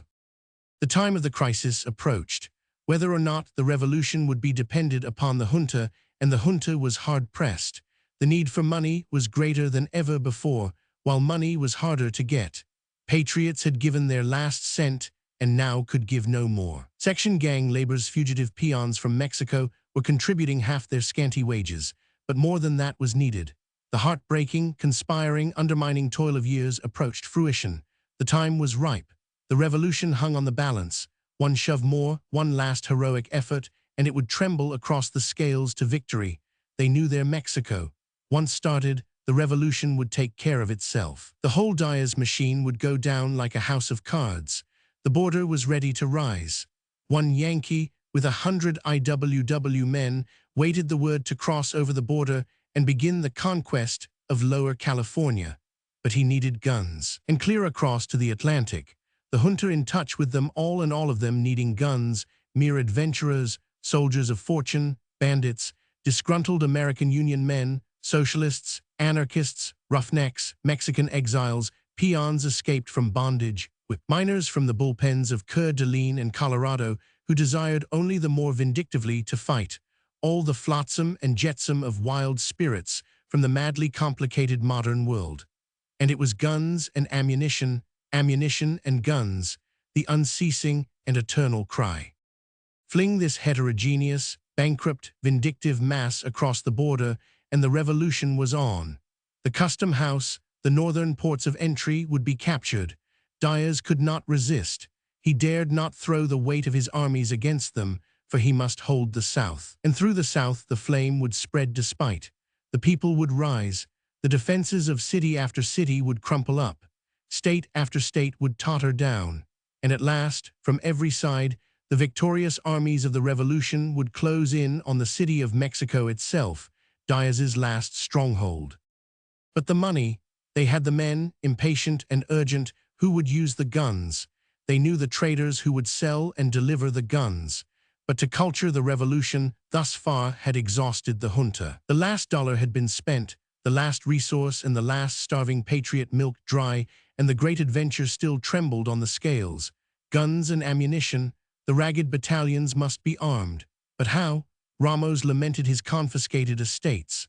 Arellano wailed the spendthriftness of his youth. Maestethby wondered if it would have been different had they of the junta been more economical in the past. To think that the freedom of Mexico should stand or fall on a few paltry thousands of dollars, said Paulino Vera. Despair was in all their faces. Jose Amarillo, their last hope, a recent convert who had promised money, had been apprehended at his hacienda in Chihuahua and shot against his own stable wall. The news had just come through. Rivera, on his knees, scrubbing, looked up, with suspended brush, his bare arms flecked with soapy, dirty water. "Will 5,000 do it?" he asked. They looked their amazement. Vera nodded and swallowed. He could not speak, but he was on the instant invested with a vast faith. "Order the guns," Rivera said, and thereupon was guilty of the longest flow of words they had ever heard him utter. "The time is short. In 3 weeks I shall bring you the 5,000. It is well. The weather will be warmer for those who fight. Also, it is the best I can do." Vera fought his faith. It was incredible. Too many fond hopes had been shattered since he had begun to play the revolution game. He believed this threadbare scrubber of the revolution, and yet he dared not believe. "You are crazy," he said. "In 3 weeks," said Rivera, "order the guns." He got up, rolled down his sleeves, and put on his coat. "Order the guns," he said. "I am going now." Roman 3. After hurrying and scurrying, much telephoning and bad language, a night session was held in Kelly's office. Kelly was rushed with business. Also, he was unlucky. He had brought Danny Ward out from New York, arranged the fight for him with Billy Carthy. The date was 3 weeks away, and for 2 days now, carefully concealed from the sporting writers, Carthy had been lying up, badly injured. There was no one to take his place. Kelly had been burning the wires east to every eligible lightweight, but they were tied up with dates and contracts, and now hope had revived, though faintly. "You've got a hell of a nerve," Kelly addressed Rivera after one look as soon as they got together. Hate that was malignant was in Rivera's eyes, but his face remained impassive. "I can lick Ward," was all he said. "How do you know? Ever see him fight?" Rivera shook his head. "He can beat you up with one hand and both eyes closed." Rivera shrugged his shoulders. "Haven't you got anything to say?" the fight promoter snarled. "I can lick him." "Who'd you ever fight anyway?" Michael Kelly demanded. Michael was the promoter's brother and ran the Yellowstone pool rooms where he made goodly sums on the fight game. Rivera favored him with a bitter, unanswering stare. The promoter's secretary, a distinctively sporty young man, sneered audibly. "Well, you know Roberts," Kelly broke the hostile silence. "He ought to be here. I've sent for him. Sit down and wait. Though F-Rom the looks of you, you haven't got a chance. I can't throw the public down with a bum fight. Ringside seats are selling at $15, you know that." When Roberts arrived, it was patent that he was mildly drunk. He was a tall, lean, slack-jointed individual, and his walk, like his talk, was a smooth and languid drawl. Kelly went straight to the point. "Look here, Roberts, you've been bragging you discovered this little Mexican. You know Carthy's broke his arm.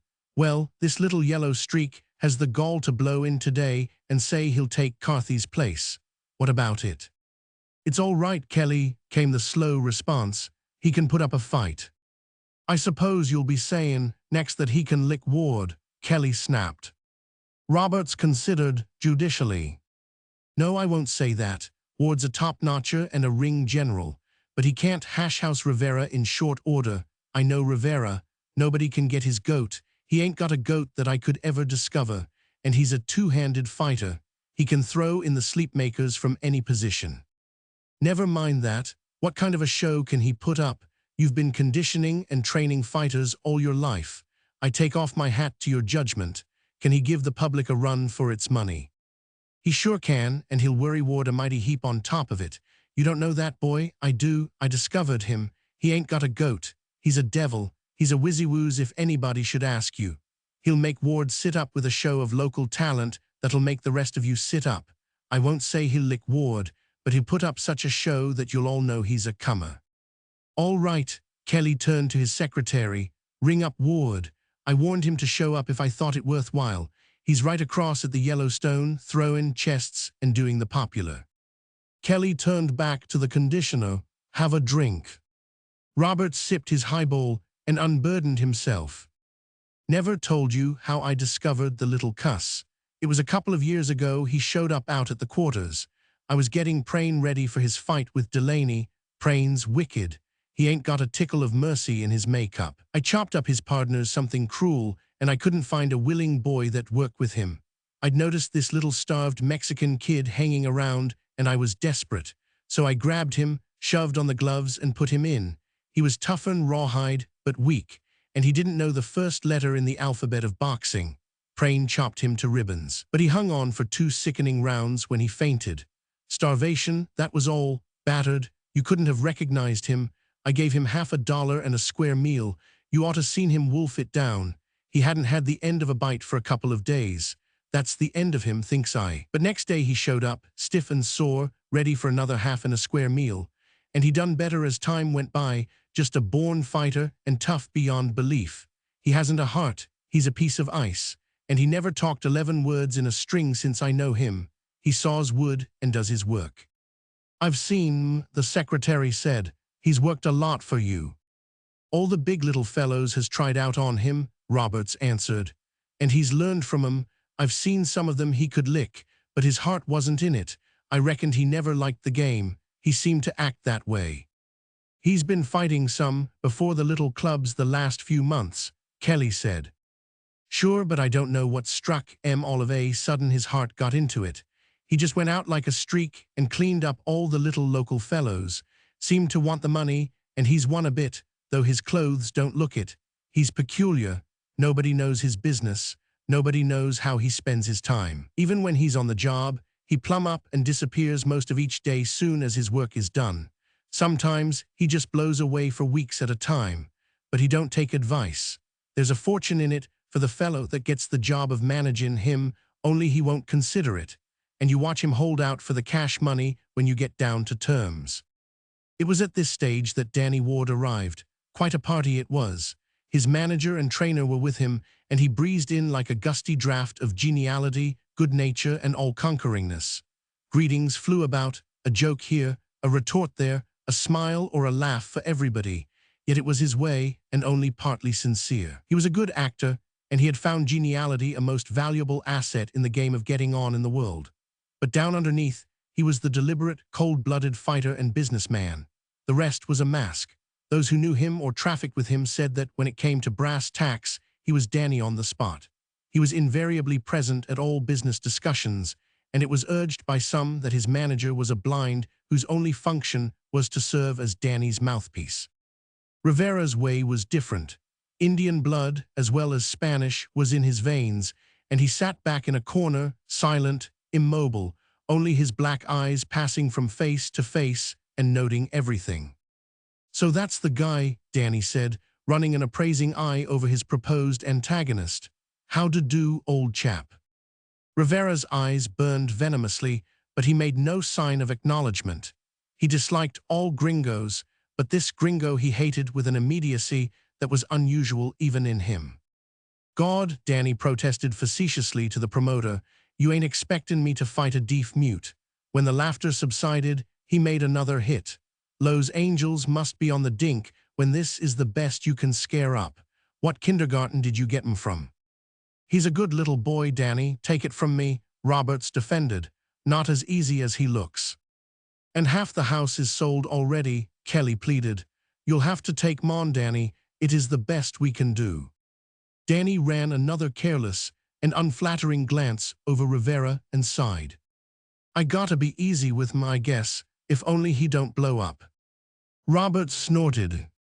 You gotta be careful, Danny's manager warned. No taking chances with a dub that's likely to sneak a lucky one across. Oh, I'll be careful, all right, Danny smiled. I'll get in at the start and nurse I am along for the dear public's sake. What do ye say to 15 rounds, Kelly, and then the hay for him? That'll do, was the answer, as long as you make it realistic. Then let's get down to biz. Danny paused and calculated. Of course, 65% of the gate receipts, same as with Carthy, but the split'll be different. 80 will just about suit me. And to his manager, that right? The manager nodded. Hear you, did you get that? Kelly asked Rivera. Rivera shook his head. Well, it is this way, Kelly exposited. The purse'll be 65% of the gate receipts.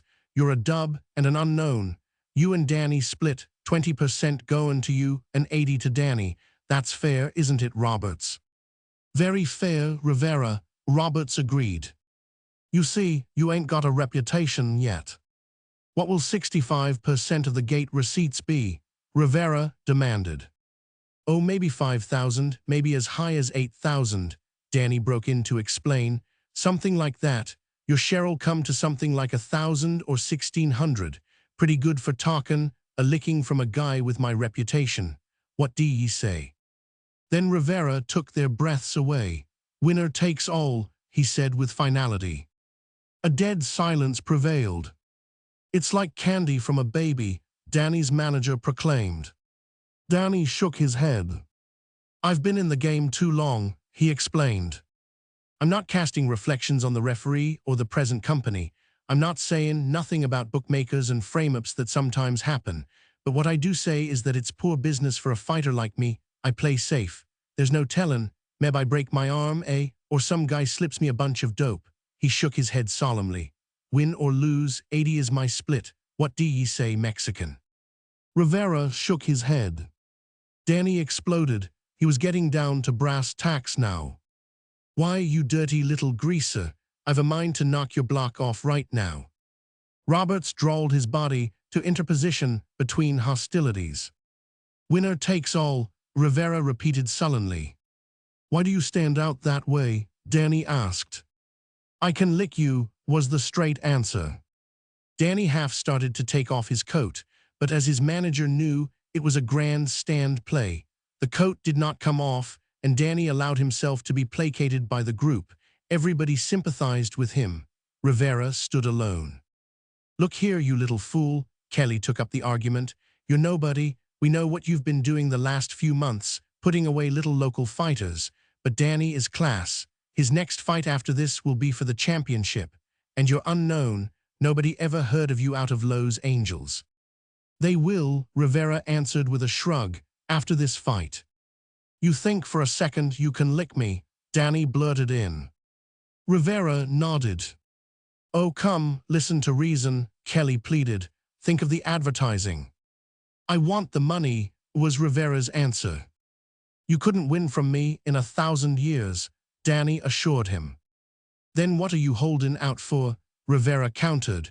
If the money's that easy, why don't you go after it? I will, so help me, Danny cried with abrupt conviction. I'll beat you to death in the ring, my boy, you monkayin' with me this way. Make out the articles, Kelly, winner take all, play it up in the sportin' columns. Tell 'em it's a grudge fight. I'll show this fresh kid a few. Kelly's secretary had begun to write when Danny interrupted. Hold on, he turned to Rivera. Wait.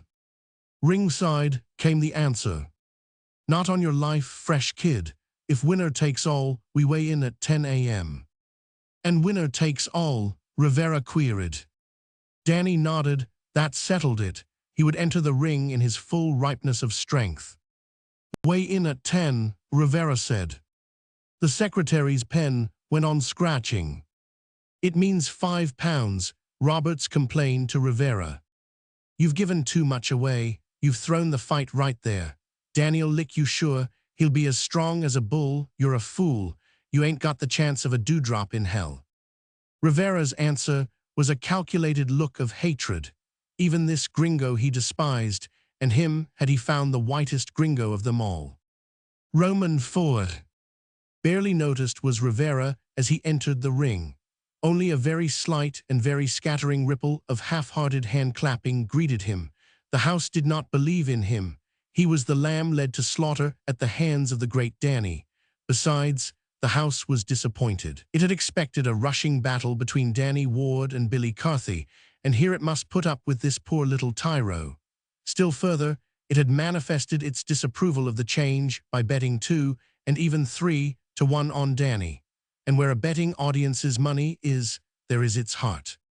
The Mexican boy sat down in his corner and waited. The slow minutes lagged by. Danny was making him wait. It was an old trick, but ever it worked on the young, new fighters. They grew frightened, sitting thus and facing their own apprehensions and a callous, tobacco-smoking audience. But for once the trick failed. Roberts was right. Rivera had no goat. He who was more delicately coordinated, more finely nerved and strung than any of them, had no nerves of this sort. The atmosphere of foredoomed defeat in his own corner had no effect on him. His handlers were gringos and strangers.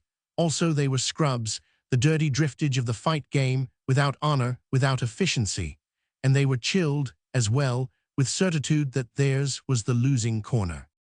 Now you gotta be careful, Spider Haggerty warned him. Spider was his chief second. Make it last as long as you can, them's my instructions from Kelly. If you don't, the papers'll call it another bum fight and give the game a bigger black eye in Los Angeles. All of which was not encouraging, but Rivera took no notice. He despised prize fighting, It was the hated game of the hated gringo. He had taken up with it as a chopping block for others in the training quarters solely because he was starving. The fact that he was marvelously made for it had meant nothing. He hated it. Not until he had come into the junta had he fought for money, and he had found the money easy. Not first among the sons of men had he been to find himself successful at a despised vocation. He did not analyze. He merely knew that he must win this fight. There could be no other outcome, for behind him, nerving him to this belief, were profounder forces than any the crowded house dreamed. Danny Ward fought for money and for the easy ways of life that money would bring. But the things Rivera fought for burned in his brain, blazing and terrible visions that, with eyes wide open, sitting lonely in the corner of the ring and waiting for his tricky antagonist, he saw as clearly as he had lived them. He saw the white-walled water power factories of Rio Blanco. He saw the 6,000 workers, starved and wan, and the little children, 7 and 8 years of age, who toiled long shifts for 10 cents a day. He saw the perambulating corpses, the ghastly death's heads of men who labored in the dye rooms. He remembered that he had heard his father call the dye rooms the suicide holes, where a year was death. He saw the little patio, and his mother cooking and moiling at crude housekeeping and finding time to caress and love him. And his father he saw, large, big-mustached and deep-chested, kindly above all men, who loved all men and whose heart was so large that there was love to overflowing still left for the mother and the little muchacho playing in the corner of the patio. In those days his name had not been Felipe Rivera. It had been Fernandez, his father's and mother's name. Him had they called Juan. Later he had changed it himself, for he had found the name of Fernandez hated by prefects of police, jefes politicos, and rurals. Big hearty Joaquin Fernandez, a large place he occupied in Rivera's visions. He had not understood at the time, but looking back he could understand. He could see him setting type in the little printery or scribbling endless hasty, nervous lines on the much-cluttered desk. And he could see the strange evenings when workmen, coming secretly in the dark like men who did ill deeds, met with his father and talked long hours where he, the muchacho, lay not always asleep in the corner. As from a remote distance, he could hear Spider Haggerty saying to him, "No layin' down at the start. Them's instructions. Take a beatin' and earn your dough." 10 minutes had passed, and he still sat in his corner. There were no signs of Danny, who was evidently playing the trick to the limit. But more visions burned before the eye of Rivera's memory. The strike, or rather the lockout, because the workers of Rio Blanco had helped their striking brothers of Puebla. The hunger, the expeditions in the hills for berries, the roots and herbs that all ate, and that twisted and pained the stomachs of all of them. And then the nightmare, the waste of ground before the company's store, the thousands of starving workers, General Rosalio Martinez and the soldiers of Porfirio Diaz, and the death-spitting rifles that seemed never to cease spitting, while the workers' wrongs were washed and washed again in their own blood. And that night, he saw the flat cars, piled high with the bodies of the slain, consigned to Vera Cruz, food for the sharks of the bay. Again he crawled over the grisly heaps, seeking and finding, stripped and mangled, his father and his mother. His mother he especially remembered, only her face projecting, her body burdened by the weight of dozens of bodies. Again the rifles of the soldiers of Porfirio Diaz cracked, and again he dropped to the ground and slunk away like some hunted coyote of the hills. To his ears came a great roar, as of the sea, and he saw Danny Ward, leading his retinue of trainers and seconds, coming down the center aisle. The house was in wild uproar for the popular hero who was bound to win. Everybody proclaimed him. Everybody was for him. Even Rivera's own seconds warmed to something akin to cheerfulness when Danny ducked jauntily through the ropes and entered the ring. His face continually spread to an unending succession of smiles, and when Danny smiled, he smiled in every feature, even to the laughter wrinkles of the corners of the eyes and into the depths of the eyes themselves. Never was there so genial a fighter. His face was a running advertisement of good feeling, of good fellowship. He knew everybody. He joked and laughed and greeted his friends through the ropes. Those farther away, unable to suppress their admiration, cried loudly, "Oh, you Danny." It was a joyous ovation of affection that lasted a full 5 minutes. Rivera was disregarded. For all that the audience noticed, he did not exist. Spider Haggerty's bloated face bent down close to his. "No gettin' scared," the spider warned. "And remember instructions, you gotta last. No layin' down. If you lay down, we got instructions to beat you up in the dressing rooms. Sav, you just gotta fight." The house began to applaud. Danny was crossing the ring to him. Danny bent over, caught Rivera's right hand in both his own and shook it with impulsive heartiness. Danny's smile-wreathed face was close to his. The audience yelled its appreciation of Danny's display of sporting spirit. He was greeting his opponent with the fondness of a brother. Danny's lips moved, and the audience, interpreting the unheard words to be those of a kindly-natured sport, yelled again. Only Rivera heard the low words. "You little Mexican rat," hissed from between Danny's gaily smiling lips. "I'll fetch the yellow, I'll tell you." Rivera made no move. He did not rise. He merely hated with his eyes. "Get up, you dog," some man yelled through the ropes from behind. The crowd began to hiss and boo him for his unsportsmanlike conduct, but he sat unmoved. Another great outburst of applause was Danny's as he walked back across the ring. When Danny stripped, there was ohs and ahs of delight. His body was perfect, alive with easy suppleness and health and strength. The skin was white as a woman's and as smooth. All grace and resilience and power resided therein. He had proved it in scores of battles. His photographs were in all the physical culture magazines. A groan went up as Spider Haggerty peeled Rivera's sweater over his head. His body seemed leaner because of the swarthiness of the skin. He had muscles, but they made no display like his opponent's.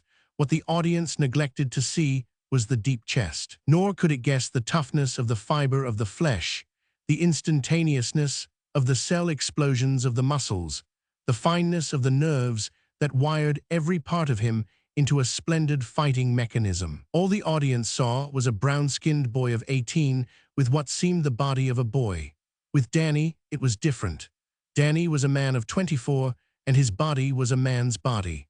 The contrast was still more striking as they stood together in the center of the ring, receiving the referee's last instructions. Rivera noticed Roberts sitting directly behind the newspaper men.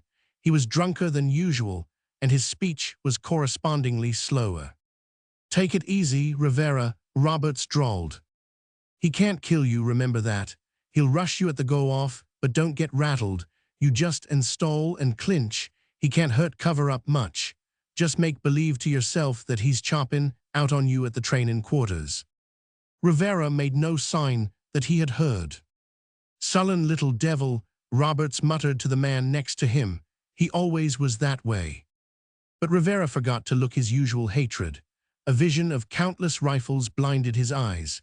Every face in the audience, far as he could see, to the high-dollar seats, was transformed into a rifle. And he saw the long Mexican border arid and sun-washed and aching, and along it he saw the ragged bands that delayed only for the guns. Back in his corner he waited, standing up. His seconds had crawled out through the ropes, taking the canvas stool with them. Diagonally across the squared ring, Danny faced him. The gong struck, and the battle was on. The audience howled its delight. Never had it seen a battle open more convincingly. The papers were right. It was a grudge fight. 3/4 of the distance Danny covered in the rush to get together, his intention to eat up the Mexican lad plainly advertised. He assailed with not one blow, nor two, nor a dozen. He was a gyroscope of blows, a whirlwind of destruction. Rivera was nowhere. He was overwhelmed, buried beneath avalanches of punches delivered from every angle and position by a past master in the art. He was overborne, swept back against the ropes, separated by the referee, and swept back against the ropes again. It was not a fight. It was a slaughter, a massacre. Any audience, save a prize-fighting one, would have exhausted its emotions in that first minute. Danny was certainly showing what he could do, a splendid exhibition. Such was the certainty of the audience, as well as its excitement and favoritism, that it failed to take notice that the Mexican still stayed on his feet. It forgot Rivera. It rarely saw him, so closely was he enveloped in Danny's man-eating attack. A minute of this went by, and 2 minutes. Then, in a separation, it caught a clear glimpse of the Mexican. His lip was cut, his nose was bleeding. As he turned and staggered into a clinch, the welts of oozing blood from his contacts with the ropes showed in red bars across his back. But what the audience did not notice was that his chest was not heaving and that his eyes were coldly burning as ever. Too many aspiring champions, in the cruel welter of the training camps, had practiced this man-eating attack on him. He had learned to live through for a compensation of from $50 ago up to $15 a week, a hard school, and he was schooled hard. Then happened the amazing thing. The whirling, blurring mix-up ceased suddenly. Rivera stood alone.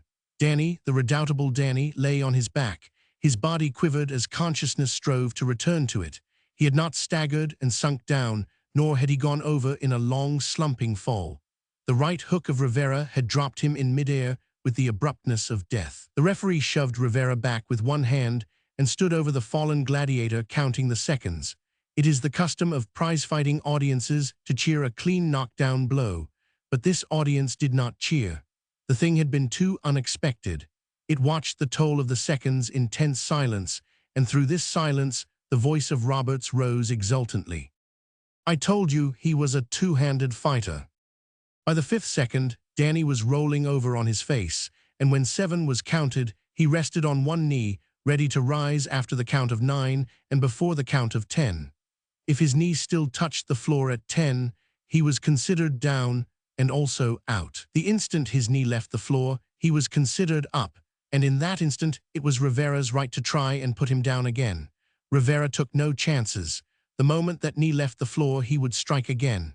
He circled around, but the referee circled in between, and Rivera knew that the seconds he counted were very slow. All gringos were against him, even the referee. At 9, the referee gave Rivera a sharp thrust back. It was unfair, but it enabled Danny to rise, the smile back on his lips.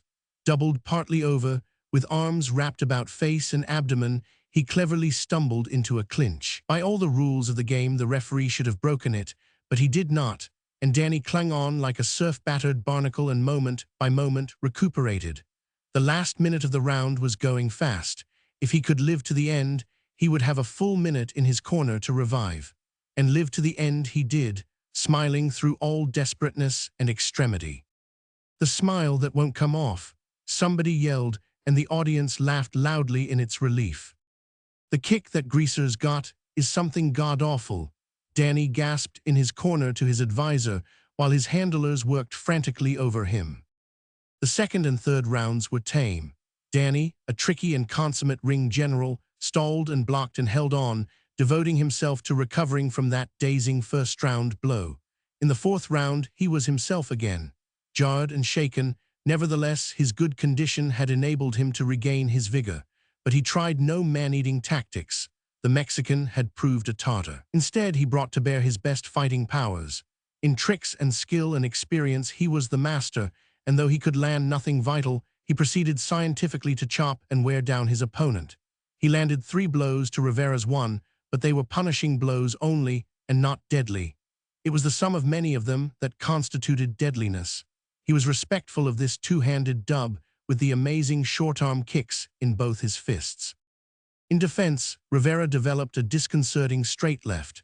Again and again, attack after attack, he straight-lefted away from him with accumulated damage to Danny's mouth and nose. But Danny was protean. That was why he was the coming champion. He could change from style to style of fighting at will. He now devoted himself to infighting. In this he was particularly wicked, and it enabled him to avoid the other's straight left. Here he set the house wild repeatedly, capping it with a marvelous lock break and lift of an inside uppercut that raised the Mexican in the air and dropped him to the mat. Rivera rested on one knee, making the most of the count, and in the soul of him, he knew the referee was counting short seconds on him. Again, in the 7th, Danny achieved the diabolical inside uppercut. He succeeded only in staggering Rivera, but in the ensuing moment of defenseless helplessness, he smashed him with another blow through the ropes. Rivera's body bounced on the heads of the newspaper men below, and they boosted him back to the edge of the platform outside the ropes. Here he rested on one knee, while the referee raced off the seconds. Inside the ropes, through which he must duck to enter the ring, Danny waited for him, nor did the referee intervene or thrust Danny back. The house was beside itself with delight.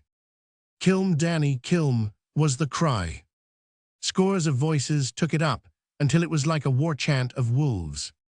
Danny did his best, but Rivera, at the count of 8 instead of 9, came unexpectedly through the ropes and safely into a clinch. Now the referee worked, tearing him away so that he could be hit, giving Danny every advantage that an unfair referee can give. But Rivera lived, and the days cleared from his brain. It was all of a piece. They were the hated gringos, and they were all unfair. And in the worst of it, visions continued to flash and sparkle in his brain, long lines of railroad track that simmered across the desert. Rurals and American constables, prisons and calabooses, tramps at water tanks, all the squalid and painful panorama of his odyssey after Rio Blanco and the strike. And resplendent and glorious, he saw the great red revolution sweeping across his land. The guns were there before him. Every hated face was a gun. It was for the guns he fought. He was the guns. He was the revolution. He fought for all Mexico. The audience began to grow incensed with Rivera. Why didn't he take the licking that was appointed him? Of course he was going to be licked, but why should he be so obstinate about it? Very few were interested in him, and they were the certain, definite percentage of a gambling crowd that plays long shots. Believing Danny to be the winner, nevertheless, they had put their money on the Mexican at 4-10 and 1-3. More than a trifle was up on the point of how many rounds Rivera could last. Wild Money had appeared at the ringside proclaiming that he could not last 7 rounds or even 6. The winners of this, now that their cash risk was happily settled, had joined in cheering on the favorite. Rivera refused to be licked. Through the 8th round his opponent strove vainly to repeat the uppercut. In the 9th, Rivera stunned the house again. In the midst of a clinch, he broke the lock with a quick, lithe movement, and in the narrow space between their bodies, his right lifted from the waist. Danny went to the floor and took the safety of the count. The crowd was appalled. He was being bested at his own game. His famous right uppercut had been worked back on him. Rivera made no attempt to catch him as he arose at 9. The referee was openly blocking that play, though he stood clear when the situation was reversed, and it was Rivera who desired to rise. Twice in the 10th, Rivera put through the right uppercut, lifted from waist to opponent's chin. Danny grew desperate. The smile never left his face, but he went back to his man-eating rushes. Whirlwind as he would, he could not damage Rivera, while Rivera threw the blur and whirl, dropped him to the mat 3 times in succession. Danny did not recuperate so quickly now, and by the 11th round he was in a serious way. But from then till the 14th, he put up the gamest exhibition of his career. He stalled and blocked, fought parsimoniously, and strove to gather strength. Also, he fought as foully as a successful fighter knows how. Every trick and device he employed, butting in the clinches with the seeming of accident, pinioning Rivera's glove between arm and body, heeling his glove on Rivera's mouth to clog his breathing. Often in the clinches, through his cut and smiling lips, he snarled insults unspeakable and vile in Rivera's ear. Everybody, from the referee to the house, was with Danny and was helping Danny, and they knew what he had in mind. Bested by this surprise box of an unknown, he was pinning all on a single punch. He offered himself for punishment, fished and feinted and drew, for that one opening that would enable him to whip a blow through with all his strength and turn the tide. As another and greater fighter had done before him, he might do a right and left, to solar plexus and across the jaw. He could do it, for he was noted for the strength of punch that remained in his arms as long as he could keep his feet. Rivera's seconds were not half caring for him in the intervals between rounds. Their towels made a showing, but drove little air into his panting lungs. Spider Haggerty talked advice to him, but Rivera knew it was wrong advice. Everybody was against him. He was surrounded by treachery. In the 14th round, he put Danny down again, and himself stood resting, hands dropped at side, while the referee counted. In the other corner, Rivera had been noting suspicious whisperings. He saw Michael Kelly make his way to Roberts and bend and whisper. Rivera's ears were a cat's, desert-trained, and he caught snatches of what was said. He wanted to hear more, and when his opponent arose, he maneuvered the fight into a clinch over against the ropes. "Got to," he could hear Michael, while Roberts nodded. "Danny's got to win. I stand to lose a mint. I've got a ton of money covered my own. If he lasts the 15th, I'm bust. The boy'll mind you. Put something across." And thereafter Rivera saw no more visions. They were trying to job him. Once again he dropped Danny and stood resting, his hands at his slide. Robert stood up. "That settled him," he said. "Go to your corner." He spoke with authority, as he had often spoken to Rivera at the training quarters, but Rivera looked hatred at him and waited for Danny to rise. Back in his corner in the minute interval, Kelly, the promoter, came and talked to Rivera. "Throw it, damn you," he rasped in a harsh, low voice. "You gotta lay down, Rivera. Stick with me and I'll make your future. I'll let you lick Danny next time, but here's where you lay down." Rivera showed with his eyes that he heard, but he made neither sign of assent nor dissent. "Why don't you speak?" Kelly demanded angrily. "You lose anyway," Spider Haggerty supplemented. "The referee'll take it away from you. Listen to Kelly and lay down." "Lay down, kid," Kelly pleaded, "and I'll help you to the championship." Rivera did not answer. "I will, so help me, kid." At the strike of the gong, Rivera sensed something impending. The house did not. Whatever it was there inside the ring with him and very close. Danny's earlier surety seemed returned to him. The confidence of his advance frightened Rivera. Some trick was about to be worked. Danny rushed, but Rivera refused the encounter. He sidestepped away into safety. What the other wanted was a clinch. It was in some way necessary to the trick. Rivera backed and circled away, yet he knew, sooner or later, the clinch and the trick would come. Desperately, he resolved to draw it. He made as if to effect the clinch with Danny's next rush. Instead, at the last instant, just as their bodies should have come together, Rivera darted nimbly back. And in the same instant, Danny's corner raised a cry of foul. Rivera had fooled them. The referee paused irresolutely. The decision that trembled on his lips was never uttered, for a shrill boy's voice from the gallery piped, "Raw work." Danny cursed Rivera openly and forced him, while Rivera danced away. Also, Rivera made up his mind to strike no more blows at the body. In this he threw away half his chance of winning, but he knew if he was to win at all it was with the outfighting that remained to him. Given the least opportunity, they would lie a foul on him. Danny threw all caution to the winds. For 2 rounds he tore after and into the boy who dared not meet him at close quarters. Rivera was struck again and again. He took blows by the dozens to avoid the perilous clinch. During this supreme final rally of Danny's, the audience rose to its feet and went mad. It did not understand. All it could see was that its favorite was winning, after all. "Why don't you fight?" it demanded wrathfully of Rivera. You're yellow, open up you cur, open up. Kilm Danny, kilms you sure gotten kills." In all the house, bar none, Rivera was the only cold man. By temperament and blood he was the hottest passion there. But he had gone through such vastly greater heats that this collective passion of 10,000 throats, rising surge on surge, was to his brain no more than the velvet cool of a summer twilight. Into the 17th round, Danny carried his rally. Rivera, under a heavy blow, drooped and sagged. His hands dropped helplessly as he reeled backward. Danny thought it was his chance. The boy was at his mercy. Thus Rivera, feigning, caught him off his guard, lashing out a clean drive to the mouth. Danny went down. When he arose, Rivera felled him with a down chop of the right on neck and jaw. 3 times he repeated this. It was impossible for any referee to call these blows foul. "Oh, Bill," Kelly pleaded to the referee. "I can't," that official lamented back. "He won't give me a chance." Danny, battered and heroic, still kept coming up. Kelly and others near to the ring began to cry out to the police to stop it, though Danny's corner refused to throw in the towel. Rivera saw the fat police captain starting awkwardly to climb through the ropes and was not sure what it meant. There were so many ways of cheating in this game of the gringos. Danny, on his feet, tottered groggily and helplessly before him. The referee and the captain were both reaching for Rivera when he struck the last blow. There was no need to stop the fight, for Danny did not rise. "Count," Rivera cried hoarsely to the referee. And when the count was finished, Danny's seconds gathered him up and carried him to his corner.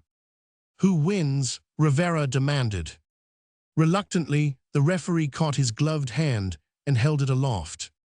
There were no congratulations for Rivera. He walked to his corner unattended, where his seconds had not yet placed his stool. He leaned backward on the ropes and looked his hatred at them, swept it on and about him till the whole 10,000 gringos were included. His knees trembled under him, and he was sobbing from exhaustion.